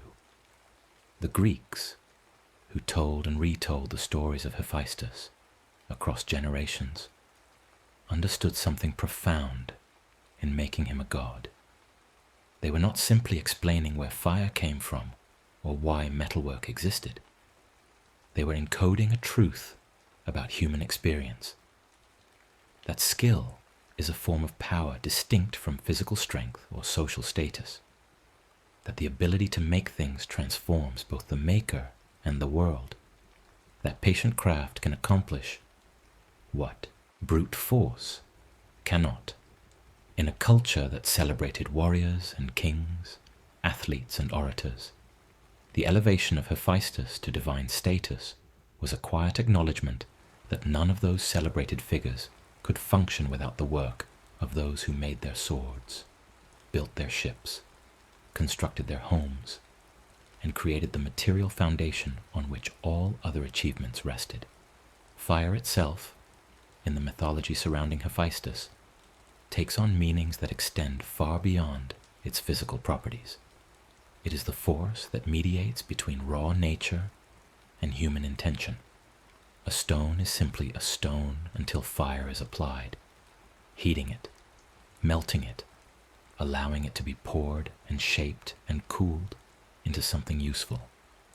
Wood in its natural state can provide shelter and fuel, but wood that has been heated and bent and joined becomes furniture, tools, the infrastructure of domestic life, Clay pulled from the earth is formless potential, but clay that has been shaped by hands and hardened by fire becomes a vessel that can hold water, store grain, preserve the work of one season for use in another.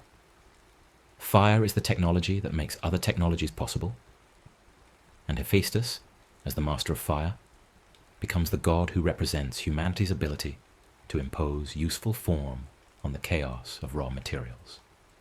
This transformation is not violent in the stories of Hephaestus. It is methodical, almost gentle.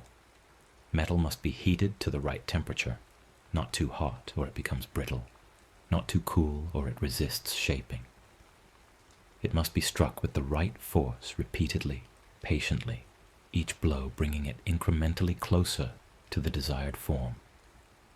There is a rhythm to forge work, a steady pattern of heating and hammering and cooling that cannot be rushed without ruining the result.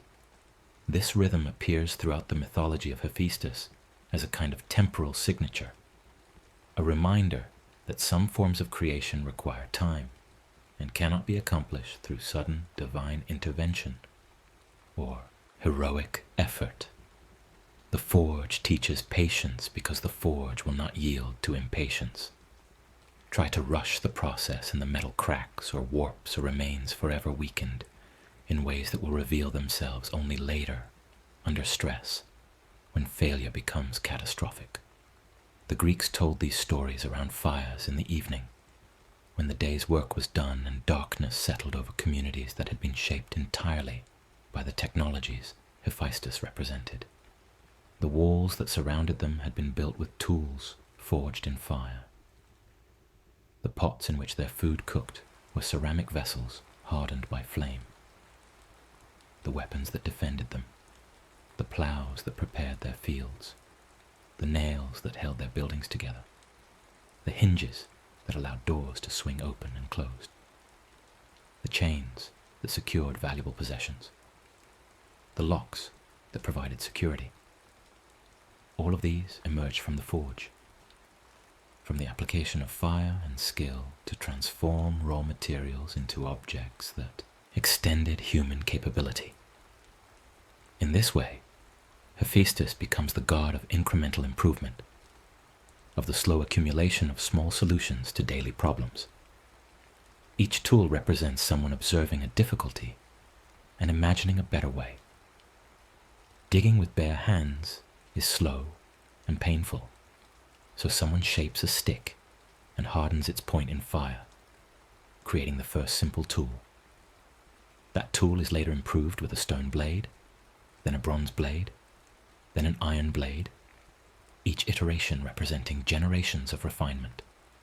A house built without nails must rely on carefully fitted joints, requiring immense skill and time. The invention of the nail, a simple piece of metal shaped and pointed, revolutionizes construction by allowing strong joints to be created quickly by workers with less specialized training. The nail is not dramatic. No epic poems celebrate its invention, but it changes the world nonetheless, making shelter more accessible, more affordable, more widespread. This is the quiet genius that Hephaestus embodies, the recognition that civilization is built not through grand gestures, but through countless small improvements, each one making life slightly less difficult than before. The god who cannot run swiftly or fight magnificently becomes the god without whom no one else can function, because function itself, the basic ability to accomplish necessary tasks, depends entirely on the tools he creates. Warriors need weapons and armor. Sailors need ships built with tools forged in flame. Farmers need plows and scythes. Even the grandest temples, built to honor the most powerful gods, require metal tools to quarry and shape stone, to cut timber, to join materials into structures that can stand for centuries. The forge itself, in these stories, becomes more than a workplace. it transforms into a symbol of a particular kind of space where transformation happens through process rather than magic. The forge is hot and loud and physically demanding. Sparks fly from struck metal. The air shimmers with heat. The smith's face is lit by the glow of fire, dark everywhere else. This is not the ethereal beauty of Olympus. It is earthy, physical, real in ways that divine palaces are not. And yet it is here, in this unglamorous space, that some of the most powerful objects in Greek mythology come into being. Hephaestus makes armor for Achilles, the greatest warrior of the age, armor so cunningly crafted that it depicts entire scenes from mortal life on its surface, transforming defensive equipment into narrative art. He creates the bronze giant Talos, who guards the island of Crete by circling its shores 3 times daily, hurling boulders at approaching ships. He fashions magical golden servants who assist him in his work, artificial beings that move and think and act with purpose. He builds palaces for the gods, structures of such beauty and permanence that they stand as eternal as the gods themselves. He creates the chains that bind Prometheus to his rock, chains that even a titan cannot break, demonstrating that craft can constrain even beings of immense natural power. Each of these creations tells a story about the relationship between maker and made object. Armor is not merely protection, it is a second skin that allows the wearer to be more than they could be unarmored, to take risks they would otherwise avoid, to stand in situations that would otherwise break them. A well-made shield is not simply a piece of metal, but a portable piece of civilization, carrying images and symbols that remind the warrior what he fights to preserve. Talos represents the idea that craft can create guardians that never tire, never sleep, never falter in their purpose. The golden servant suggests that creation can reduce the burden of labor, that clever making can free the maker to make more. But the chains of Prometheus introduce a darker theme that runs through Hephaestus's mythology: the ethics of making powerful things. Prometheus is being punished for giving fire to humanity, for sharing with mortals the very power that Hephaestus wields most masterfully. Hephaestus is commanded by Zeus to forge the chains that will bind Prometheus, to create the instrument of eternal torture for the Titan who brought fire to humans. The stories do not always dwell on Hephaestus's feelings about this task, but the implications are clear. The smith must sometimes create things he would prefer not to make, must exercise his skill in service of purposes he may not agree with, must wrestle with the knowledge that his creations will be used by others in ways he cannot fully control. This tension between creation and consequence appears throughout the mythology of craft. Hephaestus creates beautiful objects that become sources of conflict and destruction. He makes the golden throne that traps his mother Hera, a piece of furniture so cunningly designed that once she sits in it, she cannot rise, requiring Hephaestus to be brought back to Olympus to release her. He fashions Pandora, the first woman, as a punishment for humanity, crafting her with such beauty and appeal that she cannot be resisted, knowing she carries with her the jar of sorrows that will be unleashed on the world. The skill that makes him valuable is the same skill that makes him dangerous, and the gods who rejected him because of his appearance must eventually beg for his assistance, acknowledging their dependence on his abilities even as they maintain their social distance from him.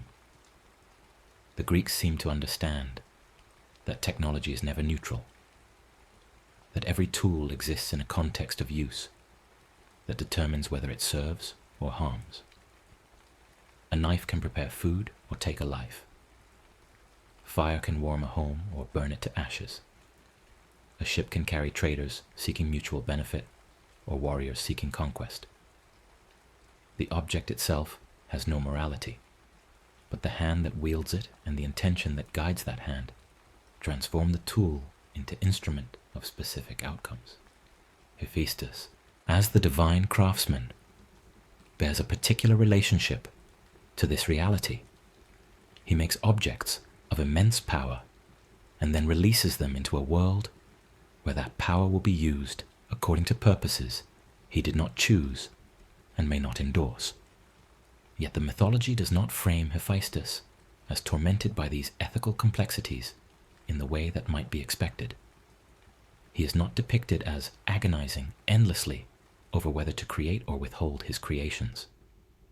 Instead, he continues his work with the understanding that making is his nature and his gift, that the world needs what he provides, and that the alternative to creating useful things is not moral purity, but rather the absence of tools that make life more bearable. This is perhaps a particularly Greek solution to the problem. Acknowledge the complexity, recognize the dangers, and proceed anyway with as much wisdom and care as can be mustered. Because withdrawal is not actually an option when the world depends on the work.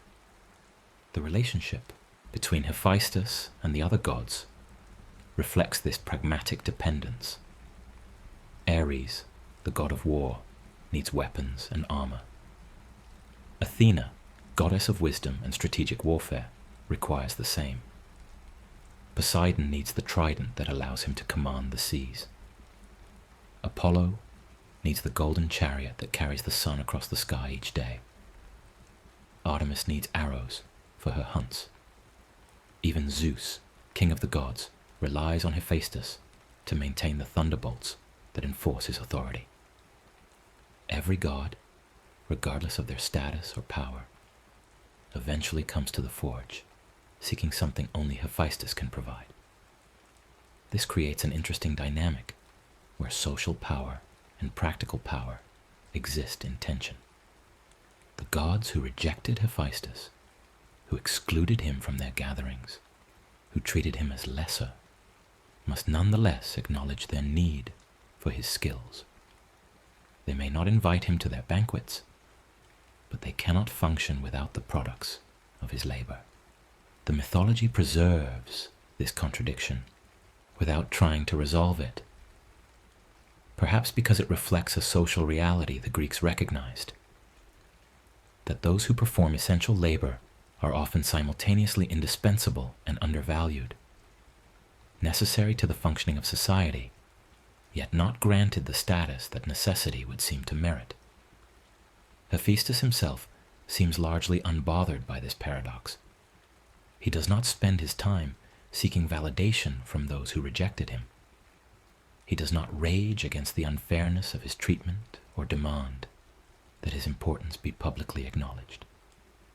He simply continues working, finding satisfaction in the work itself, in the problem-solving and creativity and physical pleasure of shaping resistant materials into useful forms. This too becomes part of his mythology, the idea that craft provides its own rewards, that there is deep satisfaction available in doing difficult work well, that the opinion of others matters less than the quality of the object emerging from the forge. The workshop becomes a kind of refuge in these stories, a space where worth is determined by skill rather than appearance or status. In the forge, what matters is whether the metal is heating evenly, whether the hammer strikes are landing with the right force, whether the finished object will perform its function reliably under stress. These are objective measures, resistant to the subjective judgments that determine social hierarchy. A poorly made sword will fail in battle regardless of whether the smith who made it was beautiful or ugly, charming or awkward, beloved or rejected. A well-made tool will serve its purpose regardless of who forged it. The work itself becomes a form of truth that cannot be argued with or talked around. This quality of undeniable usefulness pervades the mythology of Hephaestus. He may be mocked for his appearance or excluded from social gatherings, but when a god needs something made, they come to him without exception. There is no alternative. His monopoly on craft, skill, gives him a form of power that exists outside the normal social hierarchies of Olympus. A power based not on the ability to dominate or intimidate, but on the simple fact that he can do things others cannot. And those things are necessary for the world to function as the gods desire it to function. The tools and objects Hephaestus creates ripple outward through Greek mythology, enabling other stories to unfold. Achilles cannot fulfill his destiny without the armor Hephaestus makes. Perseus cannot defeat Medusa without the weapons provided by gods who obtain them from divine craftsmen. Jason cannot retrieve the golden fleece without a ship built using techniques and tools that ultimately trace back to the forge. The Odyssey cannot begin without ships, and ships cannot exist without the accumulated technologies of metalworking, woodworking, rope making, and sail weaving that allow humans to venture onto hostile seas with some reasonable hope of survival. Every hero's journey is made possible by the unglamorous work of people who made the hero's equipment. And Hephaestus stands as the divine representation of all those uncelebrated makers whose work enables celebrated deeds. In this way, the mythology of Hephaestus functions as a kind of counter-narrative to the more prominent hero stories. While other myths focus on individual achievement and glory, the stories of Hephaestus insist on the importance of preparation, infrastructure, and the accumulated knowledge embedded in well-made tools. A hero is only as effective as their equipment allows them to be. Courage and strength matter, certainly, but they must be combined with adequate technology to accomplish anything significant. Hephaestus provides that technology, making him the unseen foundation on which heroic action rests. The god's romantic life, such as it is, reinforces these themes in complicated ways. He is married to Aphrodite, the goddess of beauty and desire, in a union that appears to have been arranged by Zeus rather than chosen by either party. The marriage is famously unhappy.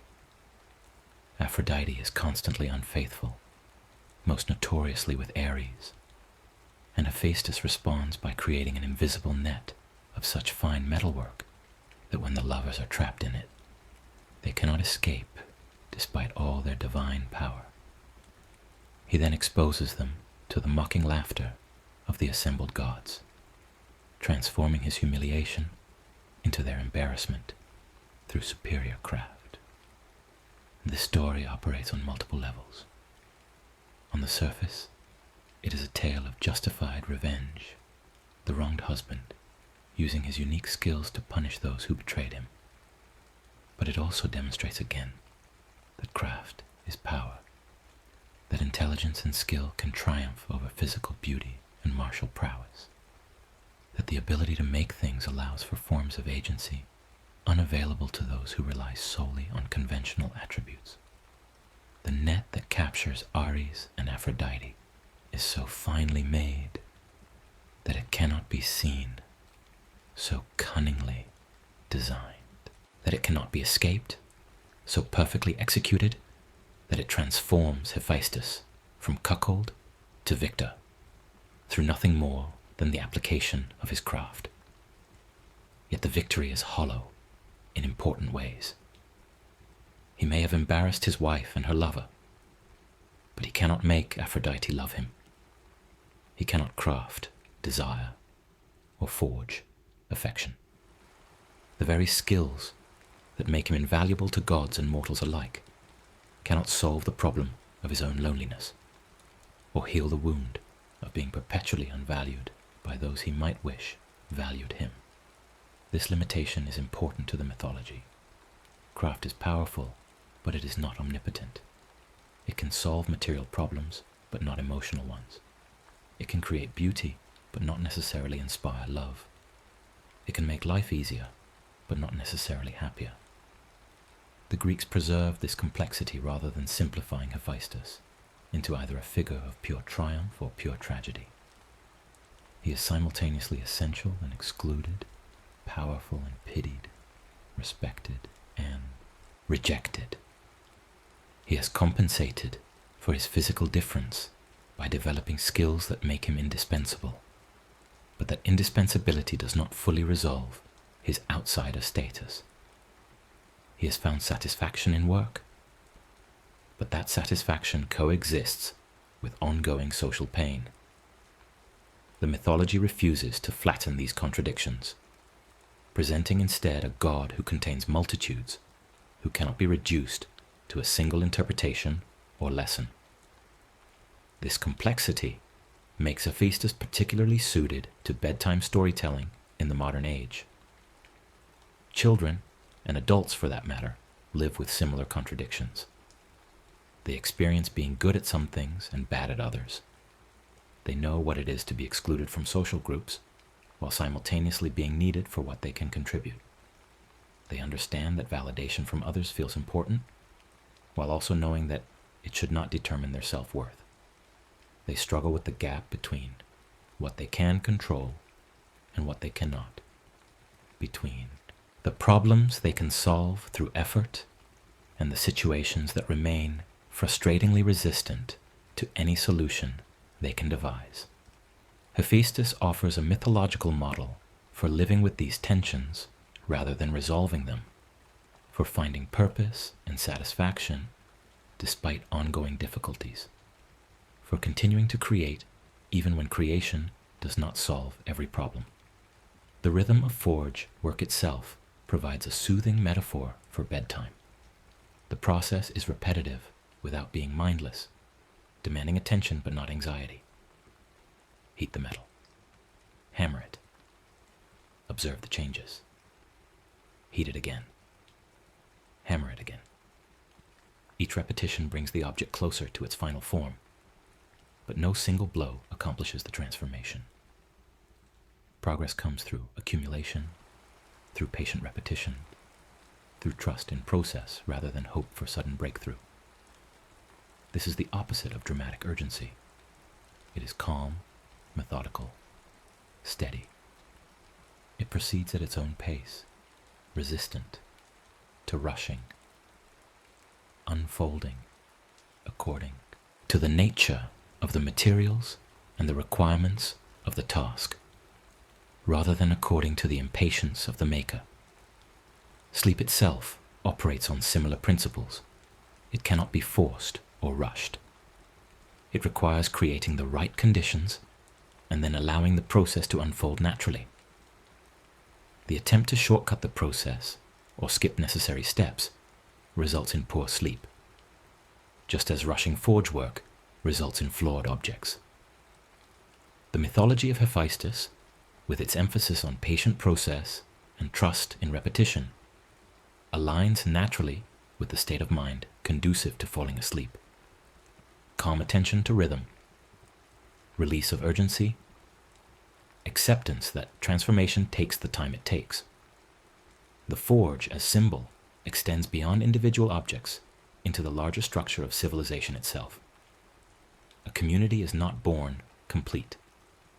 It must be shaped through repeated effort, tested under stress, repaired when it breaks, refined as new needs emerge. The tools that serve one generation become inadequate for the next, requiring new solutions, improved designs, different approaches to familiar problems. This is not failure but evolution, the natural process by which human societies adapt to changing circumstances. Hephaestus represents the ongoing nature of this work, the reality that civilization is not a finished achievement, but a continuous project, requiring constant maintenance and improvement. The homes people live in must be built and then maintained. Roofs leak and must be repaired. Doors wear and must be rehung. Tools break and must be mended or replaced. This endless cycle of creation, use, degradation, and repair forms the background of daily life in ways that are so constant they become invisible. Yet without people willing to perform this work, willing to notice what needs fixing and apply the skill to fix it, communities would decay rapidly into dysfunction. Hephaestus stands as the mythological acknowledgement of this reality, the god who reminds us that order is not natural, but crafted, not permanent but maintained, not given but made and remade through ongoing effort. The etymology of his name connects to fire and light, to the forge and the work performed there, but also to the idea of binding and joining. Much of metalwork involves joining separate pieces into unified wholes. A sword is not a single piece of metal, but multiple materials: iron and carbon, blade and hilt, metal and wood, joined together in ways that make each component work better than it could alone. A building is countless separate pieces held together by nails and mortar and careful joinery. A ship is planks and ropes and sails and oars, all working in coordination. Hephaestus, as god of joining, represents the technological ability to create complex systems from simple components, to build elaborate structures from basic materials, to achieve functionality through clever combination rather than through finding single perfect materials that need no assembly. This principle of joining extends metaphorically into social life.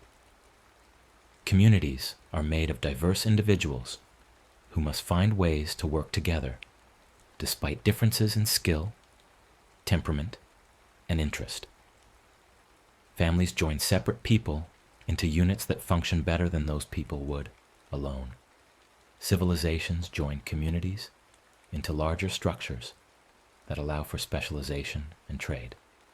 The forge becomes a metaphor for the social technologies that allow cooperation, for the skills and customs and institutions that bind people together into groups capable of accomplishing what individuals cannot. The Greeks situated their forge god at the boundary between divine and mortal worlds in interesting ways. Hephaestus creates objects for gods, but also teaches metalworking to humans. He is both Olympian and connected to earth, both elevated above mortals and intimately concerned with mortal needs. Fire, his primary tool, is divine in origin, according to Greek myth. Prometheus steals it from the gods and gives it to humanity, but becomes thoroughly mortal in application, powering the forges and hearths and kilns and lamps that structure human life. Hephaestus occupies this liminal space, translating divine power into mortal utility, making godly knowledge accessible to human craft. In some versions of the myths, Hephaestus maintains workshops in volcanic regions, where fire emerges naturally from the earth in ways that suggest divine presence. Mount Etna in Sicily and the volcanic islands of the Mediterranean become associated with Hephaestus, places where the boundary between Earth's interior and its surface is thin, where molten rock occasionally forces its way upward in violent demonstrations of subterranean power. These locations make physical sense as forge sites. Where else would you find naturally occurring temperatures hot enough to melt rock? But they also make mythological sense as places where the divine and earthly realms intersect, where the power to transform through heat manifests in ways that suggest intentional design rather than random geology. The craftsmen of ancient Greece invoked Hephaestus not as a distant cosmic force, but as a patron intimately familiar with their daily struggles. They knew what it meant to work in heat, to breathe air thick with smoke and metal dust, to burn themselves on hot materials, to strike and miss and strike again, to spend hours on work that would be undone in moments if not done correctly.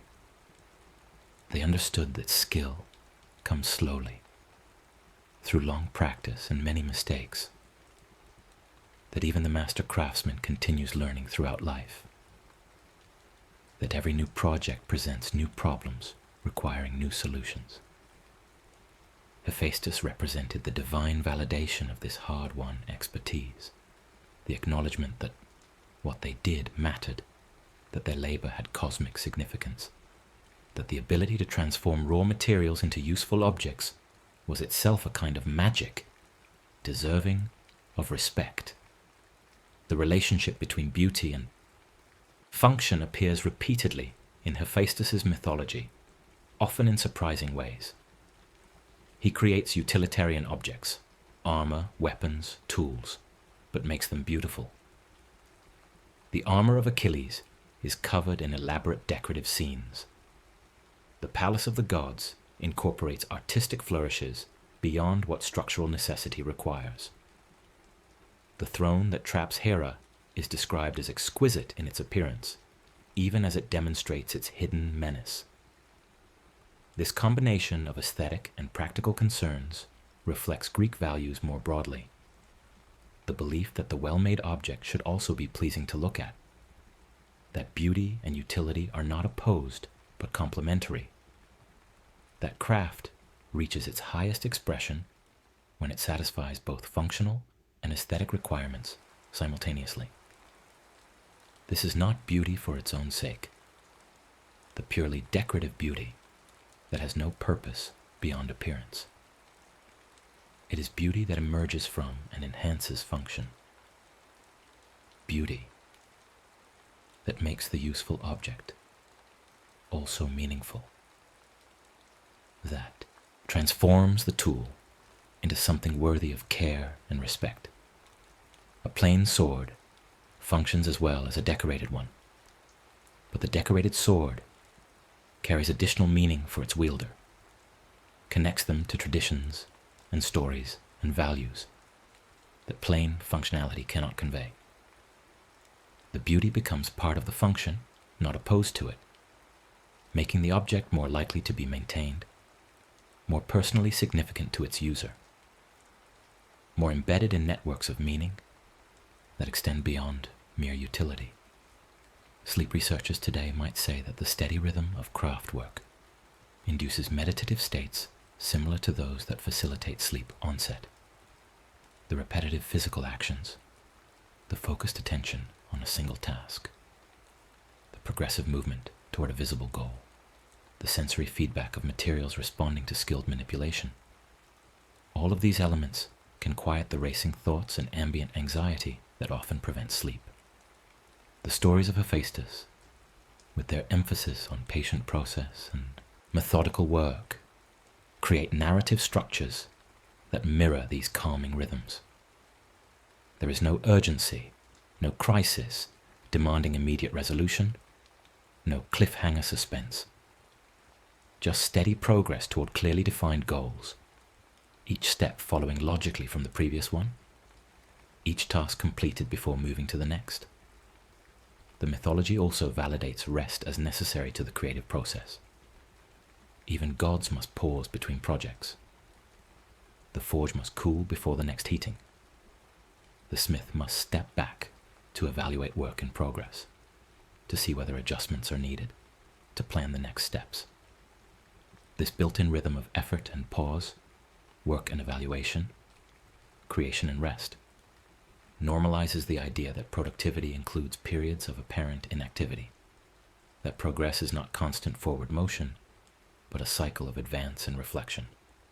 For listeners preparing for sleep, this message counters the cultural pressure toward constant activity, toward filling every moment with productive work, toward treating rest as laziness rather than as essential to sustainable achievement. Hephaestus himself, in the mythology, seems content with his work and relatively unconcerned with the status games that consume other gods. He does not scheme for power or form alliances to increase his influence. He does not compete in the dramatic conflicts that animate much of Greek mythology. He simply works, creating what is asked of him, and also creating spontaneously, according to his own interests and curiosity. This is not passivity, but a form of agency grounded in skill. When you can do things others cannot, you need not spend energy playing political games, because your value is self-evident and your position is secure. The teaching role Hephaestus plays in relation to mortal craftsmen represents another important dimension of his mythology. Gods in Greek stories often jealously guard their powers, punishing mortals who get too close to divine capabilities. But Hephaestus shares knowledge. The skills of metalworking are not hidden, but taught, passed down from master to apprentice, refined across generations, improved as new techniques are discovered and disseminated. This open source approach to knowledge, where the goal is to spread capability rather than hoard it, distinguishes Hephaestus from gods who maintain their status through exclusive access to power. The result is that craft skill proliferates throughout human society. Every town of any size has smiths, potters, carpenters, weavers, people who have learned to transform raw materials into useful objects. This distributed expertise makes communities more resilient, less dependent on any single individual, more capable of solving local problems locally. Hephaestus, as patron of all these craftspeople, represents the value of widespread competence over concentrated genius, of many people with solid skills over a few individuals with extraordinary gifts. Civilization depends more on the former than the latter, on the broad base of capable makers, more than on the narrow peak of exceptional talent. This democratic distribution of skill relates to the bedtime framing in that it suggests everyone has the capacity to create, to make, to transform their environment in useful ways. The listener does not need to be Hephaestus to participate in the work of making the world more livable. They only need to identify something that could be improved and apply patient effort to improving it. The mythology suggests that this effort is noble regardless of scale, that fixing a broken chair matters, that repairing a leaking pipe contributes to civilization's ongoing maintenance, that all such work participates in the divine work of Hephaestus, whether acknowledged as such or not. The transition from Bronze Age to Iron Age occurred during the period when Greek mythology was being formed and refined, and Hephaestus symbolically spans this technological transition. Early stories emphasize bronze work, later ones incorporate iron. The god himself remains constant even as the materials change, suggesting that the principles of craft transcend specific technologies. What matters is not which metal you work with, but whether you understand how to transform it, whether you grasp the relationship between heat and malleability, whether you have developed the skill to shape resistant materials into forms that serve human purposes. This adaptability reflects historical reality. Smiths who mastered bronze work could adapt their knowledge to iron once that technology arrived. The fundamental understanding of forge operation, of how fire affects metal, of when material is ready to work and when it needs more heating. This knowledge transferred across different materials. Hephaestus, as constant god through technological change, represents the transferability of craft knowledge, the way that underlying principles remain valid even as surface techniques evolve. For bedtime audiences, this suggests that skills learned in one context apply in others, that effort spent developing capability is never wasted even if the specific application changes, that the underlying competence transfers. This can be comforting for anyone facing transitions, children growing into new developmental stages, adults changing careers, anyone adapting to new circumstances. The specific tools may change, but the disposition toward patient problem solving, toward methodical effort, toward trust in process, remains valuable across all contexts. The forge as literal space also carries symbolic weight in terms of transformation and identity. When you enter the forge, you are one thing. When you leave, you are changed. Not physically transformed, like materials heated and hammered, but changed by the work you have done, by what you have learned, by how you have extended your capabilities. Each completed project represents a small evolution in skill. Each problem solved adds to the repertoire of solutions you can draw on in future. Each mistake teaches something about what not to do, about where processes can fail, about what to watch for next time. This accumulation of experiential knowledge cannot be rushed or skipped. You cannot become a master craftsman by reading about metalwork or watching others do it. You must heat metal yourself, strike it yourself. Watch how it responds to your specific force, applied at your specific angle, in your specific rhythm. You must burn yourself and learn where not to place your hands. You must ruin pieces and understand what went wrong. You must slowly, through countless repetitions, develop the physical intuition that allows skilled work. The feel of when metal is at the right temperature, the sound of a properly struck blow, the visual assessment of when a piece has been worked enough. Hephaestus represents this embodied knowledge, wisdom that lives in hands and muscles and senses, rather than in abstract principles. The forge teaches through direct experience in ways that cannot be replaced by theoretical instruction. This grounds the mythology in physical reality, even as it deals with divine figures, making the stories resonate with anyone who has learned to do anything requiring physical skill, whether sports or music or cooking or building, or any of the countless human activities that require training the body to perform precise actions automatically.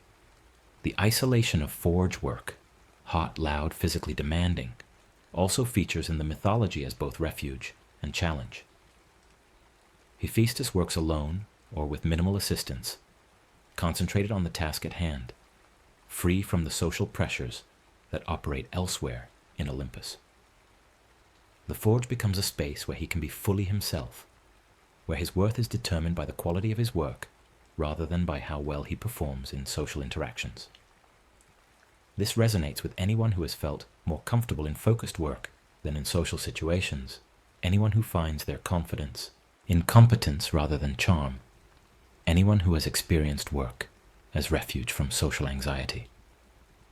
But isolation also means limited connection, limited warmth of human or divine contact, limited opportunity for the kinds of casual interactions that build community. Hephaestus gains independence and security through his skill, but potentially loses something in terms of social integration. The mythology does not pretend this trade-off is simple or painless. It presents both the benefits and costs of finding identity primarily through work, of building life around competence rather than relationship. For bedtime stories, this complexity works well because it validates different personality types and life approaches without insisting on a single correct path. Some people thrive in social settings. Others find their strength in focused individual work. Neither approach is wrong. Both have advantages and limitations. The story of Hephaestus validates the latter path while acknowledging its challenges, providing mythological permission to be the kind of person who finds deep satisfaction in making things even if that makes you different from the socially graceful majority.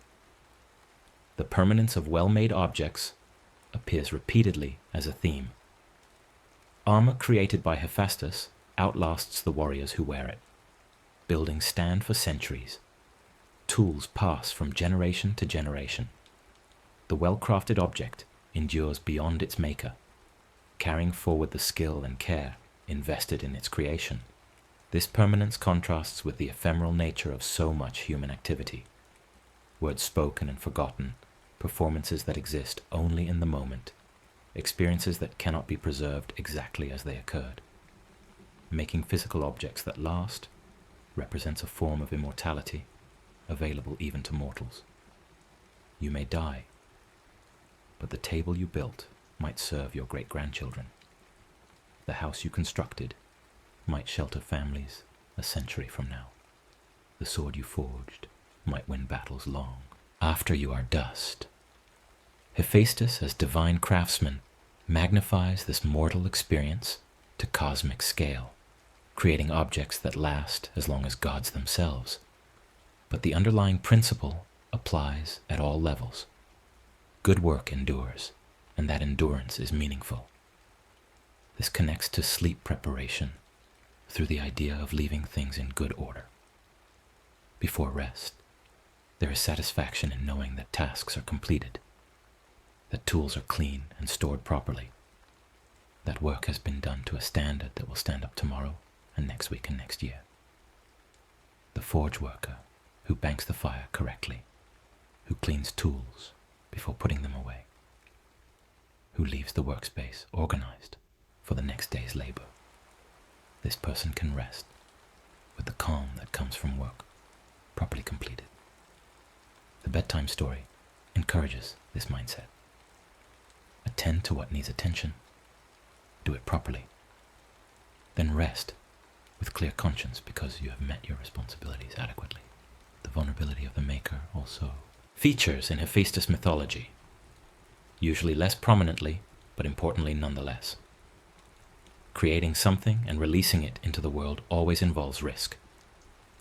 Others may misuse it, break it, fail to appreciate it, criticize it unfairly.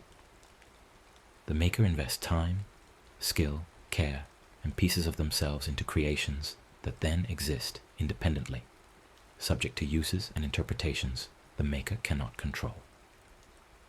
Hephaestus experiences this repeatedly. Objects used in ways he might not choose, his gifts sometimes turned against him, his work appreciated more than he himself is appreciated. Yet he continues making. This persistence in the face of these vulnerabilities represents a kind of courage distinct from battlefield bravery. It is the courage to continue creating, knowing that creation always involves exposure, that putting work into the world always opens you to judgment and misuse, that the only way to avoid these risks is to create nothing, which is not actually an acceptable alternative. The mythology validates this ongoing courage without making it dramatic or heroic in the traditional sense. It is simply what makers do. They make, they release their work, they begin again. For listeners preparing to sleep, this normalizes creative vulnerability. If even gods experience the anxiety of sharing their work, then mortal makers can forgive themselves for similar feelings. The story suggests that these feelings are not weaknesses to overcome, but natural parts of the creative process, to be acknowledged and then proceeded despite. You cannot remove the vulnerability without removing the creation, so you accept the vulnerability as the cost of doing work that matters. The cyclical nature of craft work, project completed, new project begun, materials exhausted and replenished, tools worn and resharpened, mirrors natural cycles of day and night, season to season, life to death, to new life. This rhythm appears throughout Hephaestus mythology in the ongoing nature of his work. He is never depicted as finished, as having completed all possible creation. There are always more requests, more projects, more problems requiring solutions. This could be exhausting if framed as endless burden, but the mythology generally presents it as simply the nature of things. Work is not a temporary condition to be completed, but an ongoing feature of existence, and the goal is to find sustainable rhythms rather than to finish forever. Sleep fits into this cyclical understanding as one phase of the larger rhythm. The workday ends, the forge cools, rest comes, then the new day begins, and work resumes. Neither phase is more important than the other. Both are necessary. The bedtime framing emphasizes this balance, suggesting that rest is not laziness but essential preparation for tomorrow's work, that the cycle requires both effort and recovery, that honoring the rhythm serves the work better than pretending perpetual productivity is possible or desirable. The fire that never entirely goes out becomes a symbol of this continuity. Even when the forge appears cold, embers remain that can be coaxed back to flame, allowing work to resume without starting from nothing. The careful tending of fire represents the care required to maintain any ongoing practice, relationships, skills, health, communities. These things require regular attention. Neglect them too long, and they die completely, requiring much more effort to rebuild than they would have required to maintain. Tend them consistently, and they remain alive, ready to flame back to full activity when needed. This principle of maintenance over dramatic intervention appears throughout craft mythology and practice. The skilled craftsperson prevents problems rather than heroically fixing them, notices wear before it becomes breakage, addresses small issues before they cascade into large failures. This preventive attention is less dramatic than emergency repair, but far more effective.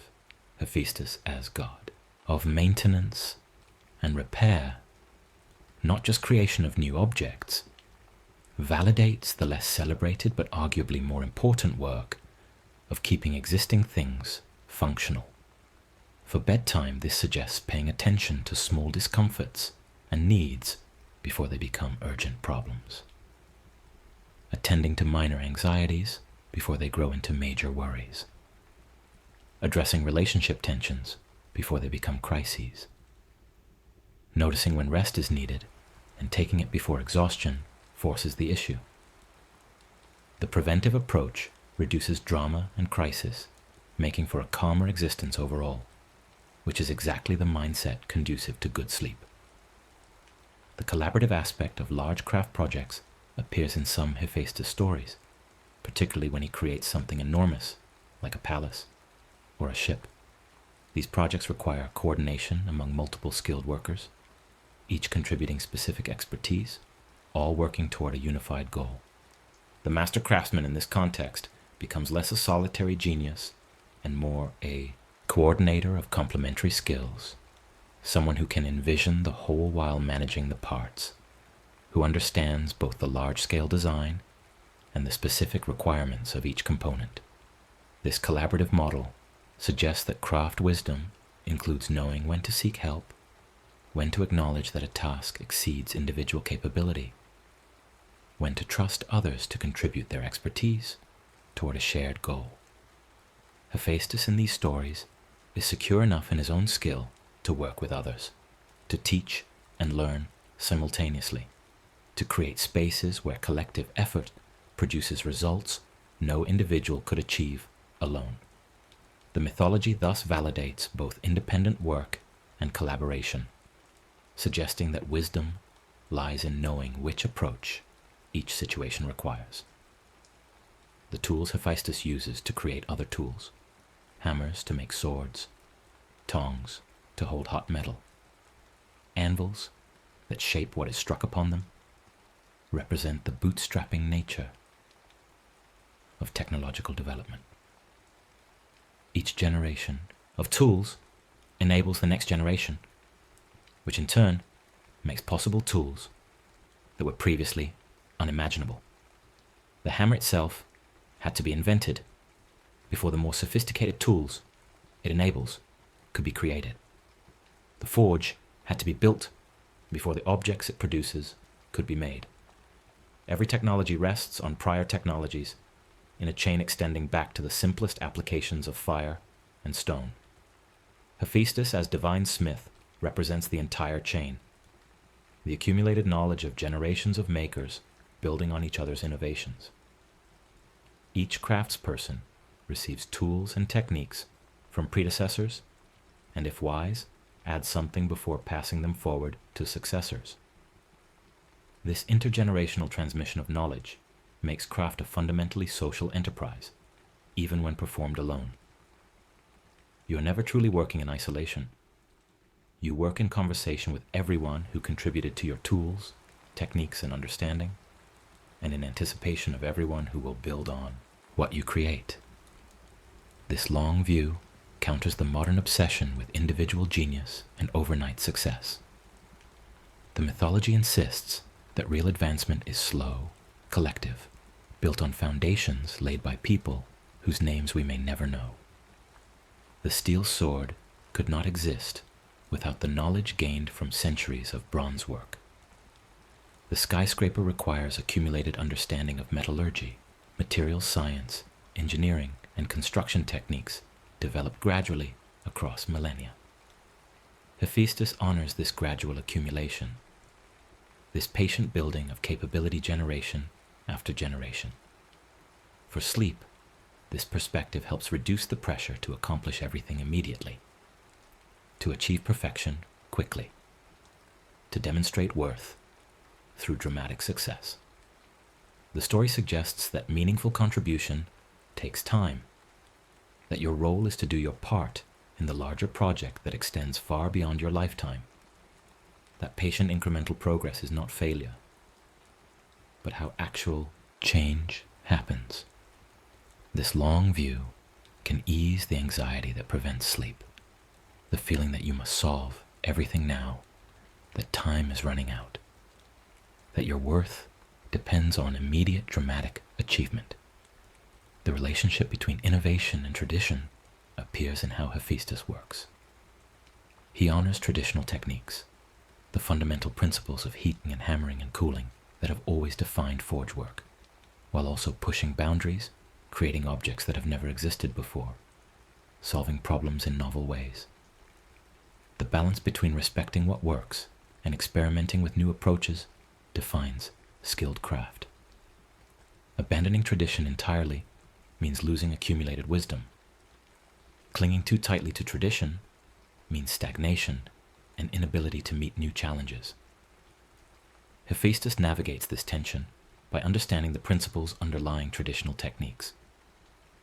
He knows why certain approaches work, which allows him to adapt them intelligently when situations demand new solutions.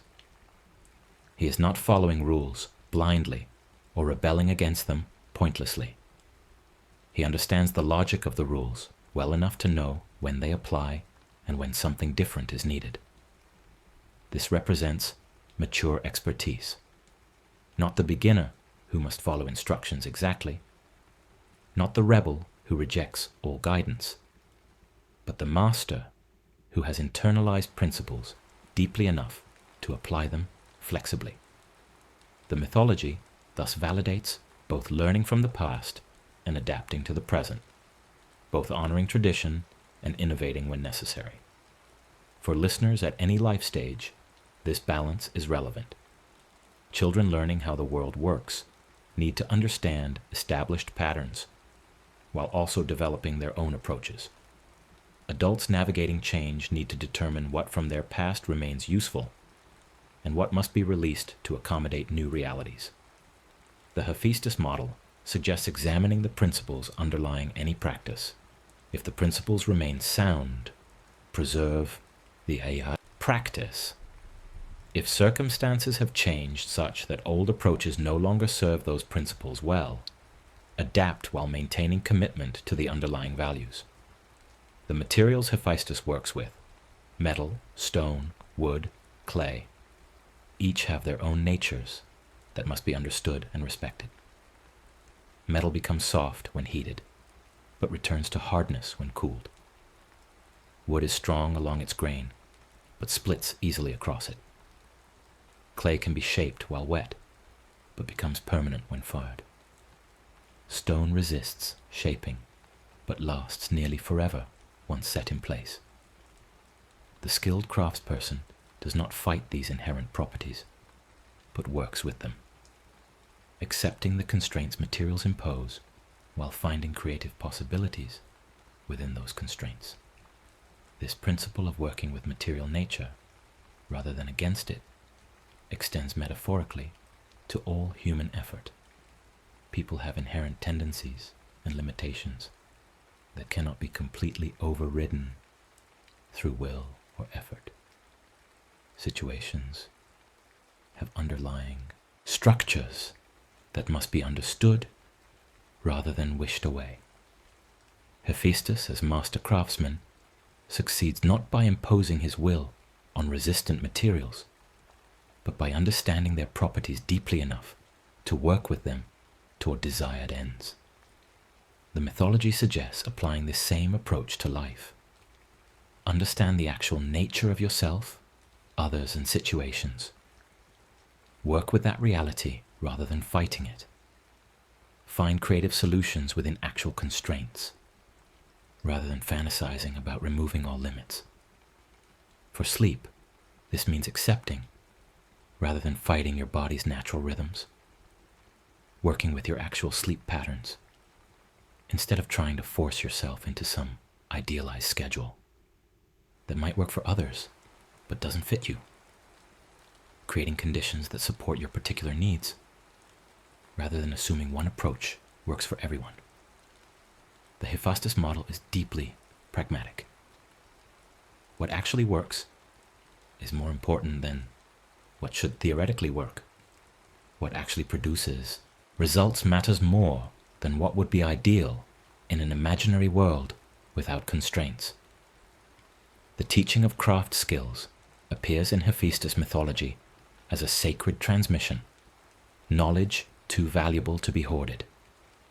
This contrasts sharply with other divine gifts that gods jealously guard or punish mortals for accessing. Fire itself was supposed to remain divine property, and Prometheus is eternally punished for sharing it with humanity. But the craft knowledge of how to use fire productively, how to build forges and work metal and create tools, this Hephaestus teaches freely, even eagerly, multiplying capability throughout the mortal world. This generosity with knowledge reflects an understanding that skill is not diminished by sharing. If Hephaestus teaches another smith to work bronze, he is not made less skilled himself. If many craftspeople learn to make excellent tools, this does not reduce the excellence of any individual craftsperson. Knowledge is unusual among resources in that it can be given away while still being retained, shared without loss, multiplied without diminishment. The Hephaestus model celebrates this property of knowledge, encouraging transmission rather than hoarding, teaching rather than gatekeeping.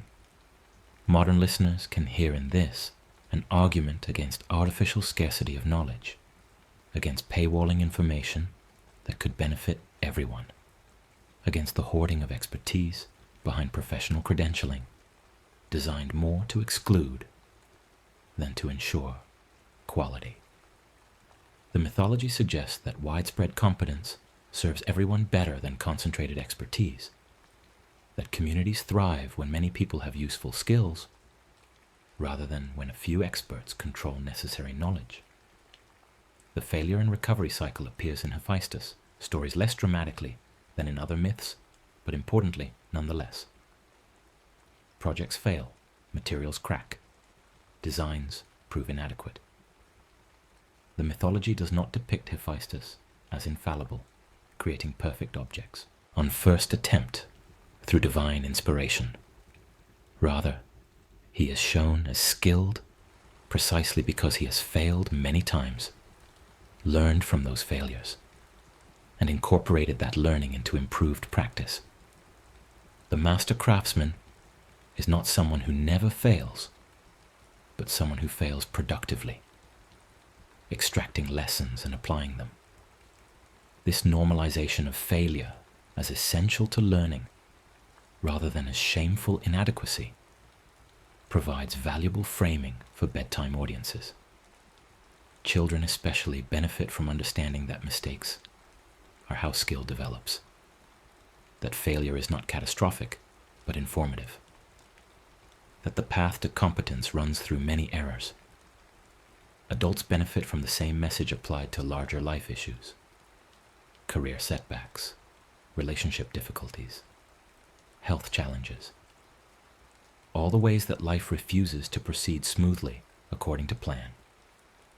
The Hephaestus model suggests meeting these failures the way a smith meets a cracked blade. Examine what went wrong, understand why, adjust, approach, try again with improved technique. The pride of craftsmanship appears throughout the mythology as a positive quality distinct from arrogance. Hephaestus takes satisfaction in work well done. He creates objects that announce their quality, that carry his mark, that reflect the care invested in their making. This pride is earned through actual achievement and is therefore legitimate rather than delusional.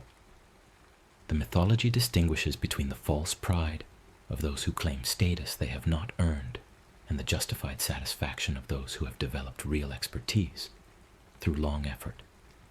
This distinction matters for healthy self-regard, taking pride in actual accomplishments, in skills genuinely developed, in work that meets or exceeds standards you set for yourself.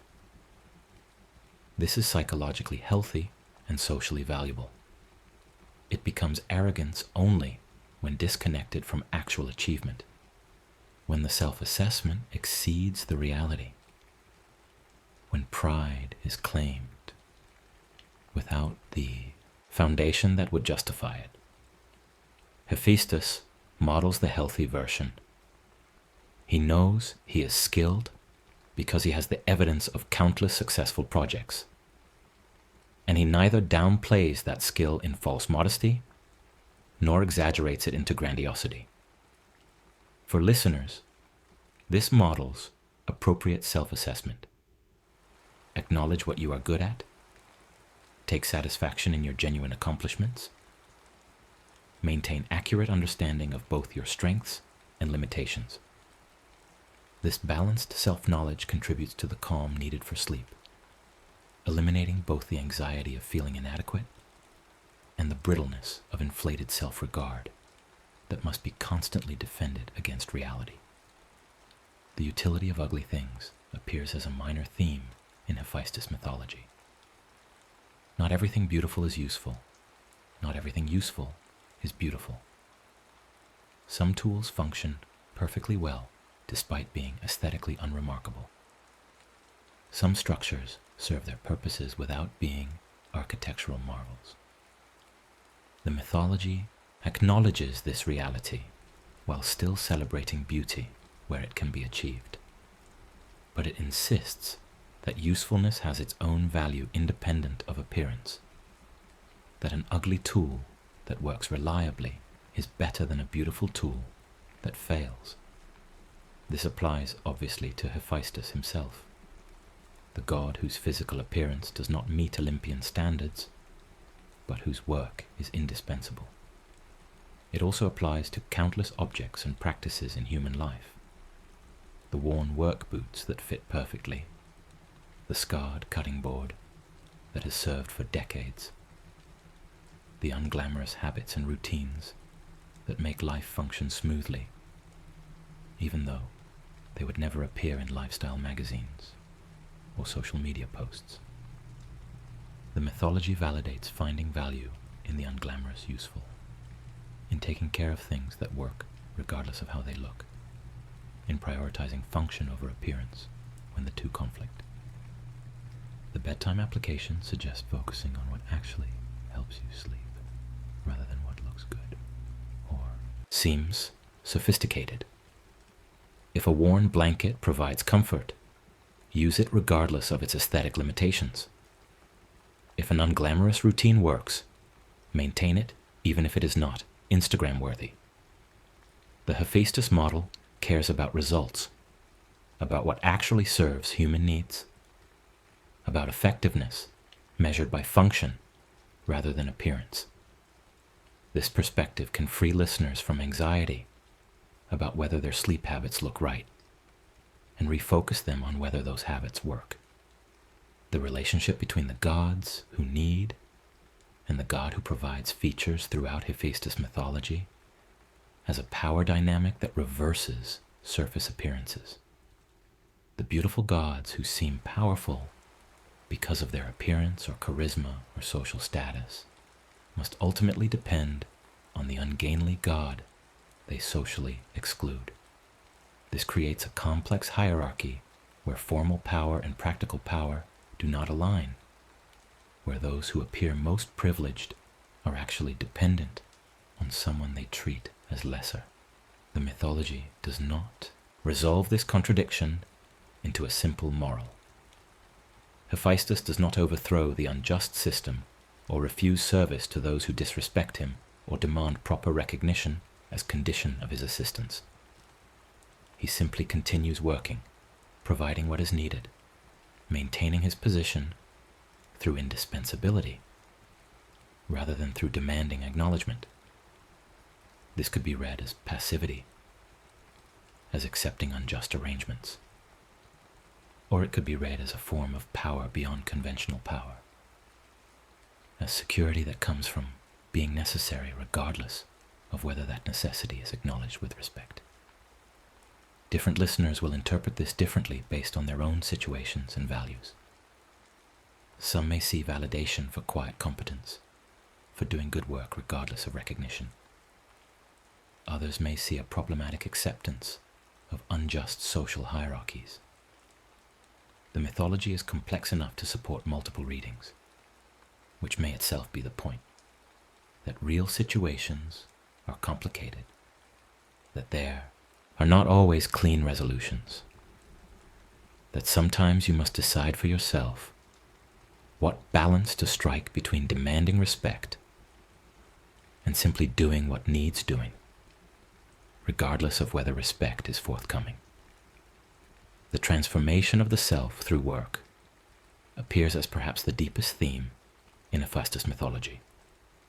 Every project completed changes the craftsperson who completed it.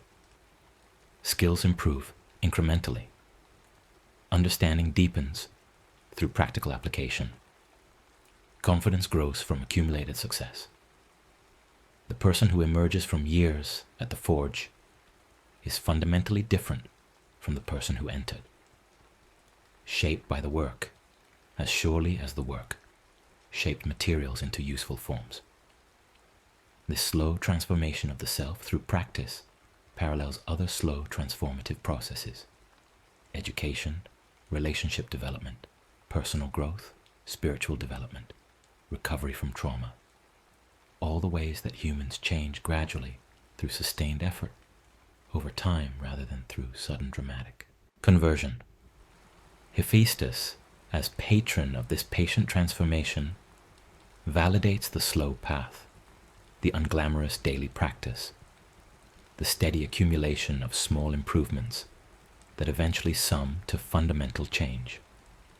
For bedtime listeners, this long-view transformation helps counter the modern obsession with quick fixes and overnight change. Real development takes time. Real skill requires years of practice. Real wisdom accumulates gradually through experience.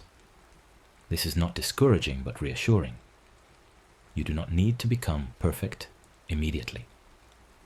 You only need to keep working steadily, trusting that small daily efforts compound into significant change given sufficient time.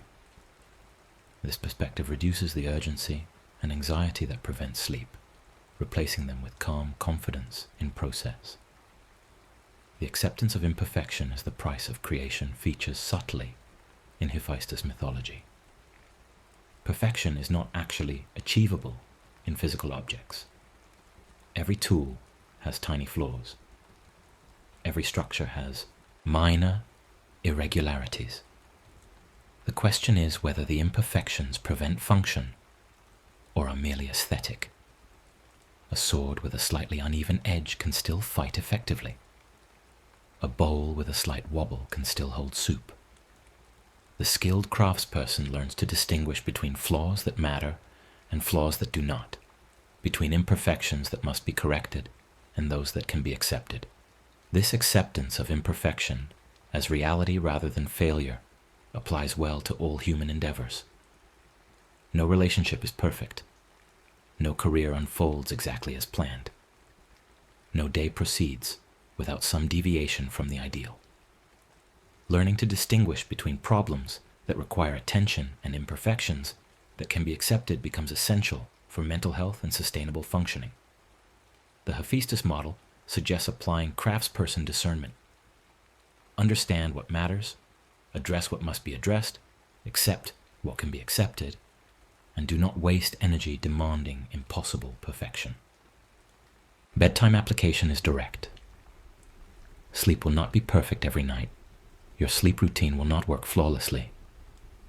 You will sometimes have difficulty falling asleep despite doing everything right. This is normal rather than catastrophic.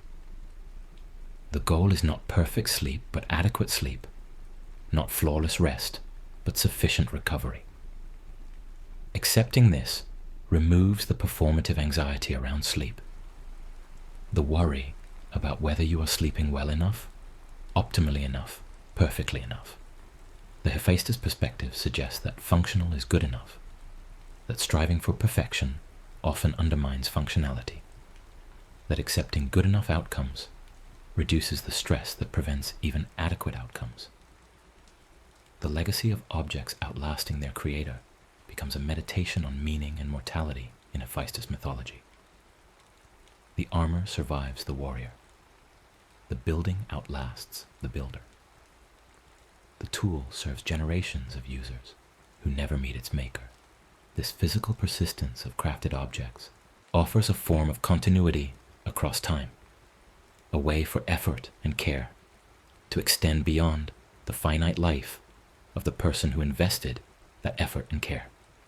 You die, but what you made continues, carrying forward your skill and intention into a future you will never see. This theme can be comforting or unsettling, depending on perspective and mood.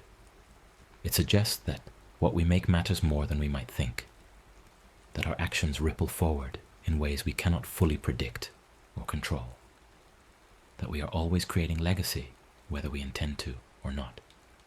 For some, this validates the importance of their work, the significance of putting care into even small tasks. For others, it might raise anxiety about whether they are creating the right legacy, making the right things, investing effort wisely. The bedtime framing emphasizes the comforting interpretation. Your good work today matters beyond today. The care you invest now persists. The problems you solve stay solved, at least for a while. This validates taking time to do things properly, even when tired, to complete tasks adequately, even when it would be easier to shortcut, because the quality of your work affects not only you, but everyone who encounters what you create. This sense of meaningful contribution, of work that matters beyond its immediate context, can provide the psychological satisfaction that facilitates rest. The fire that transforms without destroying appears as central symbol throughout Hephaestus mythology. Fire can destroy. It burns, consumes, reduces to ash. But fire can also transform. It softens, melts, hardens, purifies, joins. The difference lies in how fire is used, in the skill and intention of the person controlling it. Hephaestus represents the controlled use of fire, heat applied precisely to achieve specific transformations. The understanding that the same force that destroys carelessly can create purposefully when properly wielded. This duality of fire as potential destruction or transformation extends metaphorically to all powerful forces and tools. Technology can harm or help. Knowledge can enlighten or deceive. Power can oppress or protect. The force itself is neutral. The outcome depends on how it is used and to what ends. Hephaestus, as master of fire, represents the wisdom to use power carefully, to understand that capability requires responsibility, that the ability to transform carries obligation to transform thoughtfully. For contemporary audiences, this theme resonates with concerns about technology, artificial intelligence, genetic engineering, and all the powerful tools humans have developed without always developing the wisdom to use them well.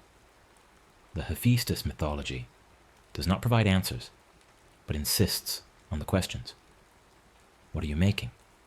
Why are you making it? Who will it serve? What might go wrong?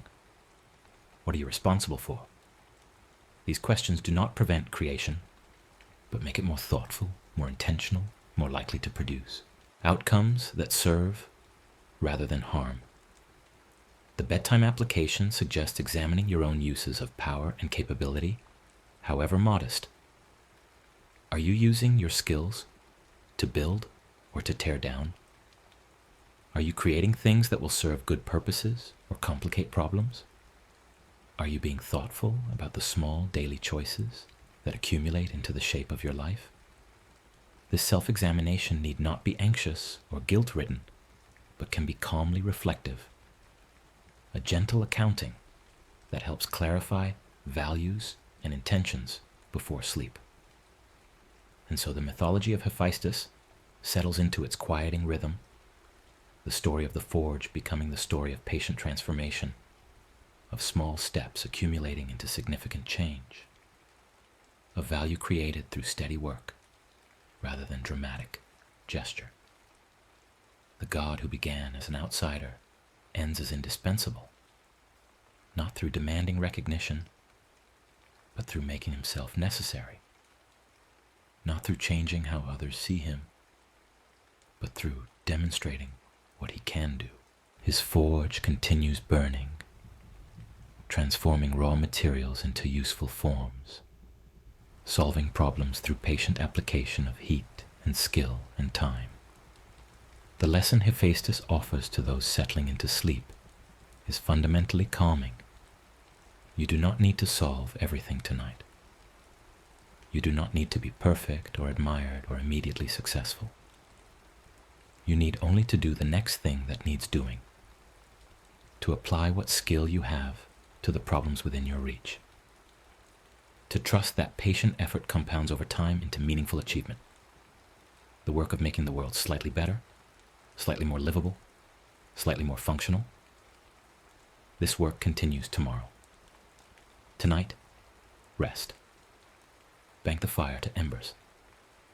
Put tools away clean. Leave the workspace ready for tomorrow's labor. And sleep, knowing that slow progress is still progress, that small improvements matter, that civilization is built one careful step at a time by people who show up consistently to do work that needs doing. The forge cools. The day ends. The story settles into silence. And in that silence, in the space between effort and rest, between work completed and work not yet begun, there is peace. The peace of knowing your efforts matter. The peace of understanding that perfection is not required, only persistence. The peace of accepting that you are enough as you are, that your skills have value, that your patient work contributes to something larger than yourself. This is the gift of Hephaestus, god of the forge, patron of all who make. The knowledge that steady work, patiently done, shapes chaos into form and transforms the world, one small improvement at a time. Rest now. Tomorrow, the forge fires again. But tonight, peace. Tonight, sleep. The next story is about To begin, please relax and enjoy.